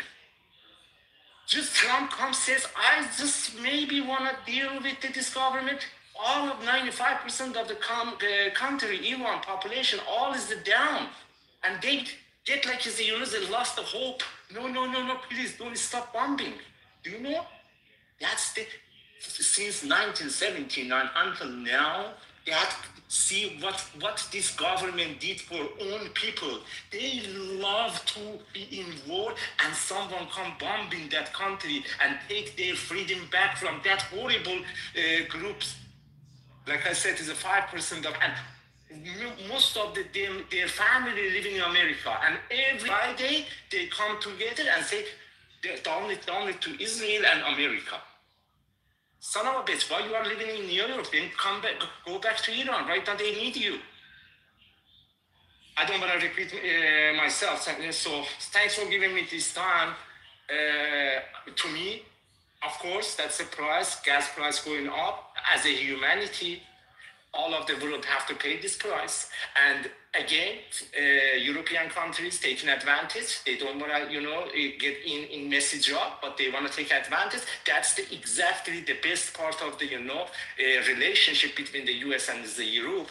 President Trump every day, like he's bolding. Every day is like he's bringing up and says, look. Europeans just want advantage, take advantage. They don't want to be in part of the, like is the Macron and all these European countries always talking about the freedom. That shit never talk about the, like is what's going on in 47 years in Iran. Never, ever. So, thank you. I'm listening. Thank you. Appreciate it. I really enjoyed that. Me too. That was amazing. I do have a question though, if some Iranians want to answer regarding the power vacuum, because one of the I'm serious when I say this, a big fear for Americans is Iraq 2.0. And so, when we hear about Middle Eastern wars, we get the heebie-jeebies. Yeah, Yashar, do you want to talk more about the separatist?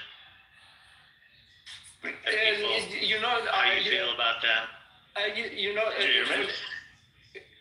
Sorry, go ahead. No, I was just asking, in terms of the power vacuum, because, me personally, I was hoping America would fill it only because it's such a, fucking, nightmare situation what happened in Iraq. How confident are you guys that the right people will fill that vacuum or that void? You know what I'm saying? Yeah, I understand, Jack. That's very, very valid and is the true to think about it. Yes, that's true. I'm Azeri. I'm north of the Iran, the border of the Iraq and the Turkey. When I was 5 years old, Iraqi, the air forces was every Wednesday, Thursday bombing our cities.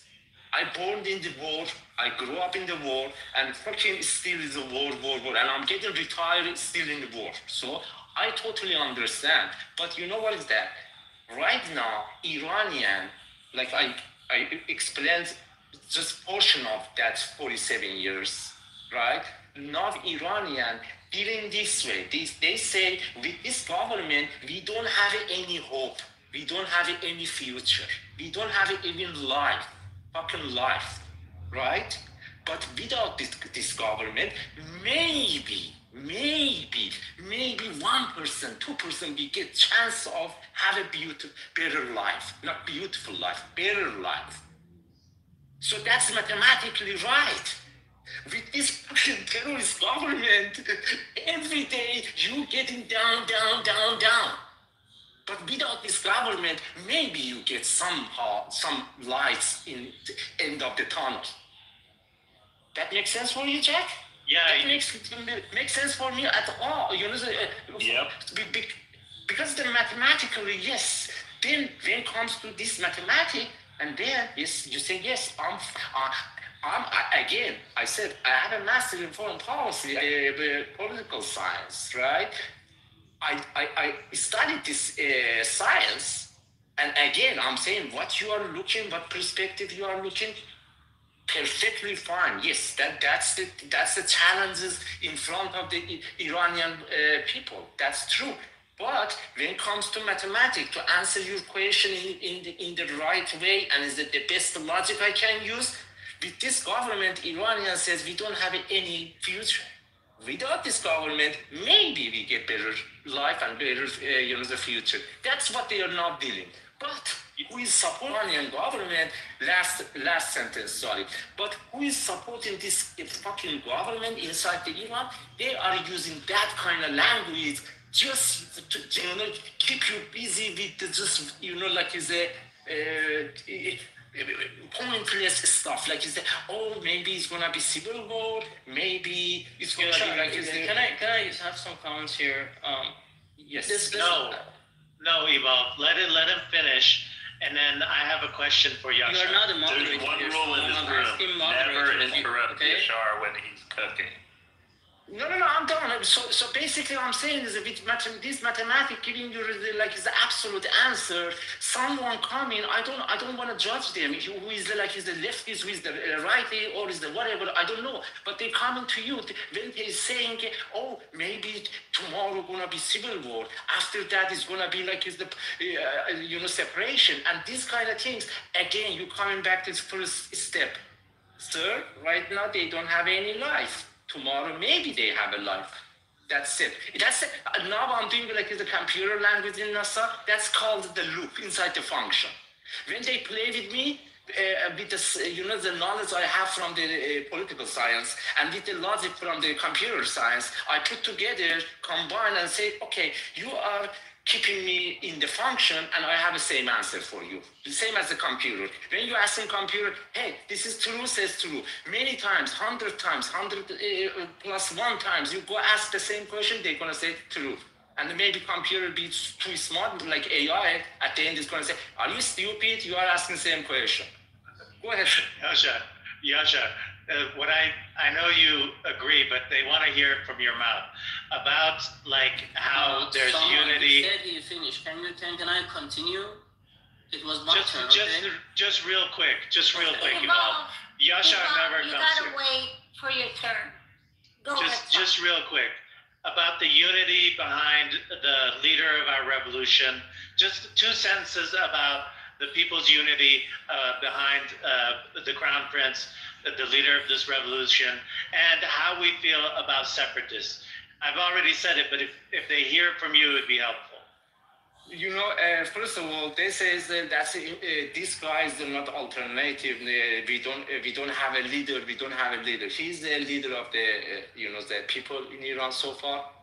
What I see, that's a fact.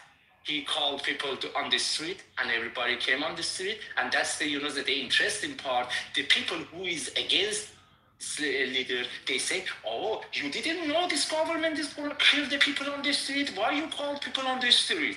Then go please take Mahatma Gandhi and Nelson Mandela, all of these people who is the leader of the freedom, to is the jail. Because those are people our leader called people on the street for the freedom. Okay? And second thing, this person is talking about very simple, basic of the freedom, people, my friends, my fellow American. who is in this room, if you don't follow what he said in last 47 years, after revolution 1979, what happened to his family, and two of his brother and sisters attended suicide. So, but all this happens to him. He is very polite, very gentleman, believes strongly in freedom, and he says the most important thing for me for transition of this situation, horrible situation, to new life, I want to open country to discussion with the whole countries. I want to put it back in the brotherhood and it's a good relationship with the Israel. We don't have any fight, any war with the Israelian, and we don't want to kill them, and we don't want to take them out of the picture. So, and come to separation, he says, I want all Iran under the umbrella of the democracy and the human rights. If you are Muslim, practice your religion. If you are Jewish, practice your religion. If you are Azeri, speak your Azeri language. If you are Farsi, speak your mother language. But with respect to each other, under the law, no one above the law, like it's exactly the same as the United States, and we have to move forward. And he says, even I want to take back some people who participate in the last government, this terrorist government, and didn't kill the people. We need those people. I don't want to run those people out of the power and the country. I want to keep them in loop. And we have to stay together to make country peace and healthy again. And plus, in Middle East, I want to make a great relationship with the Arab countries, all of the the neighbors, Saudi, Iraq, or the Pakistan, all of them. We want to be your friend too. We want to be your friend, bro. Yes, that's what happened before 1979, man.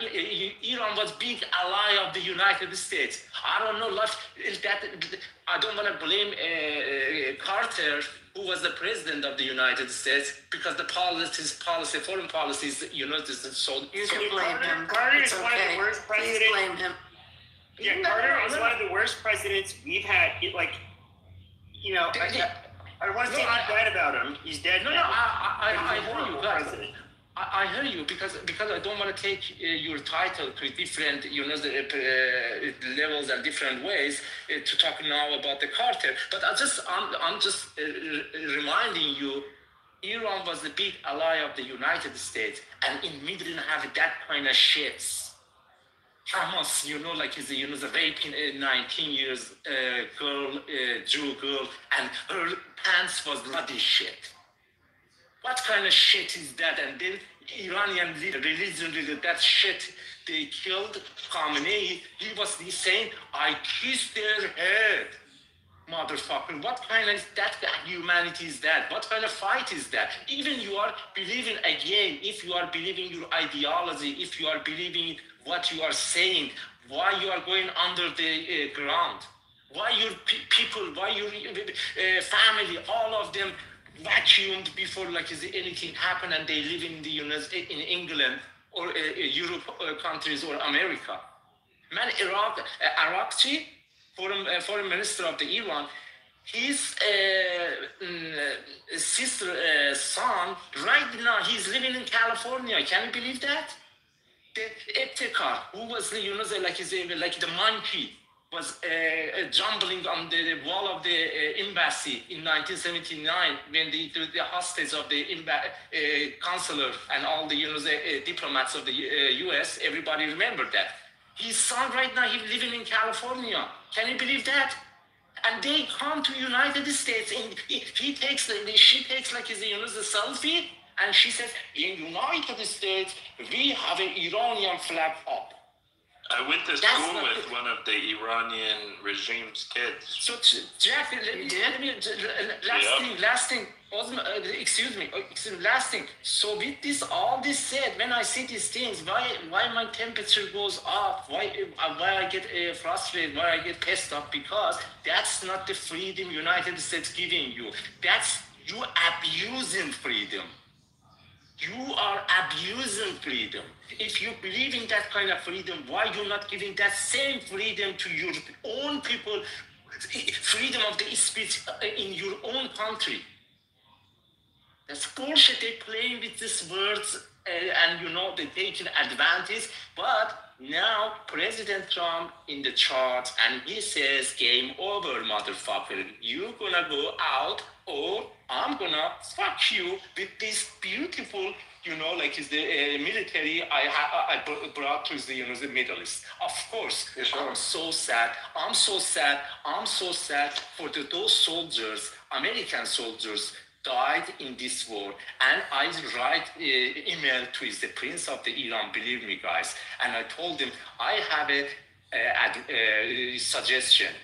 Suggestion is this: after this war, if we take back our freedom, please add those soldiers' name on Iranian streets. Okay. We have to remember who helped us to get out of this shit. Are you from Iran? Thank you. Of course I'm from Iran. Okay. Yeah. Sorry, Okay, just right. that was just too beautiful. correct. Monica, are you there? Monica. I don't think she's there. I'm trying to speak, and what's going on? Sorry. I needed an emergency. Sorry, Pepe. Go ahead. No, I know where That was just great. I gotta thank him for that. Like, that was just really fabulous and from the heart. And what a great idea to name the streets after them. Okay, can I talk? I don't like that idea, but great speech. You don't? Hey, Bob, go ahead, but we were having like a little dialogue of Iranian people, but if you can't wait, go ahead. I'm Iranian too. What is it? I'm Iranian too. Oh, you are? I didn't know. Go ahead. Okay.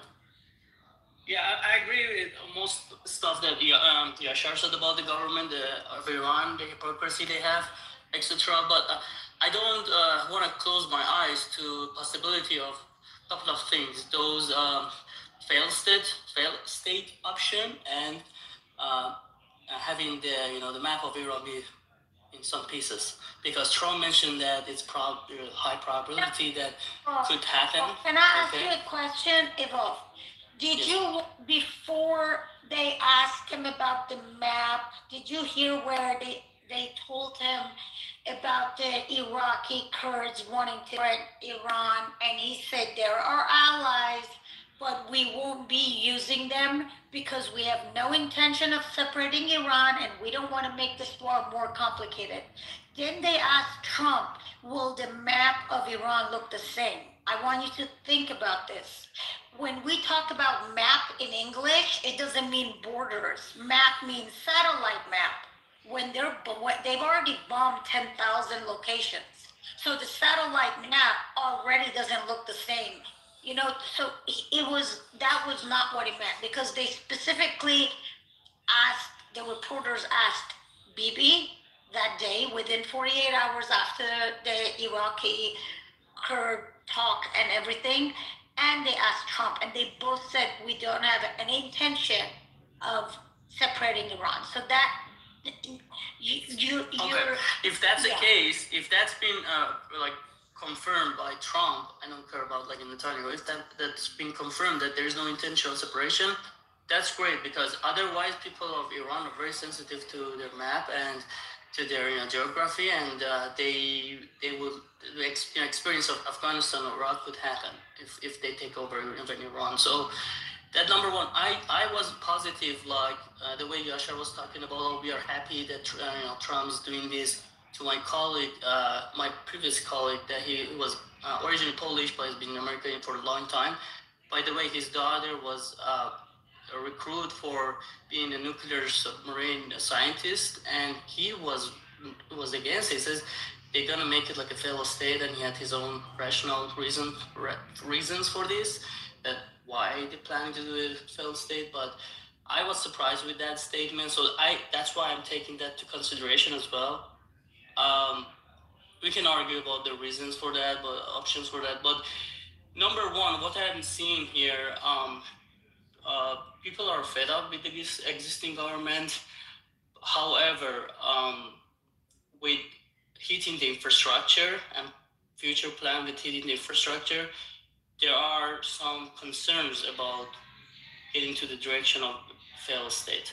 And from that, several groups came out to not fight each other.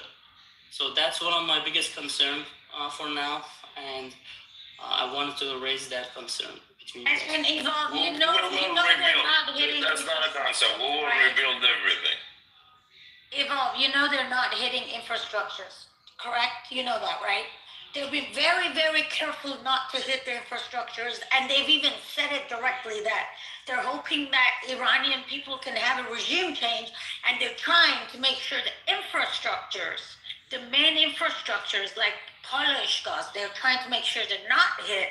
So, like if there is a regime change, Refineries, gas, or that oil repository. yes, because our fucked up government that we don't like just caused a lot of That death was- and a lot that of was- destruction in Israel, and Trump even tweeted about that.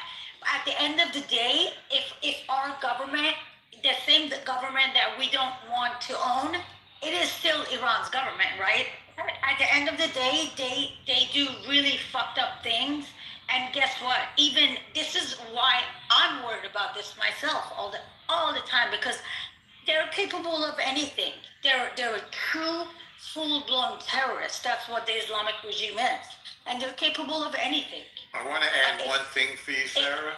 Yeah, yes, Elnor, but Just one thought. let me finish my sentence course, for of him. What I'm trying to say is, I even worry they do something really fucked up, causing Trump to destroy all the infrastructures. Do you see where I'm going with this? But at the end of the day, that's She's in the matrix, Army. that's our government that we have to worry about. But go ahead, Al. Just very quickie. It's not 10,000, Sarah. We've hit 20,000 targets.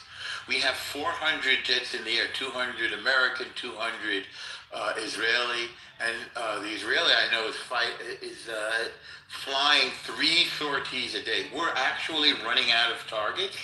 Fortunately, they started up with the Strait of Hormuz, and so now we're taking out the defensive systems along the Strait of Hormuz. That's all I wanted to say. It's 20,000, not 10,000. And we're hitting the besieged. Israel is not just focusing on defeating the IRGC. Israel is also focusing on defeating the besieged so they can stop slaughtering their own good people. Israel is caring for the Iranian people to help them rise up and free themselves from this disgusting, genocidal, psychotic, suicidal, apocalyptic regime. And normal, you know who cannot see all of this? All these Arabs that you see, they go fucking support IRGC. You know why? Because Reza Pahlavi said we want to have a very great relationship with Israel and all that, so they all hating. That's all But they Ocean, we They're also attacking the Arabs. They're Exactly. attacking their Arab Muslim brothers and cousins on Ramadan. And you see what they just did to Qatar in the last couple hours? Yeah. The oil fields. They're trying to. Qatar now is going to go broke in the short term, possibly, because of what Iran did to it. And Qatar was its ally, for Christ's sake. I'm sorry for saying for Christ's sake. Qatar was its ally, for goodness sake. I'm sorry. This war has got me wound up. So It's fine. It's fine. If any of the other Iranian voices want to talk about, yeah, I I think wanna the hear- I initial want- prompt was let me separatism and unity and civil war and things like that. I want us to hear from Yasha. No, we heard Yasha. Sorry. I want us to hear Firuz. Thank you for coming to the stage, Firuz, and Milad. They both they're both Iranian. Hello, folks. Thanks, Sarah, for inviting me. So, I'm on the same page with Yasha and Salman. The discussion was completely right. I agree with them. So, just gonna add one more thing. It's probably helpful. This is a new world order that I guess those who support President Trump, they understand that the new world order. So new world order that you could see the Elizabeth Warren in the Democrat Party, they squeeze their teeth together as when president become the elected. So because they do not like and they're under high aggression about this plan. This is not all about the President Trump. I've told so many times, this is the big plan they wrote it for the new world order. Then the United States can find the new united with the different nation. So I believe that this plan is totally different than what's happened in Iraq, Afghanistan, because of the people of Iran. Iranian people love America, love the USA, and as you know that Secretary Rubio has been told so many times that the Iranian people are different than their government. They understand that, they got that. So this is the over to Trump. So I voted for him, I support him, and then I believe that they can make America great again, and then Iranian can make Iran great. I believe that. So that's all about this. Can I ask the Iranians in the room a crazy question? If everything happens as planned and the regime falls, and whether Pahlavi's in there or someone else, would you move back? Would you feel, is it something you want in your life, or do you feel more settled in the US? Like where's your head on that? Can I answer that? So to me, I told in my colleagues and the Iranian in the Iranian rooms many times. Unfortunate, I can't. And every time when I answer this question, not I'm saying that you purposely asked this question. When I answer this question, I get so sad, feeling down. There is as an immigrant, when you're moving from one country to another, you are making base. When I came to this country, I was 32 years old. And overnight, I was working in the hotel and washing the dishes until morning, and for 7 years. And from 6 a.m. to until 3 p.m., I was going to school and like the engineering. During the calculus test, I was fell asleep. And my professor was thinking I'm the drug addict, and took me to office, and I show him my schedule today. That's my weekly. And he was like, how you are alive? How you can live? Okay, so with all this said, I, get married with my wife over here. I have a son, and my second baby coming, baby girl in August. So all these things said, I make the base here. And now I'm just fighting for the future of the young people in my country. I know no light for me, no any chance for me to go back to country. Of course, for the visit, I'm gonna go there, for sure. But to go back to home, I don't think so. Every people is who is the immigrant, they can understand what I'm saying. It's hard. It is hard. And how many times you wanna shake your life and you move to this place to another place. Even you're moving from the home to apartment home for at least for the 2 weeks a month, you don't know where is your stuff. So that's not easy. I'm looking to this question as a reality. Of course, as I can say, oh yeah, for sure I'm gonna go Iran. No, I can't. No chance for me. For to visit the the family tree, of course. But why I'm in this time of the night here and talking to you, or fighting in the social media, or voicing Iranian voice, because I am not happy with the 14 years girl in the jail of the Iran got raped by this shit government. As a humanity, no matter what now, I'm Iranian or not, I have to stand up. That's all I'm doing now. But other than that, regime change, even the best freedom happen in Iran, I'm gonna be happy, of course, happy for them. But no, I can't. Thank you. Abby, the answer. Let me answer the question. Who ask a question, Serendipity? No, thank you for that answer. Abby Can I asked also say the some of question. the Iranians are sending me death threats over my PTR, guys. It's fucking Clubhouse. Just relax. You don't need to fucking kill me. Jack, don't be a terrorist and people won't Chuck, would you screenshot that? Let's keep it. Yeah. Iranian, Jack is a troll. Don't take him serious. I'm not a troll, bro. Nobody deserves that. We just let him He's not a be. troll. He's a real terrorist, not a troll. Wait, now, hold on. Now, Jack is somebody I've grown to like on this app. You know, him and I get along. I think he's, he does. Is he playful and troll? Does he troll at times? Sure, but I mean, guy, he's not the hateful One human troll being. defending another troll. Okay. I Jack, know. Jack, that profile photo is extremely offensive. I'm just letting you know. Okay, that's like the Nazi symbol for us. It represents. Someone he knows. That's why he has it on. Actually, he knows he's doing it And on he purpose. doesn't even really mean it, and that's why he's a troll. That's why I call him a troll. Can we hear Milad There's now? a lot of things I get offended by, but I don't send that. And he regularly endorses. He regularly endorses terrorism on a daily basis.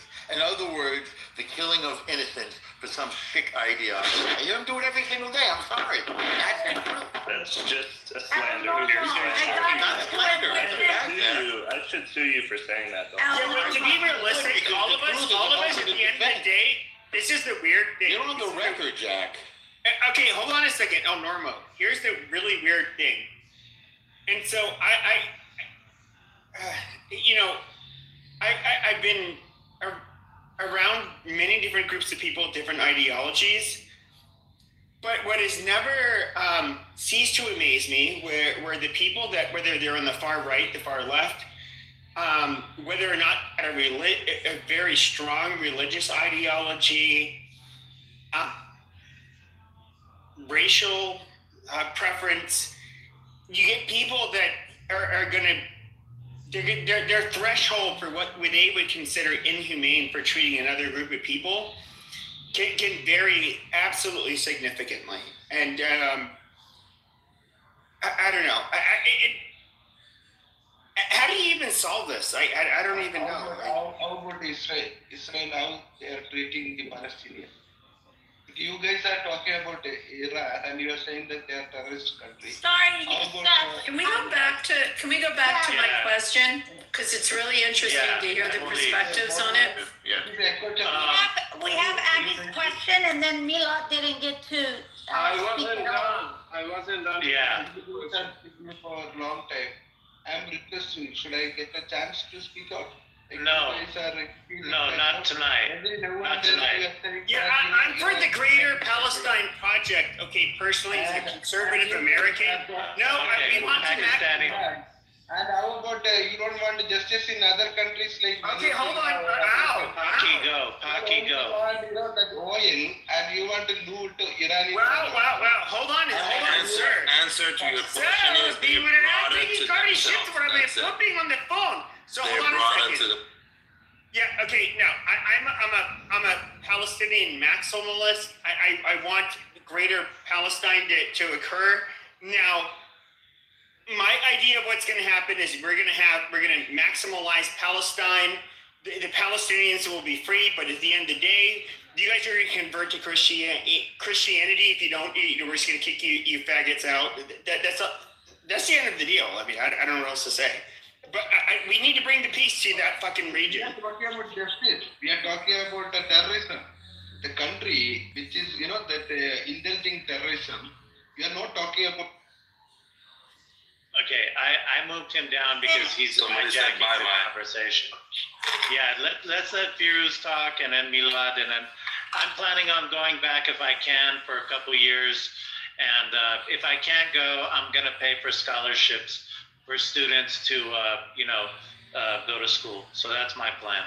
And I'm also starting my, career late in life. So, I'm not going to have kids or I'm going to live poorly. You're going to convert to Roman Catholicism. Otherwise, we're going to take your goddamn country. I'm sick of you fuckers. Who? Non-Catholics. You guys can suck my fucking White people. Hell no. Hey, That's what that means, white people. Presbyterians are the way to go. Whiteys. Hey. Presbyterians are the closest to Catholics. Catholic priest. Presbyterians are the closest to Catholics. You guys are the least of the sinful and come home to Jesus. That's all I have to say. We're called widows in his language-based Catholics. So Greetings. I have you a want to question. force Josh? Christianity on other nations and other people, Pepe? Sorry, I'm trying to understand house rules. Yes. Do we just unmute ourselves to just and like blurt out whatever's on our mind, or is there No, hold on. It's Milad's turn, guys. Come on, please. Okay, how do you get it on the queue? Well, I'll call on your name. Milad. Yes, so Roman Catholic. I just want to answer the other gentleman's question. Yes, Roman Catholicism is the only other way. So I'll just make this very short and sweet for you. Jews are going to hell. Muslims are going to hell. All of the Protestants are going to hell. Mormons are going to hell. The Buddhists are going to hell. All of you are going to hell. You know, in the name of the Father, the Son, and the Holy Spirit, you guys can find Jesus Christ. I pray for you right now. Okay, can one of the mods create a queue? Can we have a queue? Hold on a second. Lord Jesus, hold on. I have to go to bed, and I'm going to do my morning prayer out loud, or excuse me, bedtime prayer. Lord Jesus, please save these Muslims, these Jews, these all of these people with very icky faiths that they're satanic, they're demonic, and I know they're hell worthy. But Lord, please salvage your souls so they don't have to. Hold on, I'm saying a prayer in Jesus Christ, in God's name. Shut your goddamn mouth. I'm trying to go to bed. I'm saying my bedtime prayer, literally. This is so fucking intimate for me. Just shut the fuck up. Do you have your blankie? I do. So, okay, a satanic Jew literally interrupted me. Lord Jesus, please spare his soul. I pray for peace. What you said about the Jews. Oh my God. Lord Jesus, please. I hope there's an exorcism that strikes the demonic energy out of El Normo's soul. But please, I wish for all of you to be saved. Okay, and you guys need to become Catholic. Otherwise, you guys are going to fucking hell. And yes, all of you Baptists, you Lutherans, all of you people, you're going to hell. Just convert. Pepe, you're running a very good room. I know. I'm happy with your I'm saying my bedtime prayer, you fucking bitch. How fucking dare you?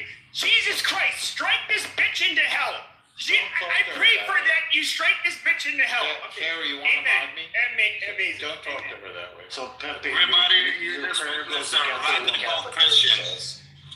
All right. Have a good night's sleep, Pepe. I'll see you at 2 a.m. That's in 4 or 5 hours. And don't forget to pee-pee.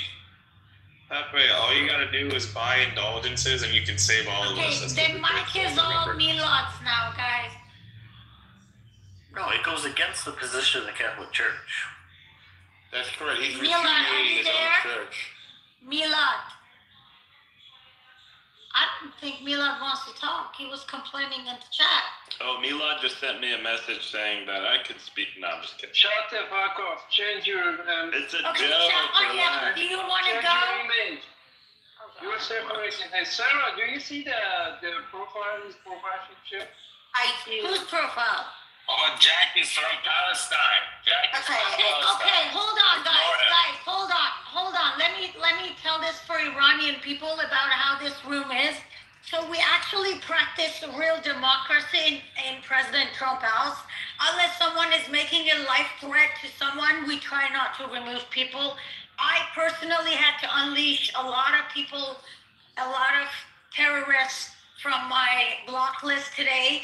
We try to keep it like freedom of speech and all that stuff because we do love President Trump. We're Republican. All that stuff. And all that stuff. But yeah, so when we look at someone's profile, we don't just remove them. But Jack, he is a Palestinian and he's a terrorist supporter. What the fuck? Bro, I got through all of you guys. Hold on. Abby, What I'm trying to say is, can you be my I lawyer? had to fight for No, the this truth is for in this. complete defense, Jack. The truth is in Hell absolute no. defense. Listen, He's not just a this morning, supporter of I had a terrorism. fight with him. Jesus. But what I'm trying to say is we try to coexist. This is what Iranians need to learn to do in the future of Iran once we have democracy in our country. Exactly. No, in the future of Iran, Islam doesn't exist. Can I answer Abby's question and say good night? And Thank you for letting me talk. on Sure, stage. Tiana, Thank go you ahead. for remembering it. And my answer is yes, I would. To Saman, I would say that let's go back to historical precedents. 126 years ago, with at the turn of 19th to 20th century, when sectarian violence erupted in Iran, it was actually the grandfather of Prince Pahlavi who basically he fought a very hard fight to try and put the country back together. And so let's not forget that historical precedence. To evolve, I would say. You're gonna leave. You're gonna leave, right? So Yes. let me tell you now. That the separatists were supported by the Soviets. Remember? So Yeah, but there are countries who will support the new separatists. I have no doubt about that. I mean that it almost always exists throughout history and geography that the separatist movements will be supported by someone or the other. To evolve, I would say that it's true that Sarah said that President Trump doesn't wish sectarian violence. But remember that President Bush didn't wish it in Iraq either. So when you unleash a war and bombardment, and this kind of can get easily out of hand, and it's not always dependent on the will of the president or the politician who started the war. And thank you for letting me talk. That's why I brought up the possibility, because Yashar also everything's gonna be perfect, like heaven, And Sarah was saying, Guys, hold on. Yashar said he specifically, when Jack asked him, "Can you guarantee that there's not going to be any issues?" He said, "No. We can just hope for it." And I want to add one more thing, Sarah. Sorry, I want to one more thing, and also for Kiana. In the philosophy of the politics says the land belong to people not belong to land. We can argue about that. I know people are gonna say no, people have to Kennedy said, don't ask your country what did for you. Ask yourself what you did for the country. We can play with this kind of words. But right now, in reality, Ain't that the truth, brother? Right? Because I took the other way around. Oh, okay. Thanks for correcting me. I appreciate it. So, but right now, in reality, we are dealing with this kind of situation in Iran, guys. People looking at trash can to find food.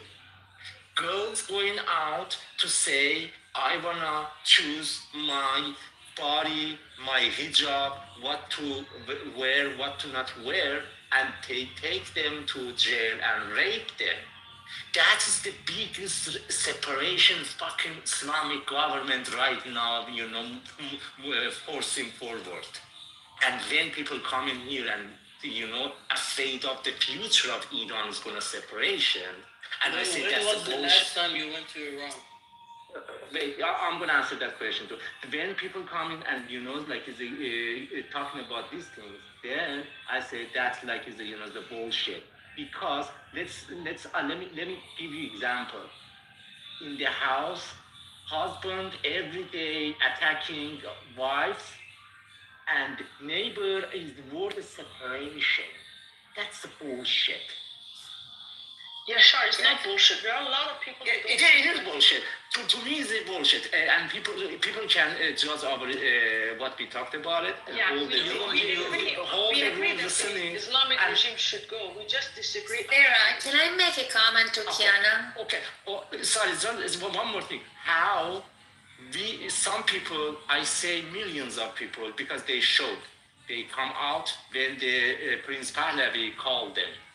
And they are agree what Prince Pahlavi says, and they follow him. If you have, don't interrupt me. Let me finish. So, if you have a better plan, go for it. You're just stopping people of taking government you are out. going all on you because you're not going back to Iran and you think that it probably is going to be failed state or something like that. You're not going to make money. My family's going to be miserable. That's why you're not moving back. When Yes, I say, that's the when reason. I, You are no. not paying the price. Okay, look, wait. I'm paying price. Just a minute. No, you just If I hold tight. honestly, Just hold tight okay, here. all right. Listen, if I answered people question honestly, don't take advantage of that. That's not the right moral. First thing. Secondly, my family there, my mom, my dad, if they count as a family. So I'm worried about my family, my cousins, my uncles, and all assets I have over there too. If I answered honestly, I immigrant here and I can't go settle down over there again, that not means I don't want to go over there and I careless about that government. If I was careless about that government, right now I have to watch the movie on the Netflix, not in the clubhouse Thank arguing you, with my friend. Yashar, thank you. I do want to give the mic to Elham, but guys, before people leaving, because sometimes people move around in the rooms, I want to remind everybody something about history. So this is another propaganda that IRGC has put in people's head, that because IRGC kills people and destroys things, so you're supposed to just let them be. That's not what we learn in history. People fight for their freedom. People die for their freedom. I would tell Cubans to go out, fight for your freedom. Go out and fight. I said that to Venezuelans. I'm proud that in America, they did that for our freedom. We had foreign country friends who did help with military actions to help free America for its independence. Do you know how many people died in America's Civil War to free slaves? You fight and you die for freedom. Between Everybody wants to. 650,000 and a million. It doesn't matter how many people die, So Marshall. it's very easy for you to be comfortable. Evolve. Keep your emotions out of this. I said I'm talking about history, and that's why I did not bring the name of Iran. I'm talking about the past.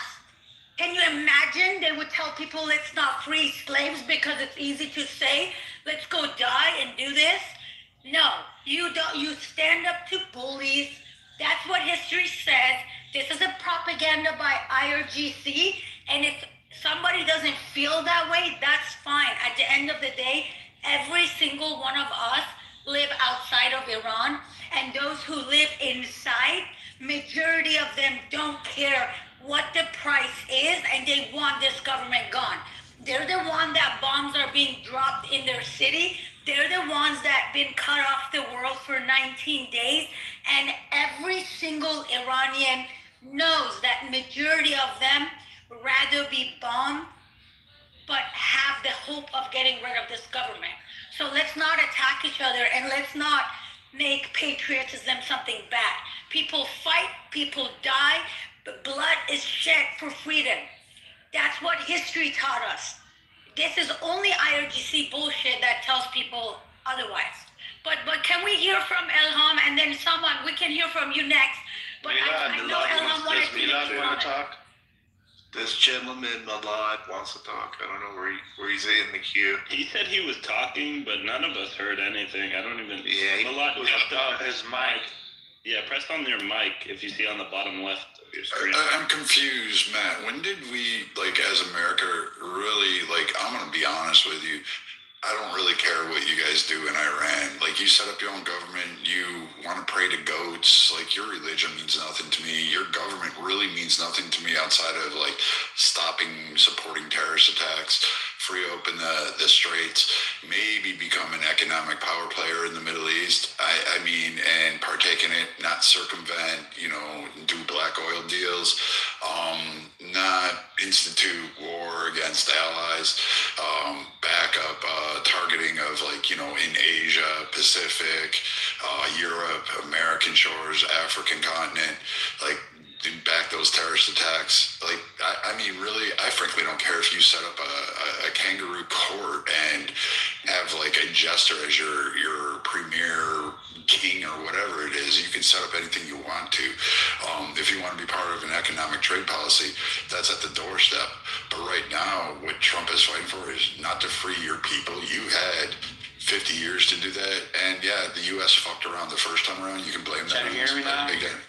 But again, you really, your system, your liberty is not in my question. And frankly, as an American sailor, I really don't care about what government you set up, or even if your people are free. You had 50 years to fight for that, and you had the backing, you had support from multiple nations ago. What's the point of all this talk right So I can talk, you can shut up.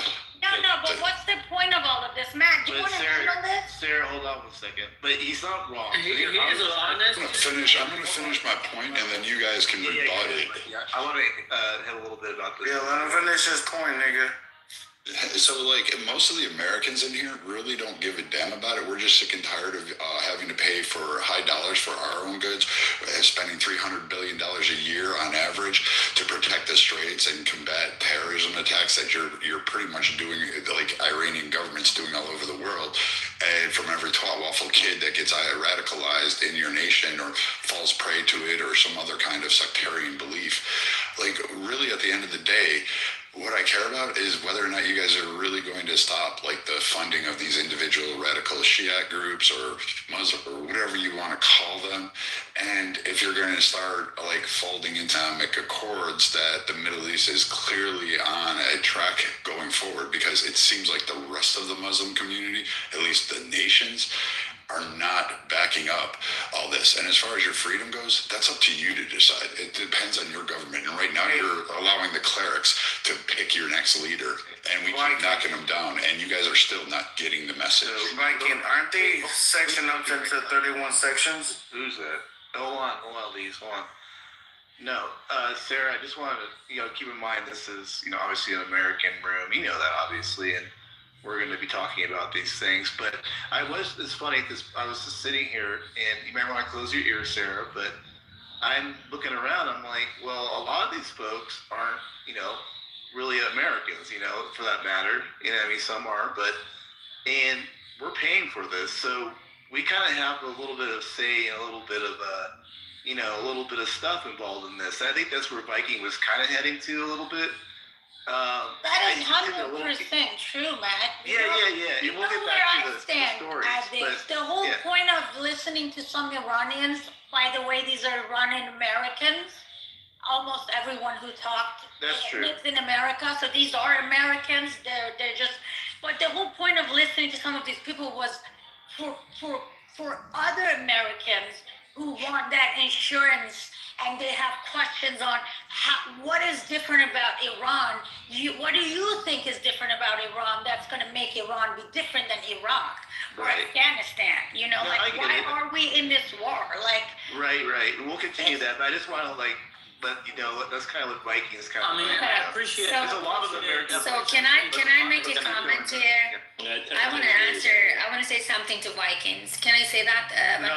Okay. Milad was first. Milad was first. I thought Sarah said I make a comment. I don't know. Sarah also said 10 times for Milad Milad. was gone. Elham was waiting, and I think she had. I wasn't gone. I was trying to talk, but your first. Yeah, but We had a bug. Let Elham go. No, it's all right. No, Elham, no. I want to hear Milad. Yeah, I want to hear Milad. right. Yeah, go. Please. First of all, I just want to say the American people, I'm considering myself American first because I'm U.S. citizen and dual citizen, Iranian American. You're very lucky to having President Trump as a person in office right now because he's prioritizing as a patriot the American interests on top. And I'm pretty sure even attacking Iran will maintain President Trump's and not the President Trump's, the U.S. interest in the future, and you will see that. I can guarantee you. And the Iranian people do care about American people and Israeli people as well. They're unlike any other Muslim that you can see in the world. They're the least religious Muslim country in the whole world. and in future you will see after the freedom that Iranian people are not the thing that the image right now in the world.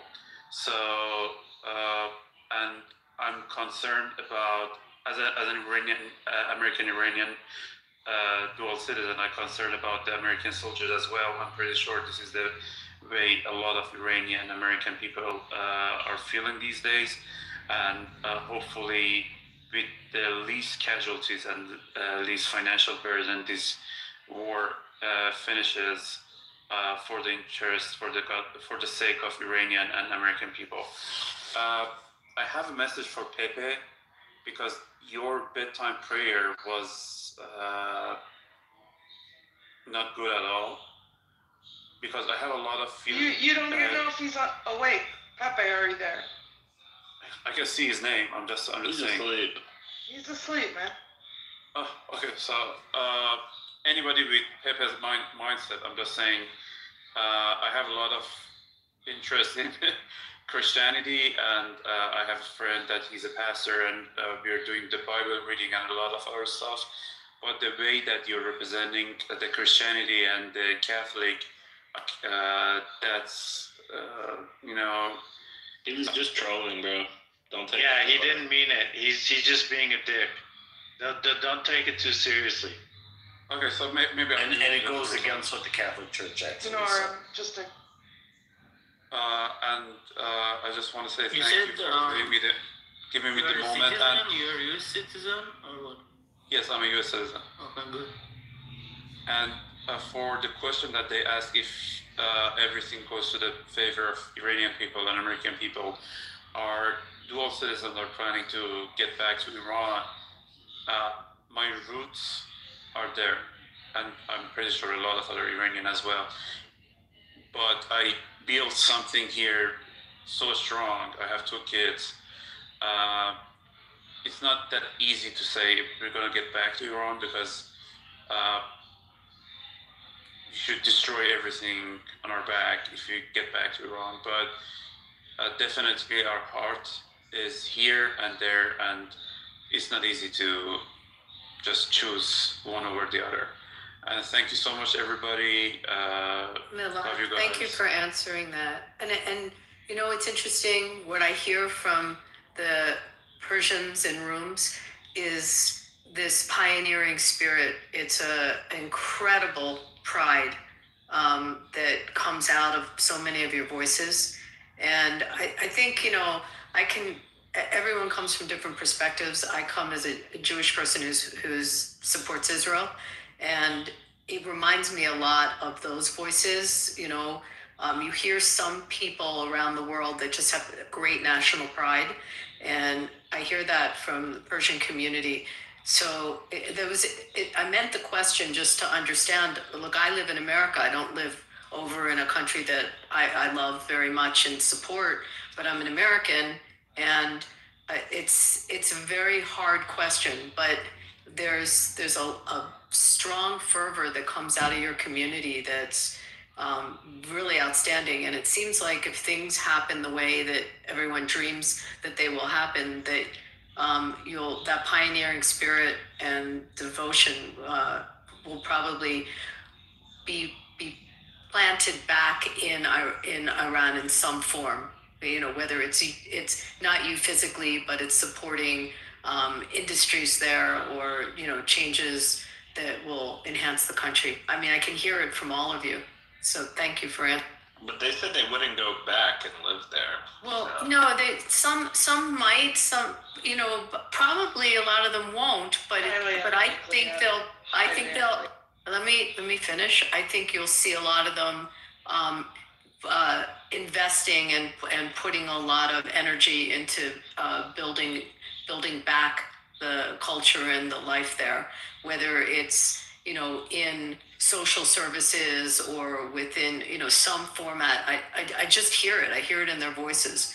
I think it was such an excellent question, Abby, and I think that you know, if people haven't had the opportunity to live in more than one country, it might be hard to understand. But people can have very strong loyalties and attachments to more than one place. All we really care about is America. Well, this is. Could I jump in?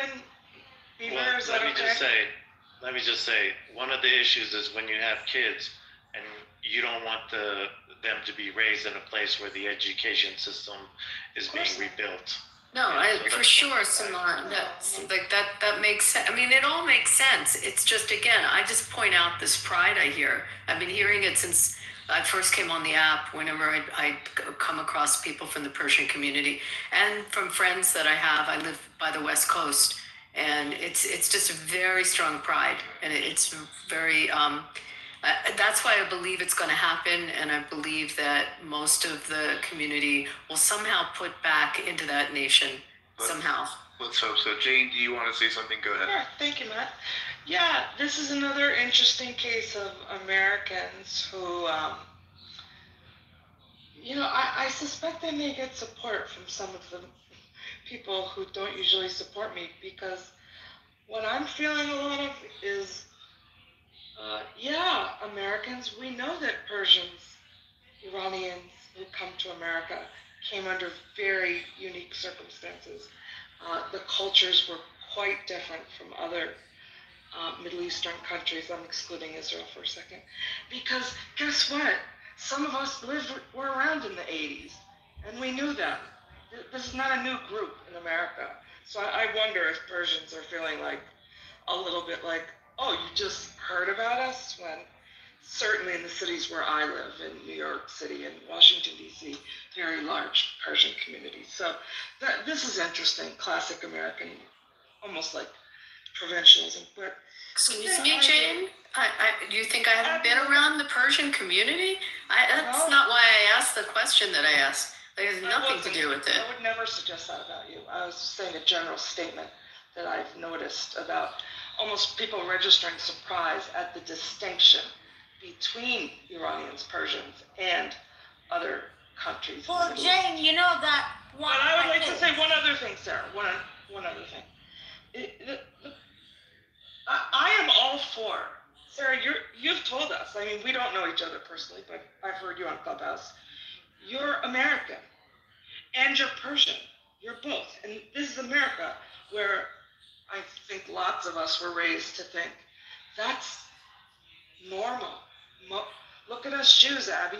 How many of us had a grandparent born outside this country? And I think we'd agree, Jews are some of the most patriotic Americans we have, period. So that's an opinion I have. But I unfortunately see a much different ethos coming out of, I'll just generalize, Republicans, MAGA, or the attitude towards immigration generally, legal or otherwise, just immigration seems to be, we don't want it, get out. But suddenly, this idea of, Persians should be treated, unfortunately, as not really Americans. You weren't born here, Sarah. You're not an American. That's how a lot of MAGA people think. Correct me if I'm wrong. You're I wrong. disagree. Let me talk about that. Shouldn't they feel like that? Jane, I'm a born American. Excellent. If you ask Sarah about Iran, I'm sure To she me, would say there's I no wouldn't want a bunch distinction. of You're an illegals American, coming into Sarah. Iran. If you ask Abby about Israel, I'm sure she would have a problem with unlimited immigration to Israel. There's no problem with that if Americans feel the same way about America. Listen. Americans Do you are see the allowed point to I'm making? restrict immigration and immigrants. Yeah. There's no issue with that. No. Yeah, America was built differently. Yeah, Look, what it is, as I think, is it's a reaction against a couple of things: unrestricted immigration Guys, and can you immigration guys and I apologize, Sarah. immigration. No, I wanted Jane to finish. They didn't let you Oh my finish. God. Immigration of Thank people you. that are hostile to integration, and this is a big problem that we're facing now, which hasn't been the case historically, but we have groups now which, rather than embracing the country that they're going to and its values, are hostile to it, and that is a legitimate concern for any country. But I wanted to give my guys to Elham, which has been waiting for 30 minutes. I don't think it's cool that we just keep talking and ignoring that there are people who are on the stage. Okay, we'll get back to this. I'm actually, listen. We'll get back to that. Sarah, But I think, you know what, actually, before someone talks, I want to speak if that's okay, all right? Yes, yes. Because when he but- starts, he's never going to end. No, I'll let you go. But Jane, the only reason Iranians keep explaining. Elham is mad. Let me say, Elham, you have your own rules. Sama, do you talk not plenty. hear me? I do hear you. Okay, please mute. No, you have your own rooms. You talk plenty. We waited a long time for Milad to talk, and you took it personal. I did not. I said I want to speak before you speak. That's all. No, you threw in the if Salman talks, he'll never stop. You're a lawyer. You're going to get into details that I don't want to hear. I wanted to make a comment. Do you guys hear me? I feel like I'm in a foreign country. Yeah, we gotta get back on track, you Do guys. you guys hear me? Who's speaking next, please? Can you hear me? Or Yeah, we can hear you. Sarah, who's next? I would like to. It's Elham. It's Elham Okay, next. nobody But else before we go to talks. That Elham, person I wanna say one sentence. The reason Iranians act as if Americans don't know they're different is because Americans, day in, day out, every minute they say, how do we know Iran's not going to be Iraq or Afghanistan? Because they keep saying that same thing. But it's Ilham's turn. Who's after Elham? Is it me? So it's me. Okay, so well, for the last thing you said, Sarah, if I would put myself in the shoes of Americans, the experience in the Middle East hasn't been something pretty. The picture is pretty bad.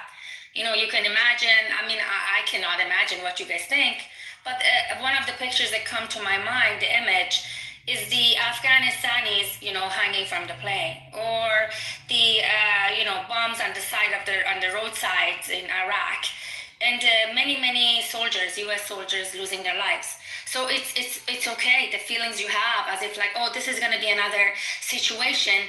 It's all right to think that way, but not to get carried away with it. Because with Iran, the situation is different. You see, the things that happen in Afghanistan and Iraq or Syria, it's because the Eye of the Octopus, which is the Islamic Republic, has been orchestrated all such that, this is like the records are out there and we all know about it. So with the case of Iran, what you see that happened in January or prior to that, the way people, rose up and all the situation with the Iranian people who have shown agency against Islamic Republic to the point that Islamic Republic is all about anti-Israeli, anti-Semitics, anti-West, everything anti-West, anti-this, anti-that. And you can see how separated this nation, Iranians, are from Islamic Republic. So if there could be a golden opportunity, a chance to actually change something, is this Eye of the Octopus. That luckily in Iran, the people are separated from that system. You can literally see that in January. You saw the demonstration of what the nation did. The nation rose, and the Islamic Republic killed tens of thousands of people. So I want to tell you that you have right to think that, what is different. But I just want you to say, don't let your thoughts take the best out of you. Because what you have seen, at least as of January, is the people who know they have agencies and they want to practice that, and they did try to actually do this on their own, and we all saw what happened, an Iranian massacre.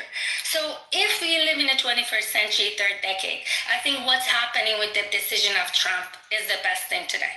We don't want to have millions of people get killed by Islamic Republic or another totalitarian regime to get freedom while we know they have agencies. We know that they have showed it to us just 2 months back. That's it. We know that those people, that society existed and exists today. So I think the best situation is right now for all the stakeholders, for Iranian people, for America, and for Israel. The situation that the people is separated from Islamic Republic. I hope that every American asks the government to finish the job to end Islamic Republic. So we don't have leftovers. We don't have another little monster growing to be a big monster. So we can take advantage of the situation. Now, this is my 2 cents, and I know Vikings. I have heard you speaking before, and I respect your feelings, and I know in some ways it could have offended my feelings, but this is not about feelings. It's exactly about the interests of the nation. But I just wanted to put this 2 cents out there for you guys to think about it. That to take the situation much more serious than you might think of or being told. And I wanted to answer Abby's question. I have children who were born in the United States, who have gone to school here. And, my oldest says his wish is to go to college in an English college in Iran.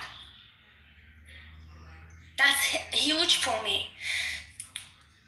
Even though his father is not Iranian, but that's huge for me. And, so I just want you to know that the situation of transition between the life. I'm sorry. I just want you to know this situation is not easy. The transition will take place. I think many Iranians will go back. That's what I think. I think from an industrial standpoint, we will have foreign investments there. Let's say Caterpillar will start bringing their, logistical facilities there, or, component facilities, etc. Or maybe Honeywell Aerospace. These are the 2 companies I work for. I know they're expats, so I'm just saying the transition may be not just black and white like tomorrow. It's freed and people pack up and, and go.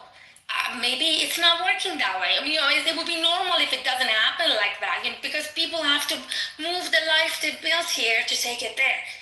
But I think many Iranians will go back. Wow, thank you. Thank you for listening to me. Respect to you. That was Can we really get back It's to it? really beautiful. Because I want to say something real quick, guys. When Americans talk about restricting immigration, it's not about like a hateful thing. It's literally just protecting our national security and the culture and traditions of our country. And a lot of you guys would understand that. Just think of what you want for your home country. For your home countries, you probably don't want a bunch of foreigners coming in, a bunch of people taking their jobs, a bunch of people changing their way they live, their culture, their values. That's the same way we feel about America, right? If for a lot of us, there is no plan B. A lot of us, we don't have a second country. It's just America. So don't take it as a hateful thing. Don't take it as like, oh, we hate other people. We're just trying to protect what we got here. We're not against immigration. I don't know where you're coming from.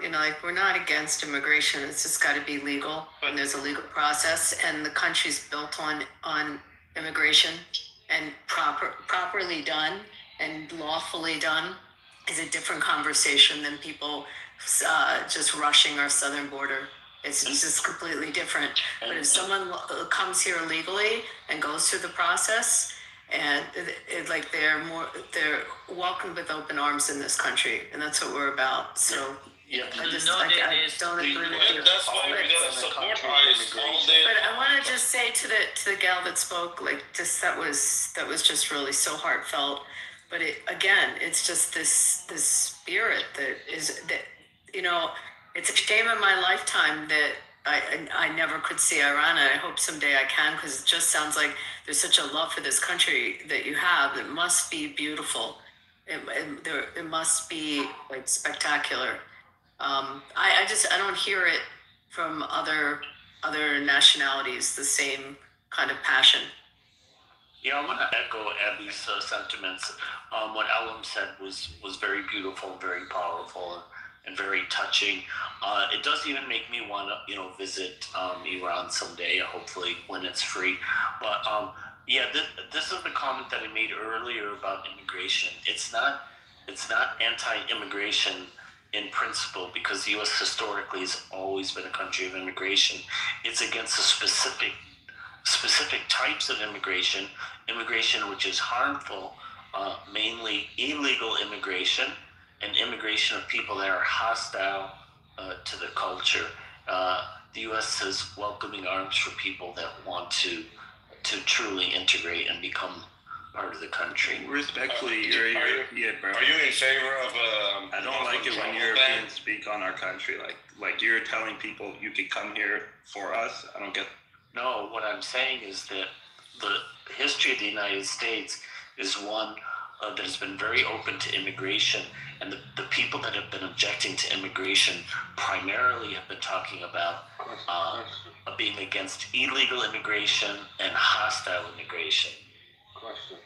Well, there's also like the face and look of your country changing. You know, it gets deeper. I don't want to drag everyone into That's it. what I'm talking about, Jack. That's what I said. Hostile to the country.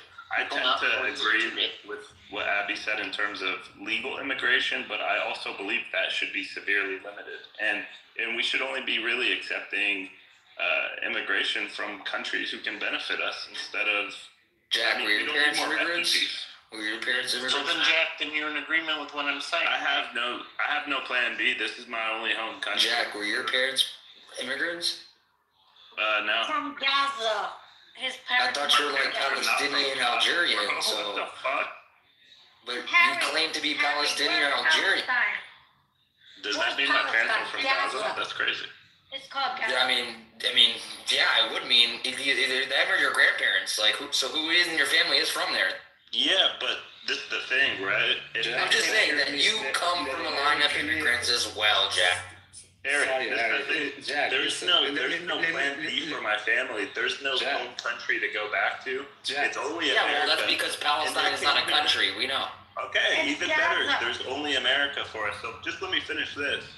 Again, high-value immigration is a lot different than accepting refugees. If you're accepting people who are doctors, engineers, lawyers, AI scientists, computer scientists, that's a lot different than someone hanging off of a plane, you know, God forbid, or something in a scary situation where there's radical elements. My family came from high-value immigration, not necessarily... No, that's not how Americans feel. Sorry. It's just not. Sorry, Abby. First of all, guys, what I learned, remember, that's my experience. I'm just passing to maybe be wonderful to listen to it. Yes, sure. Do we have other people that wanted to speak that were? Meg, I think did you want? NASA employee, like that's what we want. So, Jack, I just want a very simple comment at here. When people talking with the emotion and you mix with the logic, it's gonna be so like ugly face. I hear you. I'm sorry about that. Meg, did you want to speak? That's one thing. And Yes. sorry, I want to say, the one more thing here. What I heard from the Viking earlier, and this discussion I was following. Basically, let's put in the bottom line is this: America interest in foreign policy with the Iranian people in the same package right now, at least. And let's take advantage of this and make something better, take something better out of that situation. That's all. That's all. We're not looking for the Americans. Thank you. Meg wanted to speak. I'm gonna move the mic to her. Of course, every nation fight for own freedom, of course. And every nation, every president have own interest, and they have to follow and they have to protect. That's it. Thank you so much for all your time and giving me a chance to. Yeah, sure. Appreciate it. Appreciate it. Eric, go ahead, Meg. Okay, Meg, go ahead. The only thing I wanted to say is that my grandparents instilled in me an absolute love of travel. And one of the things I inherited when they died was all of their travel booklets. And they have several from countries way before they changed. They have several from the 60s and 70s and even like 80s, but I'm talking about the 70s. So I have these travel pamphlets from Iran in something like 74, 76, and it is gorgeous. It talks about the crown jewels, known as basically the state jewels. Don't know if they're still there, I don't know, but it has these gorgeous images of, there's everywhere from Samarkand to in Tehran in general, there's Persepolis, there's all these places that they have personally visited in the 70s before the revolution, that I have the travel booklets, and they're so cool, they're so beautiful.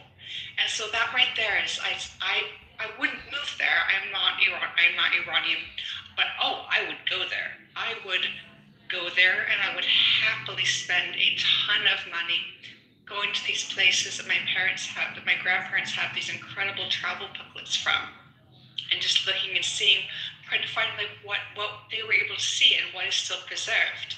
So that's what I want. That's how I see Iran. Is not necessarily as a destination for me. I mean, I hope that some people will be able to go back and have family deeds. I hope some people will have their family deeds and be able to get their old homes back. I know people who were shoved out of their homes, had to flee because they're part of the regime.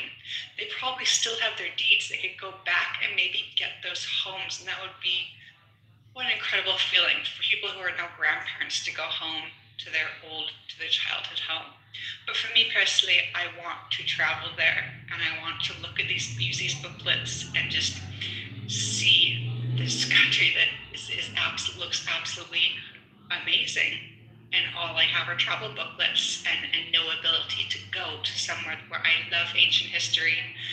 And so for me, I would be one of the first people, as soon as it's stable enough and this kind of tourism is opened up, go there just gleefully and hopefully meet some people I've met on here, and just be like a crazy tourist that just is like going on and on tours and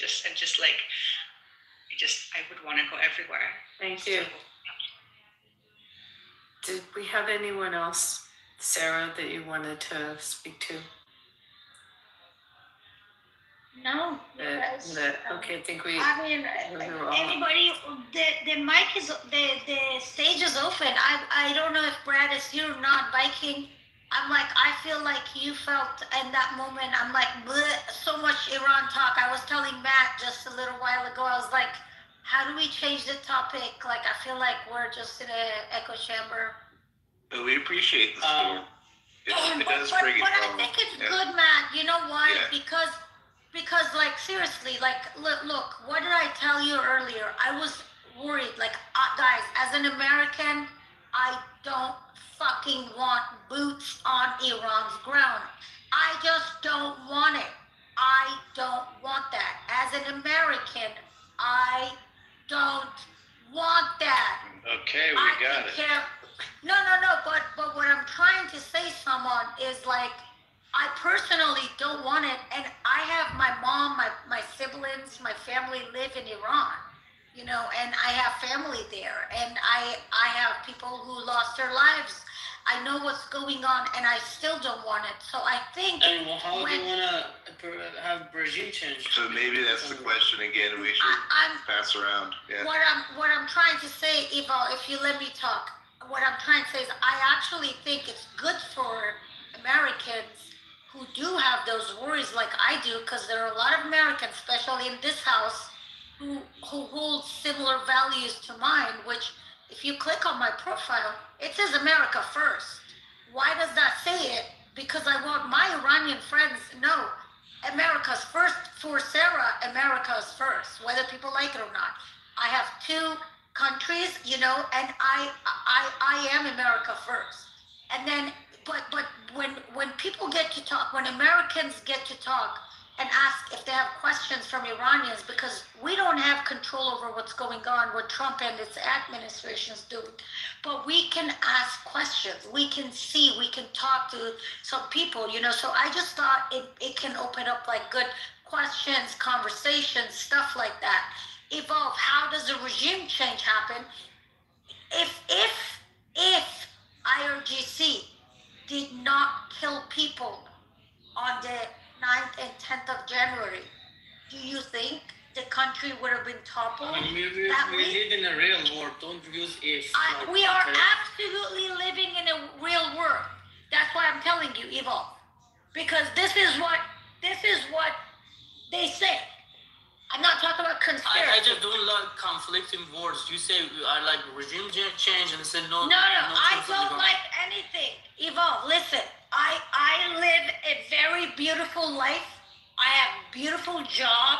I live in a very peaceful beachfront neighborhood. Not helping your argument. In Los Angeles. No, what I'm trying to say is, it's not about me wanting a regime change. People of Iran were having a regime change, and the Iran government is a problem for America and for American safety.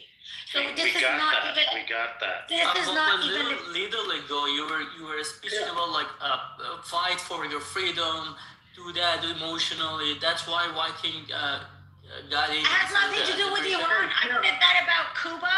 I said that about Venezuela. I said that about America's independence. I said that about America fighting to free slaves. I didn't even use the word Iran. And I did it purposely because I'm not saying that with emotions attached. Someone, I think I'm running the stage. I mean, unless Matt wants you to do it, I appreciate if you don't try to tell me what to do. How do you feel about You're just boots on the rambling, ground? sweetie. No, she's making a good point. She's telling she's America first. I'm not getting the point. She I'm not loves getting Iran, obviously, but she wants Iranians to do. Yeah, but what you they can need say to that do in to fight for two freedom. sentences. There's nothing Like, contradictory I don't about understand what why we're you spending said, bro. 5 minutes talking about how much we love this and we love that.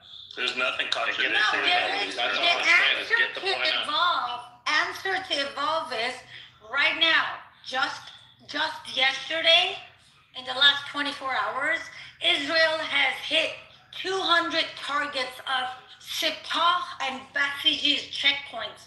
These are the people who are going to try to kill and arrest Iranians when they go protest to topple the regime. And they said they're going to be doing this for a few more weeks. So that's how Iranian people will have the chance, if they want to free their country, to free their country. And that's why Trump and Bibi, they both have said, this is going to be a once-a-lifetime opportunity for Iranian people if they want to free their country. No, Evolve, the U.S. is not trying to free Iran. Okay, are you gonna land or what? Let's land. On people. No, Let me Sarah's just right. Okay. Trump used that excuse. If I couldn't, remove this regime, yes, it's people's responsibility, and if they couldn't, they lost their last chance, right? So he has this excuse at the end. He said, I finished what I wanted to do. I bombed their missiles. I bombed their nuclear facilities. I won the war. I couldn't topple the regime, and that's it. The people didn't want it. Okay, let it be. Okay, so that's the excuse. He left it there, right there in that position.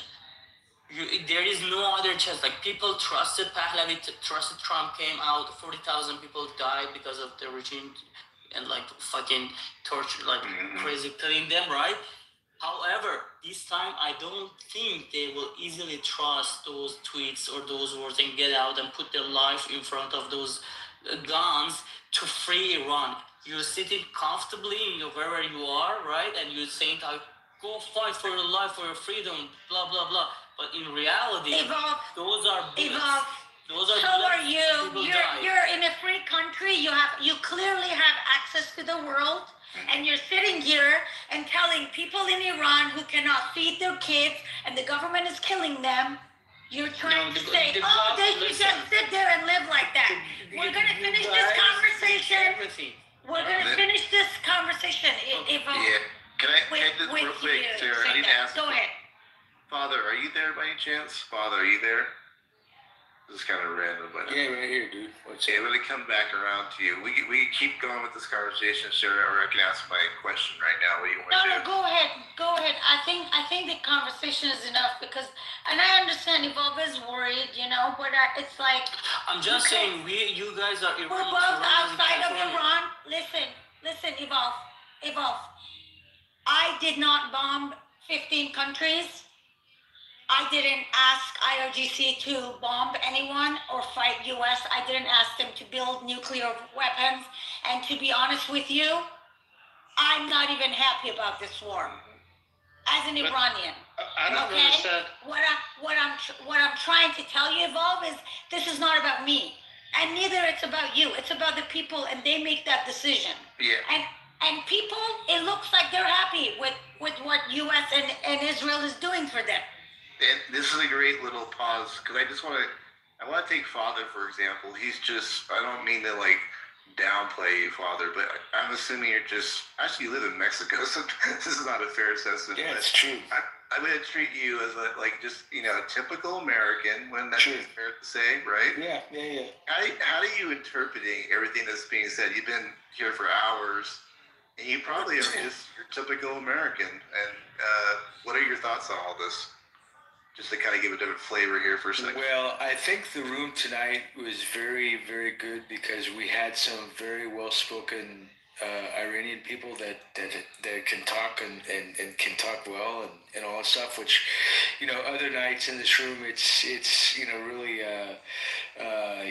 you really don't know what you're going to get. But tonight's room has been very educational as far as, because, I'm a typical American, stupid motherfucker, don't really know anything. So for somebody from the other side of the world to educate me and every other stupid American, it's one of those things where it's just it's a breath of knowledge and something that I'll remember for a couple of days and then we don't sound crazy. I'm just getting a reality check. I think the world is crazy right now because of this. Obviously, Canada. We've got that douchebag. What's his name? Performer from Canada saying he's this and he's that. But well, whatever. And then we have other people that are TDS, addicts, and so they, I'm totally, bad about this war and all that shit, blah blah blah. But Trump was the one to blame for the war. No shit, and so it's just it's just one of those things where right now the world is fucking super crazy. Trump is probably a big part of that, but it's one of those things where everybody's fucking crazy right now. And so, not only that, but we have the Russia-Ukraine war going on, so we still have those people still trying to get their attention and everything else. And so, it's just really crazy. And then then the people here in Clubhouse are getting crazier by the day. So. It's just, when I have to take a step back and listen for a number of hours and observe and, it's just, we have to remember, just be aware that you're still alive, and be grateful because that could change. You know what I mean? Thank you, Father. That's good. I just wanted to kind of just put it back a little bit or rewind and kind of give some reality that this is America right here. These are the folks that are speaking about these kind of things. So, Sarah, I want you to go ahead and just continue with whatever you want to do. Sarah? Yeah, I don't know. What do you like? Do you guys I like the question that you propose. Are we still on Abby's question? I don't even know. Did we get through that? I think we answered Abby's question, but I think Emerald wants to speak. Yes, I do. Okay, go ahead. Thank you. And thanks everyone for making this room happen. I want to be quick in sharing my perspectives for the next 2 minutes. As an Iranian and as a person who feels like he could maybe give you some perspective that you might be missing as people who are not from Iran or people that are living outside of Iran. I am actually right now outside of Iran too, but that's definitely a lot of connections and attachments I have to my country still, my family, my friends, and watching the news very closely, just like yourself. And then I would probably have a comment on Jack's profile picture too, which is not very, to my eyes, are not. Sorry for interrupting you, Immortal. In President Trump house, we have full freedom of speech. We do respect. We just put up with people. We don't have to. There's a little bit of there's a threshold for trolls. Okay, so we. Yeah, we do that, and it's kind of a practice. Well. It's kind of a practice we do Immoral, and he really is a troll. We don't take him seriously. He's a Palestinian troll. Bro, what the fuck? No, because he was talking about the U.S. and That immortal the right. history of being called a terrorist and a troll. I'm a fucking American. I have a right to have whatever the fuck profile picture. I respect He you guys. was talking You about guys the have your U.S. opinion. I'm and not the right forcing you of to change your its. shit. He was talking about No, the U.S. and the. I'm defending your right. I appreciate that. Jack, that's Thank why you. I interrupted him. No, thank you, thank you Sarah. for saying that, Sarah. But we're aware of it. That's the point. That's my final point, which I will make. But before that, one thing that I guess that I want to let everyone know is that Iranians are not only looking at Islamic Republic, nor the past 47 years. And we're not even so insisting or wondering that what will happen after Islamic Republic. We know that the ballots, the voting ballots are gonna determine the future, as everyone expects. In 2026, we're not gonna let any other dictator to come and steal the revolution and put it under their own name for any stupid reason. Therefore, we're not so worried about the future.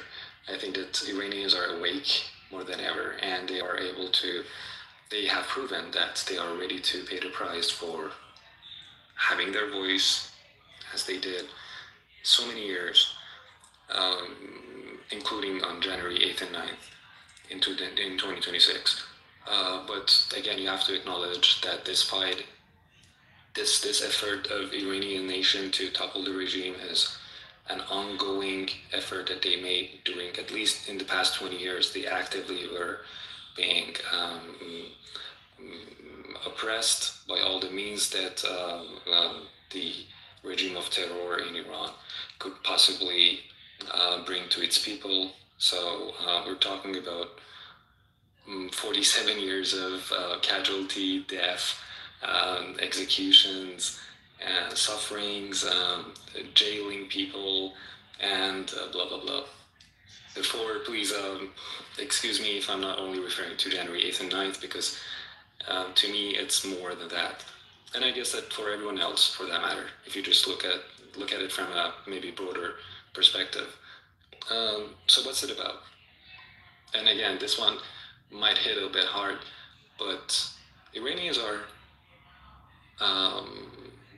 thinking that the real reason of all the misery that they have seen in their country might be a little bit more rooted in its culture or in its history than the Islamic Republic.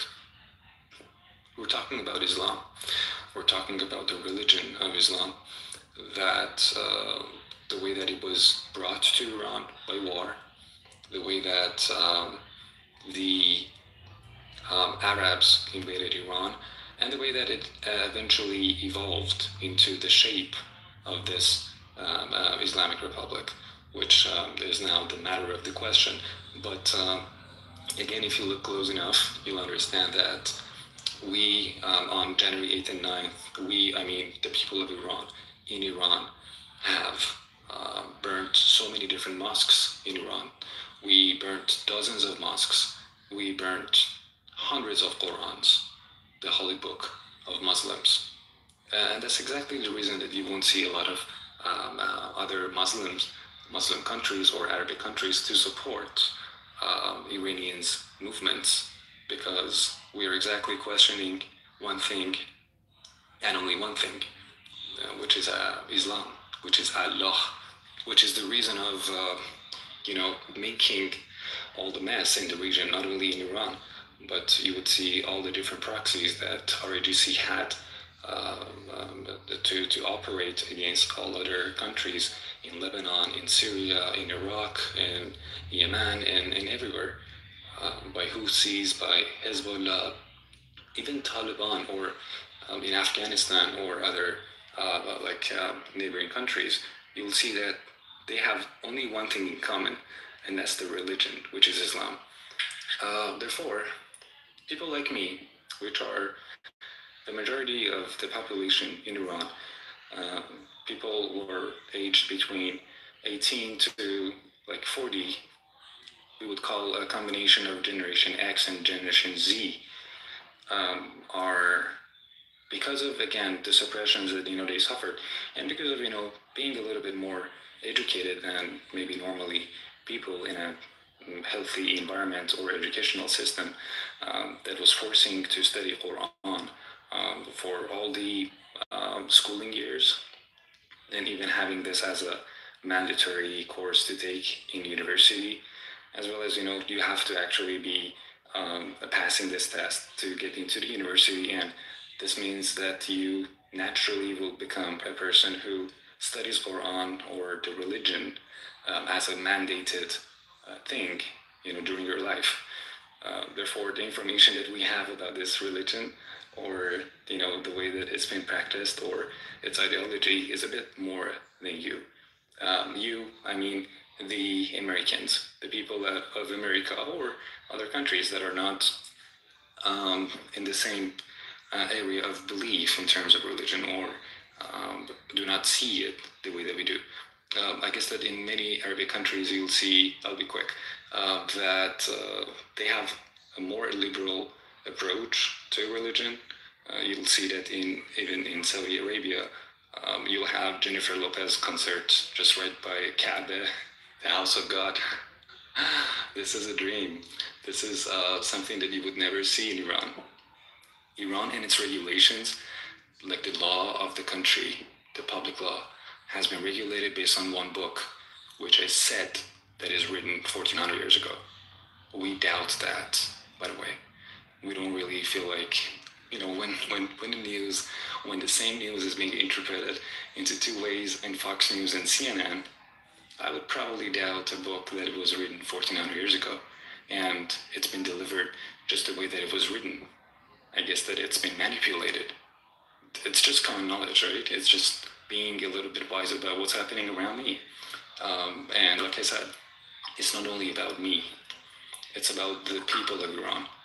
Therefore, I guess that we just have to acknowledge the fact that Iranians are targeting the religion itself, not only Islamic Republic, and all the different conversations about the future of Iran, that what will happen, if Pahlavi returns, or if it will be a different transitional government, or anything else. Everything would be in the power of people of Iran, living in Iran, voting for it, for the country, standing in front of the bullets for the country.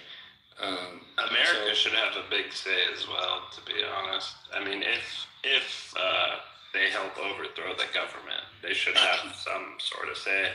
But also, the whole religion thing, I think you guys follow a different religion than the Gulf countries. They seem like they're well off, rich, and like I said, a little more liberal, maybe like 100 years ahead. Totally, yes. And in terms of America to have a say in what will be the next approach of the government, that's also a given thing. It's something that no one ever doubts, because it's going to be Iran's going to be a country that provides peace for the region. And honestly, the only reason that it's been not doing the same was because of the terrorist group that stole the country 47 years ago, after they won the revolution, after they actually named the revolution after themselves.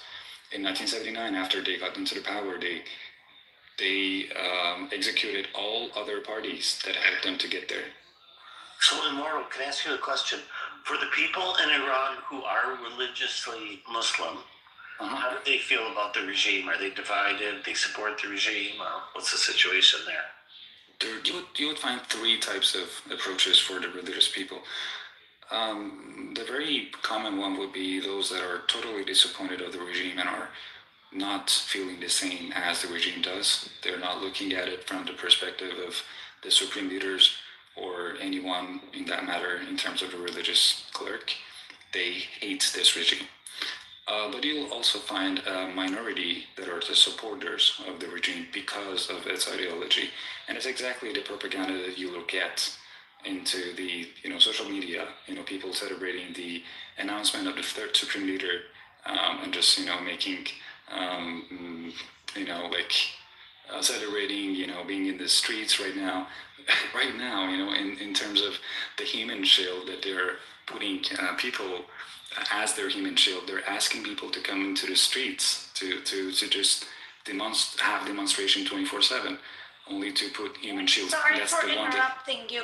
Make sure you make it clear, this is not the anti-regime demonstration. This is the pro-regime. this is pro-regime demonstration. And at the same time, U.S. and Israel is telling people to stay home because we're bombing. So that's why the government is asking whatever people like him is asking them to come outside and protest while they're hiding underground. Sorry for Today, good point. Today I was talking to, a friend came to Clubhouse with a low stable internet connection with voice, and he said that we continuously receive text messages, SMSs from our AGC that if you, like the title, like the context of that message was, you that are coming out to topple the regime, we are targeting you. Don't come out. We are waiting for you. This has been delivered to millions of people in Iran that have only signals to receive SMS because they don't have any internet. And they, at the same time, are advising their own supporters, which, like I said, would be a minority of religious people, to come to the streets to, make the streets look crowded, and to make it if there will be any, damages to their own suppression infrastructure, then the regular people, innocent people, are also there, so that they could also question you, U.S. and Israel, for making these attempts because there are innocent people. This is exactly what they accused us on January 8th and 9th, for that 40,000 number who were massacred in only 8 hours. Only 8 hours. Don't say 24, don't say 48. 8 hours. There was only 2 for a period on January 8th and January 9th. At the same time, they said that the number that they came up with, is because of the, I don't know how to translate this word in English, but it says to make people, casualties. Like, people were making casualties to look the numbers, to make the numbers look more, and that's exactly what they are doing right now, as they have used previously in Lebanon, the human shields, as they continuously used to hide their weapons in the hospitals and schools, and in schooling zones, and that's exactly what they do. So yeah, that's about the religious people. What percentage of the population supports the regime? I would say 2%. That low. To be honest, I read a study earlier that was about 10 to 20%. That was from Gaman Institute. Gaman is also a propagandist. At least 20%. Guys, again, you're mistaken. A lot of them aren't nationally Iranian. They're holders of passports. They hold Iranian passports. They might have Iranian citizenships, but they came from Pakistan. They came from Afghanistan. Yes. Give those but that doesn't stop, right? What do you mean they don't give those citizens? They just supported like the Hold up. What do you mean they don't give those people citizenships, Jack? Dude, let's just Who is the IRGC? Let's go through some names for the IRGC members, and let's see if they have national. Is there any Iranians here who think it's really 2%? Just be honest, it's guys. Not it's gotta be at least 10. Come on. It could be No, 10. At least 20%. Guys, hold on, guys, please. I do want us to let Rocky speak. He just opened his mic, but I have had this argument with Immortal before. The 2% he says is not true. Neither your 15-20% is true, Jack.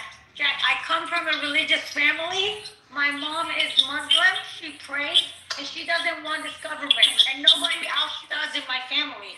Only because people are Muslim, it doesn't mean they want it up or they want jihad. I agree. Yeah. And the Question for you, 20%, Sarah. How many people in your lives or your family support this government? Nobody. Like how? Today, All right. nobody. So do you see coming from when I say 2%?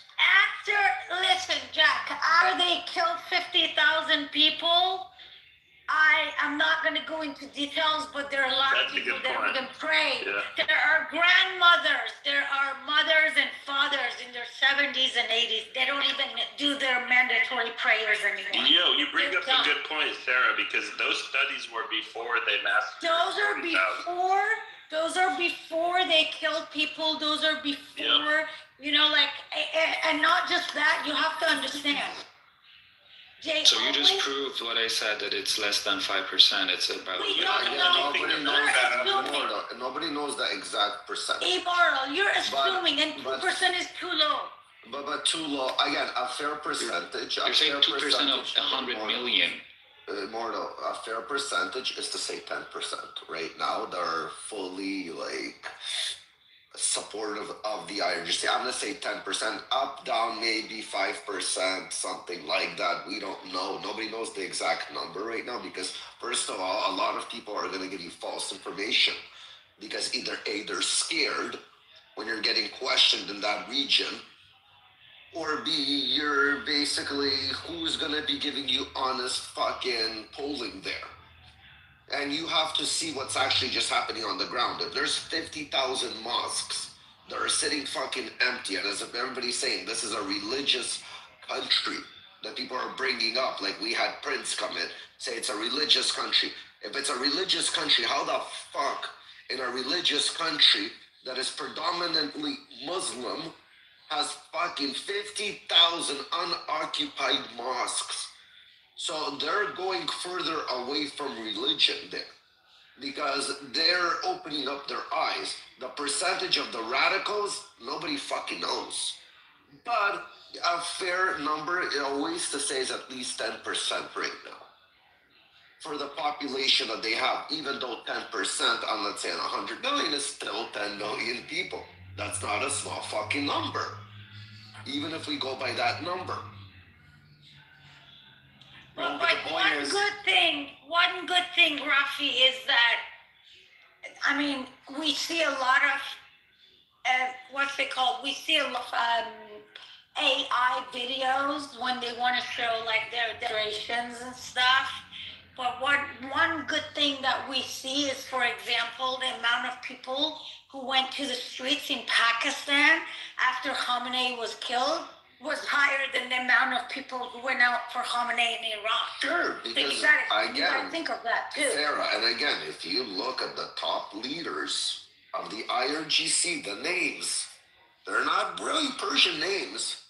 They're from countries like Afghanistan. If you look national names, Jack, well, again, you want to go through some names? Yeah, go do Ali Lajardi, the guy who got killed. He was born in Iraq to Iranian parents. He was born in Iraq to Iranian parents? Yes. Bro, like, dude, So, they're mostly Azeri and Again, Azeri is not Iranians. Yes, they are. There's Iranian Azeris in here right now. Samad's one of Again. them. What's the problem? They like Khomeini, Yeah, man, for don't example, be the offensive, first. bro. Yeah, Khomeini was Don't Azeri go down that too. road. Khomeini, like, The first one, the first Khomeini, what's his name? The first one that overthrew. What's his name? I forgot.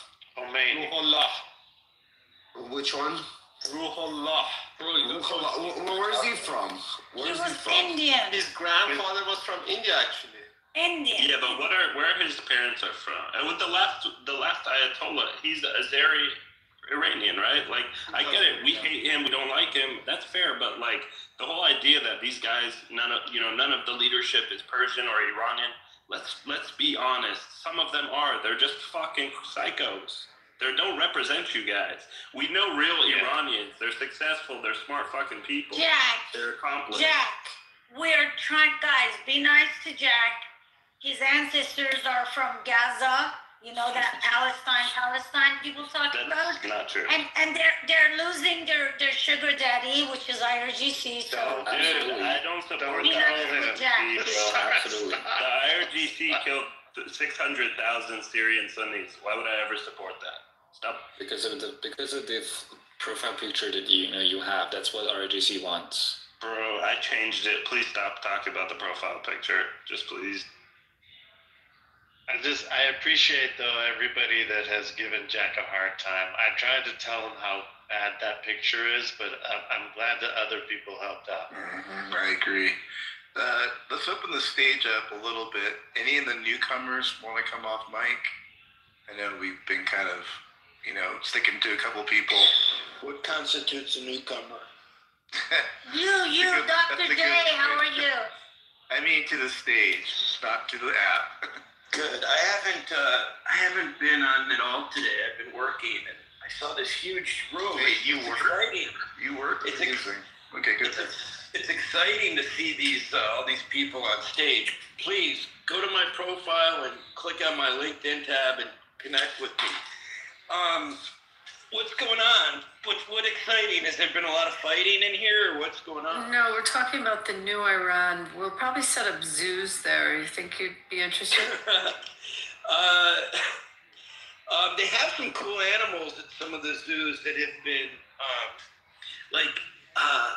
where in Iraq there were several zoos that had to be depopulated, and they don't kill the animals necessarily unless they really have to. They move them around. The Gaza had a zoo, but that was defunct before the war. I don't know what does Tehran have still have a city zoo or no? Maybe. I don't know. It So is maybe possible. it's part of the fucking act now. Isn't the No, case? it is possible for animal rights. It is possible that they don't, but I don't know. So I have an interesting comment on this. So American scientists long wanted to go to Iran to protect the Persian cheetah. It's really the Asiatic cheetah and the Persian leopard. And the reason I bring this up is it may seem inconsequential to most of you, but some of the wildlife scientists were killed who were conserving these animals.